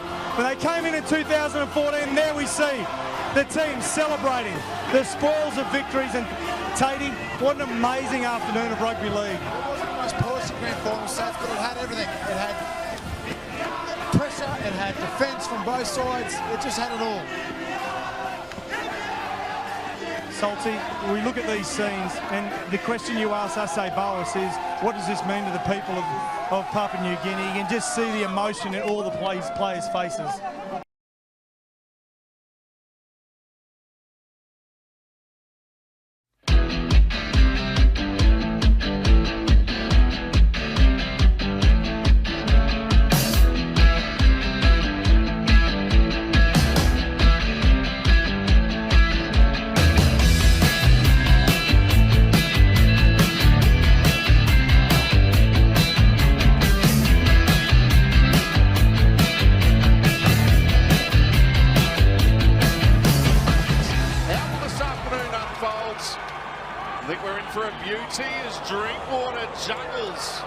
The kickoff. The Tigers with first use of the possession. He's kicking into that sun, obviously the far side of the ground, just putting it up high, putting the young Trey Fuller under a bit of pressure. Connor Carey coming across. How important Sats is a player like Sam Anderson in today's game. The experience that he's got with these young Redcliffe forwards around him. Because he's against the big forward pack, I like what he did. Now Rudolph off to the side next year. Get through one, get through another. Kafusi tries to struggle away from him. Eventually Kafusi and Drinkwater bring him down. What an involvement from Toby. Yeah, good explanation there, Adam. Here's the attempt at the penalty goal. No mistake. First one to Redcliffe. They lead 2-0. Really early, and get up really hard. They can control the play the ball. Walters, Drinkwater, over the top, and Carey in the corner. First try of the grand final to Connor Carey.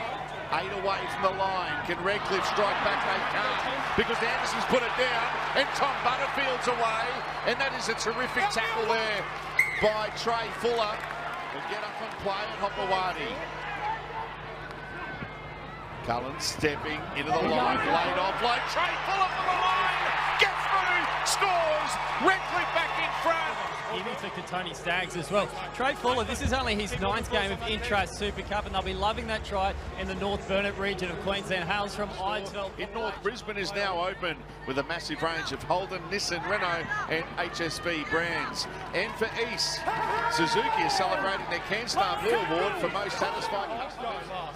Turpin, Grubbers for the in-goal area, wants it to sit up, bounces at right angles, and in the end, Braden Torpy had no choice but to just, this is the last line, he plays it. Kick there from Donovan, it's a nice one, Hawkins, climb time, and scores the try. Yeah, this is a good lesson to any young kid, the value of keeping your eye on the ball. Jeremy Hawkins keeps his eye on the ball the whole way through. Linkport took his eye for a slight second. Doesn't help out Linkport. Tony Staggs gets this one to come back. Beautiful kick. Comes across well. And then gives the pass to Connor Carey. But that was a great attempt. And this time, Carey almost pushed over the sideline. A great attempt at a 40-20. Kevin Walters needing to see in the middle of the screen as Redcliffe through Katoni. Staggs is away. Staggs. Fasula, Awi and Sevi make the tackle. Makes no mistake, Dolphins 8 in front. Magnificent. And this man, one of the best players on the field in Toby Rudolph.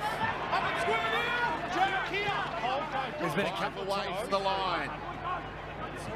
Cullen, Fuller, ducks under an attempted high tap, goes straight through. He'll score! The opening try in the second half.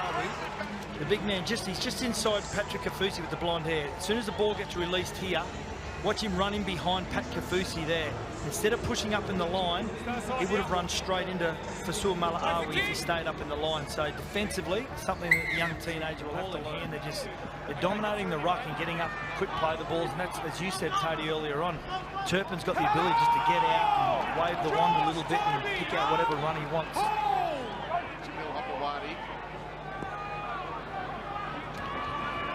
Fasua Mala'awi, Tuali's got him, offloads to Foster, and then they get him as well. Watson, Tuali's having a great game. Here's Donovan, talking about Hopewadi having a great game. This one wasn't back against the try. This will be a miracle try. Katani Starks.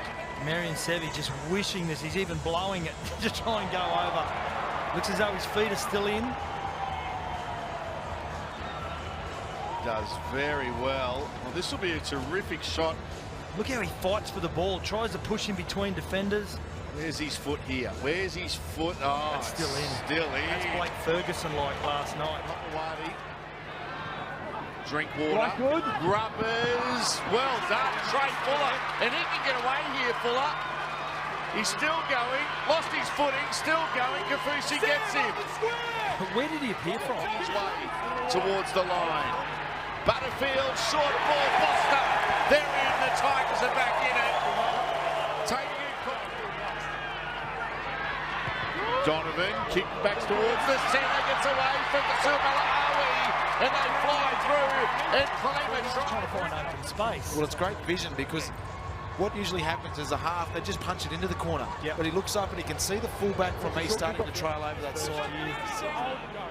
The Bulldogs are in front by 2 at the moment, 12-10. Drinkwater.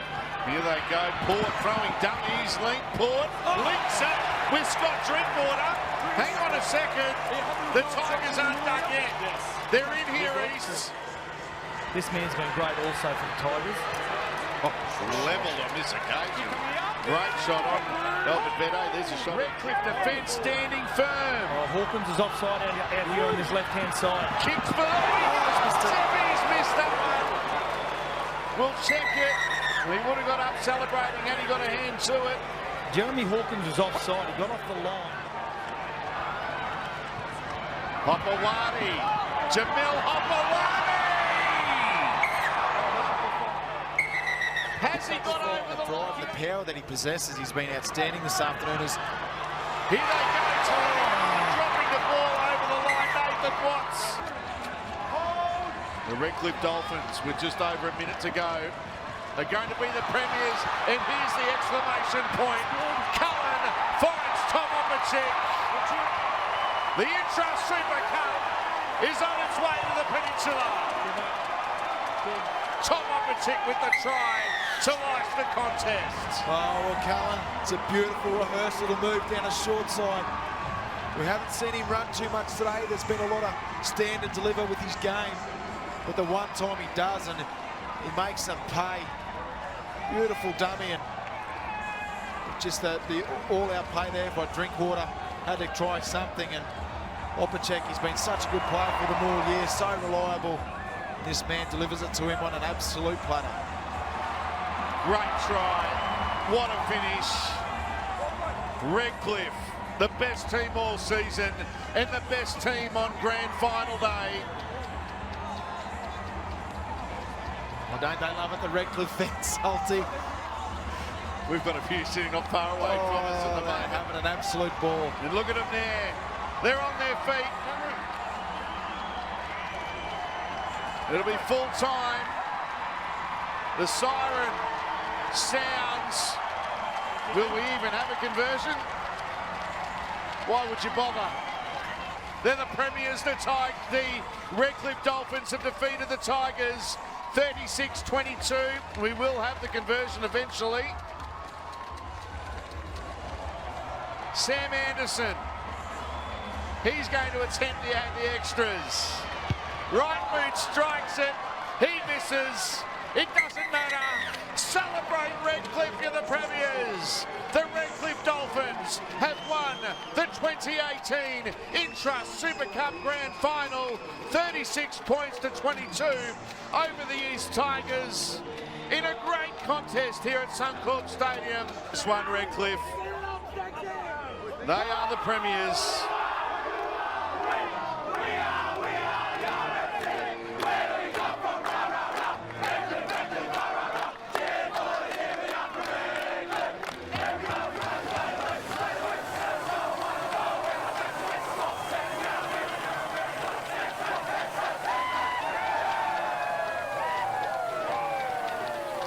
Great scenes here at Suncorp Stadium. The Redcliffe Dolphins, they'll celebrate this one and then get to work to prepare for the National Championship next week on NRL Grand Final.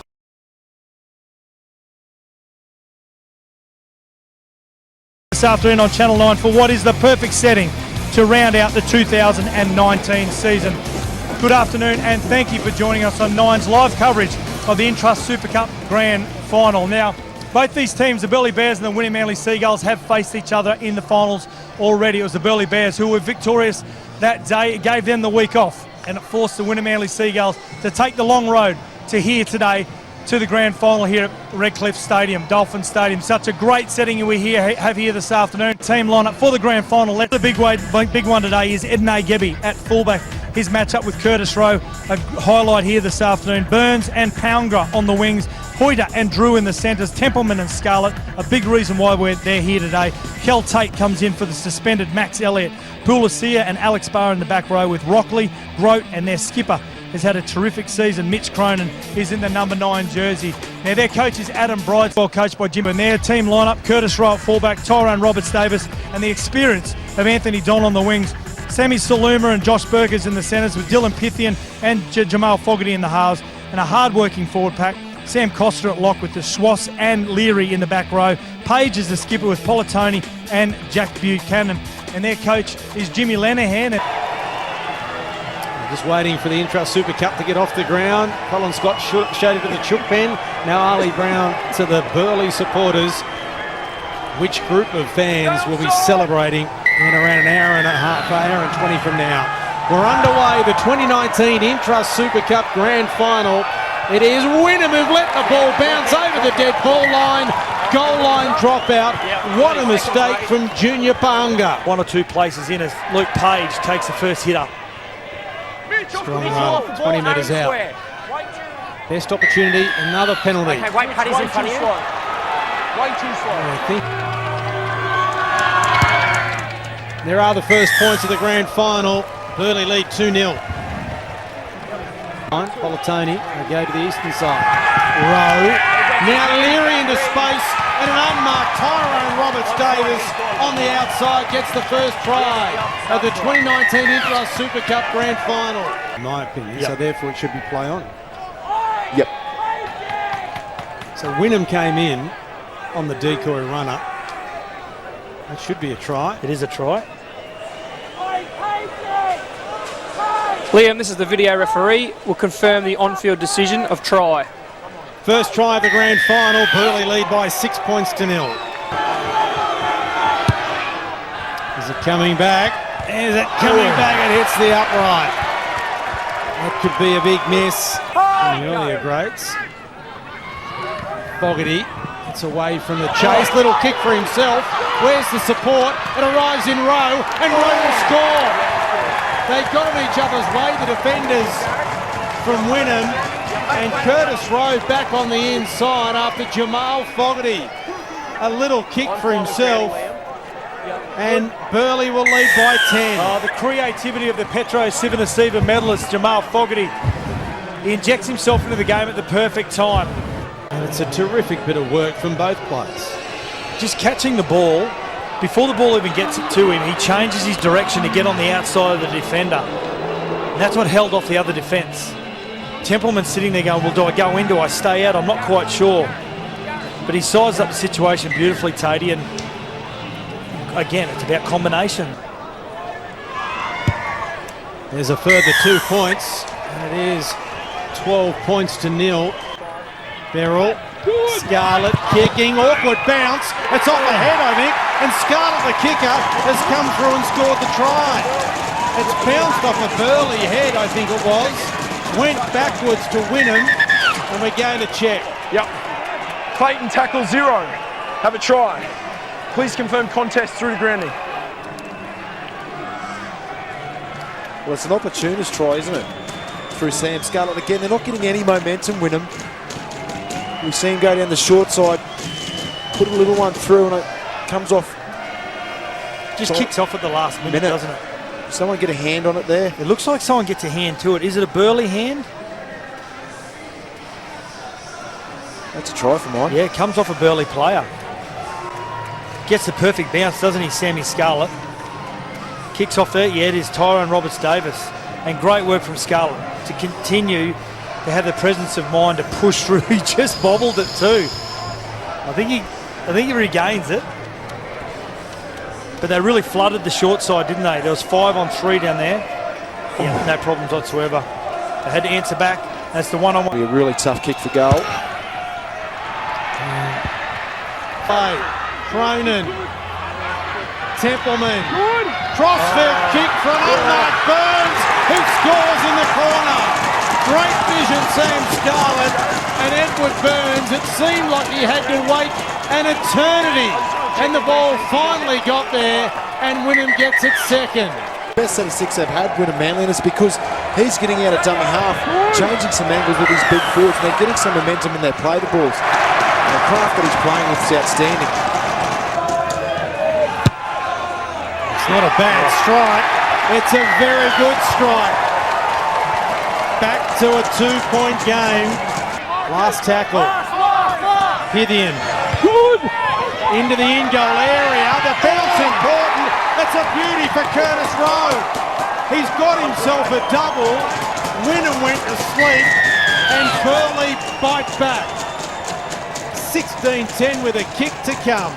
Jamal Fogarty was the man that was going to finish the set off. But it sits up beautifully. Yeah, as you said, Junior Power could have turned and at least got into the way of the chasers. He was never going to get to the ball, but it's not a bad strike. Oh, just to the left. He hit it really well. Go 3. Polatoni out of acting half. They went to sleep, and he scores the try. They went to sleep, Wynnum, and Pat Polatoni has scored the try that may win the game and the grand final for Burley. Of nature, he sells it to the left with his feet and his eyes, doesn't he? Gebby's just a little bit too late, but he gets in between the big forwards. Tremendous work by the hooker. Team making the right decisions. Well, there is the extra 2 from Jamal Fogarty down at the touchline. Adam Jackson got to get a repeat set at worst. Templeman kicking straight into the hands of Fogarty. Away he goes. They won't catch him, and Burley are racing away to a premiership. Jamal Fogarty, the Petro Civitansiva medalist for the best player in the Intrust Super Cup, ices it for the Burley Bears, who will win the title. Jamal Fogarty gets the try. They try and put the grubber through. Fogarty pounces on the ball and just uses fantastic speed. Look, there goes Jimmy Lenahan. He's riding him home up the straight. Celebrates to the Burley Bears fans that have turned out here. And the Burley Bears win their second premiership in the last 3 seasons. Beaten by a better side today. Tyrone Roberts-Davis from almost in front adds a further 2, 28 points to 10. It's really not a true reflection of the game, is it? It has been so tight throughout the 80 minutes. The Burley Bears, they'll travel to NRL Grand Final Day next Sunday. It's one of the lead-up matches to the main game between the Raiders and the Roosters. And at the moment in New South Wales, it's gone into extra time, 14-all. Cronin with a late tackle. And a few players not happy about it. We're going to be joined by players. The touch judge trying to keep the Burley players off the ground. We want to see the game end, but full time, and Burley celebrate a premiership. Burley 28 defeated Wynnum 10. the Intrust Super Cup premiers for 2019, the Burleigh Bears. He started the festivities.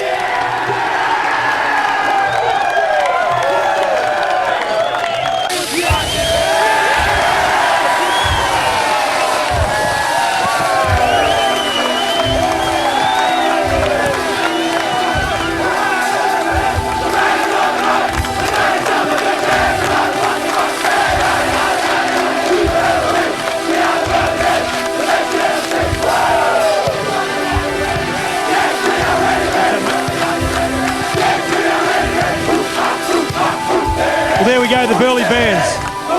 Great victory here this afternoon.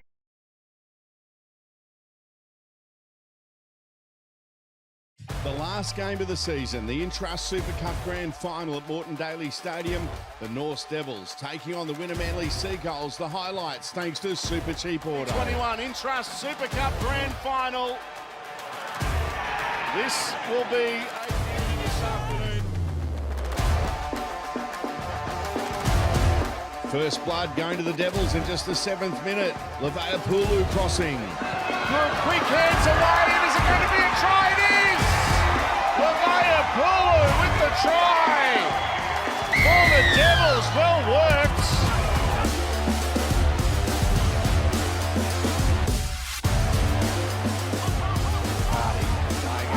Merrill goes short in a great ball. Bateman into the open, good tackle, Jacker Hearn.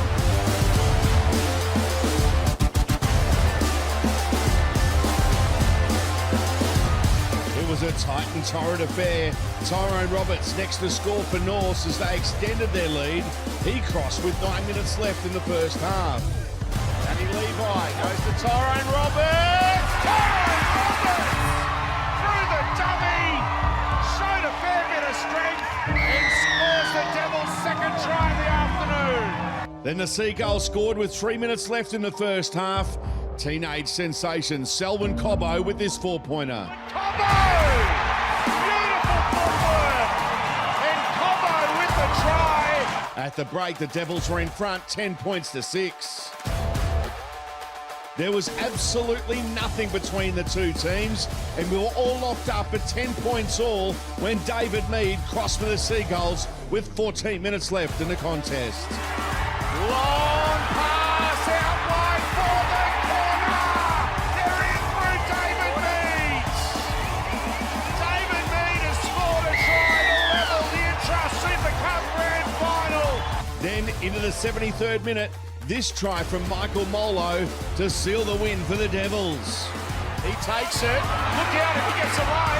Reuben down the touchline. Passing Fields. Still alive. Broadhurst with a kick. They kept it alive. And North through Michael Molo. Almost a full set of 6 in front of them. It's with Sam Scarlett.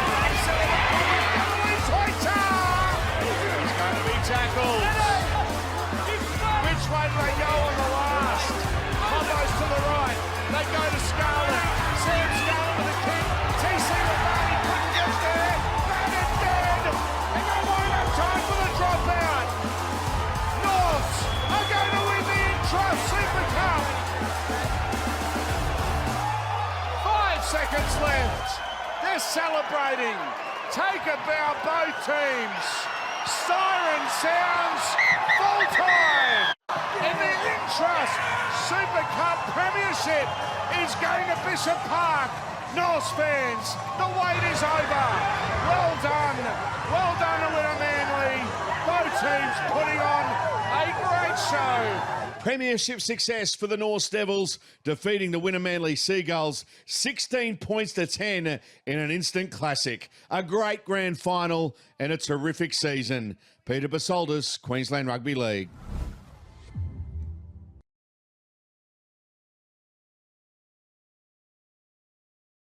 Plus Cup Grand Final day at Moreton Daily Stadium at Redcliffe. The Dolphins up against the Devils. These highlights thanks to Super Cheap Auto. In the 2022 Host Plus Cup Grand Final, we have liftoff. The defending champs to start with it. and a rampaging run back towards their 10-metre line. Baseball across Louis onto Tim. Just see there, when the North players come in, hold him up. Trey Fuller didn't really commit himself to the run. He's going to be second-man play. It's Connor Broadhurst that actually checks himself from that run here. They got up, they held, they allowed Tamusa to engage the defence, and then they all came in numbers. Tackle 35 metres out Norths. Gamble to a Hearn. And the kick through from Gagan, and McGrady's chasing Fuller coming across. And he got absolutely hammered by McGrady. And the kick good enough for a repeat set. Hey Fuller, that's great courage there, knowing that a man's coming through, a bigger man. After a tight opening to the final game of the season, Jacob Gagan grabbed the first try for the Devils in the 23rd minute. So North they go, Gamble's way, short ball, and they're going to score here, the Devils. Jacob Gagan, and the defending champs are on the board. At the break, Norths were in front of the Dolphins, 6 points to 2. Last tackle for the Dolphins. They head to that right side. Long pass there to Donovan. The kick ricochets off Pulu. It comes the way down the corner with Ed Burns for the Dolphins. And Ed Burns in the corner, claiming the try. And the Dolphins hit back. From Norths in the lead-up, the Redcliffe ball carrier goes into touch prior to grounding the ball. We have knock-on Norths. Norths extended their lead in the 49th minute. This 4-pointer to Braden McGrady. Horn charging through. It's a contest with Horn and Fuller. Horn won the battle. Offload back to Gamble. Still the last play here. Tyson Gamble. Long pass here to Gagan. Braden McGrady gets it from Gagan. And McGrady scores. Braden McGrady. Norths have their second.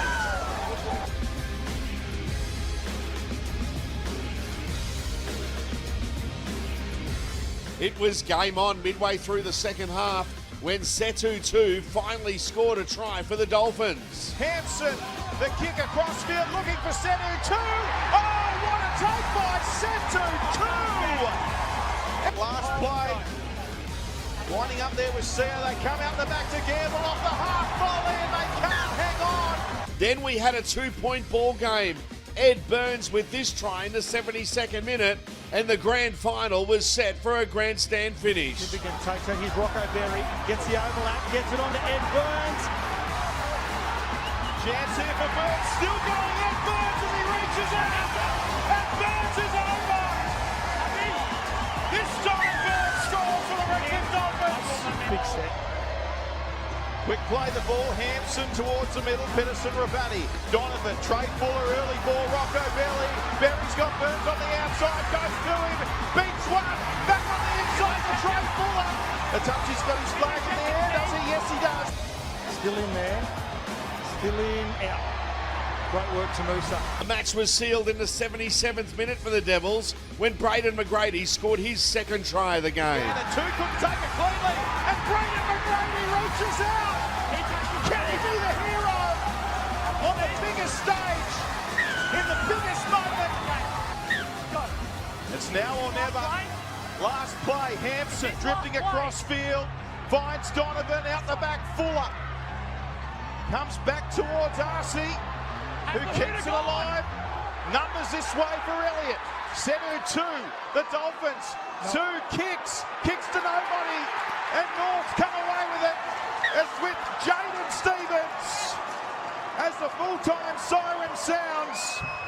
What a grand final. A tight tussle to end the season, and the Devils go back-to-back. Full-time in the Host Plus Cup grand final.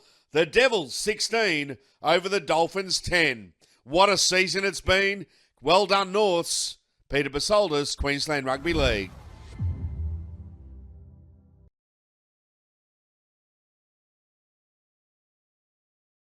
What is he going to come up with on the big stage? Here we go. We're underway. Tyrone Roberts gets us underway. The Host Plus Cup Grand Final, and almost a mix-up there. Gee, very impressive early. Tristan Hope. Then for the front rower, Powell. He'll have a crack himself. Yeah. Oh, yes! A meat pie for the front rower in a grand final. Tristan Powell scores the first try of the decider. Scoreless so far. Roberts, Hamilton, nice change of direction. The fullback pops up on the other side. Oh, Kenny, yeah. what a beauty. What a pass. And Tony Francis scores and celebrates. Celebrate every moment. That's so good. Look at Kenny. this. That is silk. He's better. He's ready for the NRL, Kenny. 40-20 attempt here from Hamilton. He's got low trajectory. Oh, he's got it. Oh, what a moment! Thompson Macman knocked it back in field. And what an unfortunate moment for the veteran fullback. The only thing that could save him is if he put a foot over the sideline as he knocked it over. Could he be saved? Could he be saved if the ball? No, he's not going to be saved. His work was too good. 25 metres out from the line. Peasant the man to put it up. This time he goes higher. Kenny is ready. The charge throw, that's it. Corey Parker called for it earlier. And the high ball works a treat. And you send through your tallest man, Kane Bradley, for the catch. It's pretty simple. Look at that. Oh, that's great. That's a great vision there from Bradley. Super take. And I banged on about it. They needed the ball to go high to give Hang on, here they come. Hamilton with it, goes outside, won't be fought at all. Kenny. Tigers away. Kenny's got speed on the chase. Look at this. Lehman's got plenty. So is Kenny. Trying to track him down. Goes early, doesn't get him. Max Lehman scores a grand final try and gives it a double thumbs up. I don't think we've ever seen a double thumbs up post-try celebration. That's great defensive play. They would have loved to see him get a try tonight. Polatoni, front of the posts. Hamilton sweeping across, hard straight run. We've been looking for it all night. He may have got it down. Saluma stretched out to force it, yes. Hamilton just looking out with the eyes and playing short. Chance for the Bears here. Sumalawi and Hamilton. Kenny, lovely change of direction. Then it looked to travel forward, did it? They've said play on. No, it's a no try. Sure. Francis went over it, sort of ricocheted fast. It may be a case of someone just got falconed and it was play on. And I can't see how they're going to take this off them. And there, off his head, and Francis has a hat-trick. In the grand final, does he get it down? Oh, yeah. Oh, wow. Because they're 4 in front. Yeah, mate. They have one play. Okay, on the line. One play to manufacture a try here behind Polatoni. Tap is taken. Hamilton is with it. He's going to kick. One play. Ball is fielded by Jennings. The drought is over. The Tigers have done it. The Tigers have ended a run of 9 straight grand final defeats.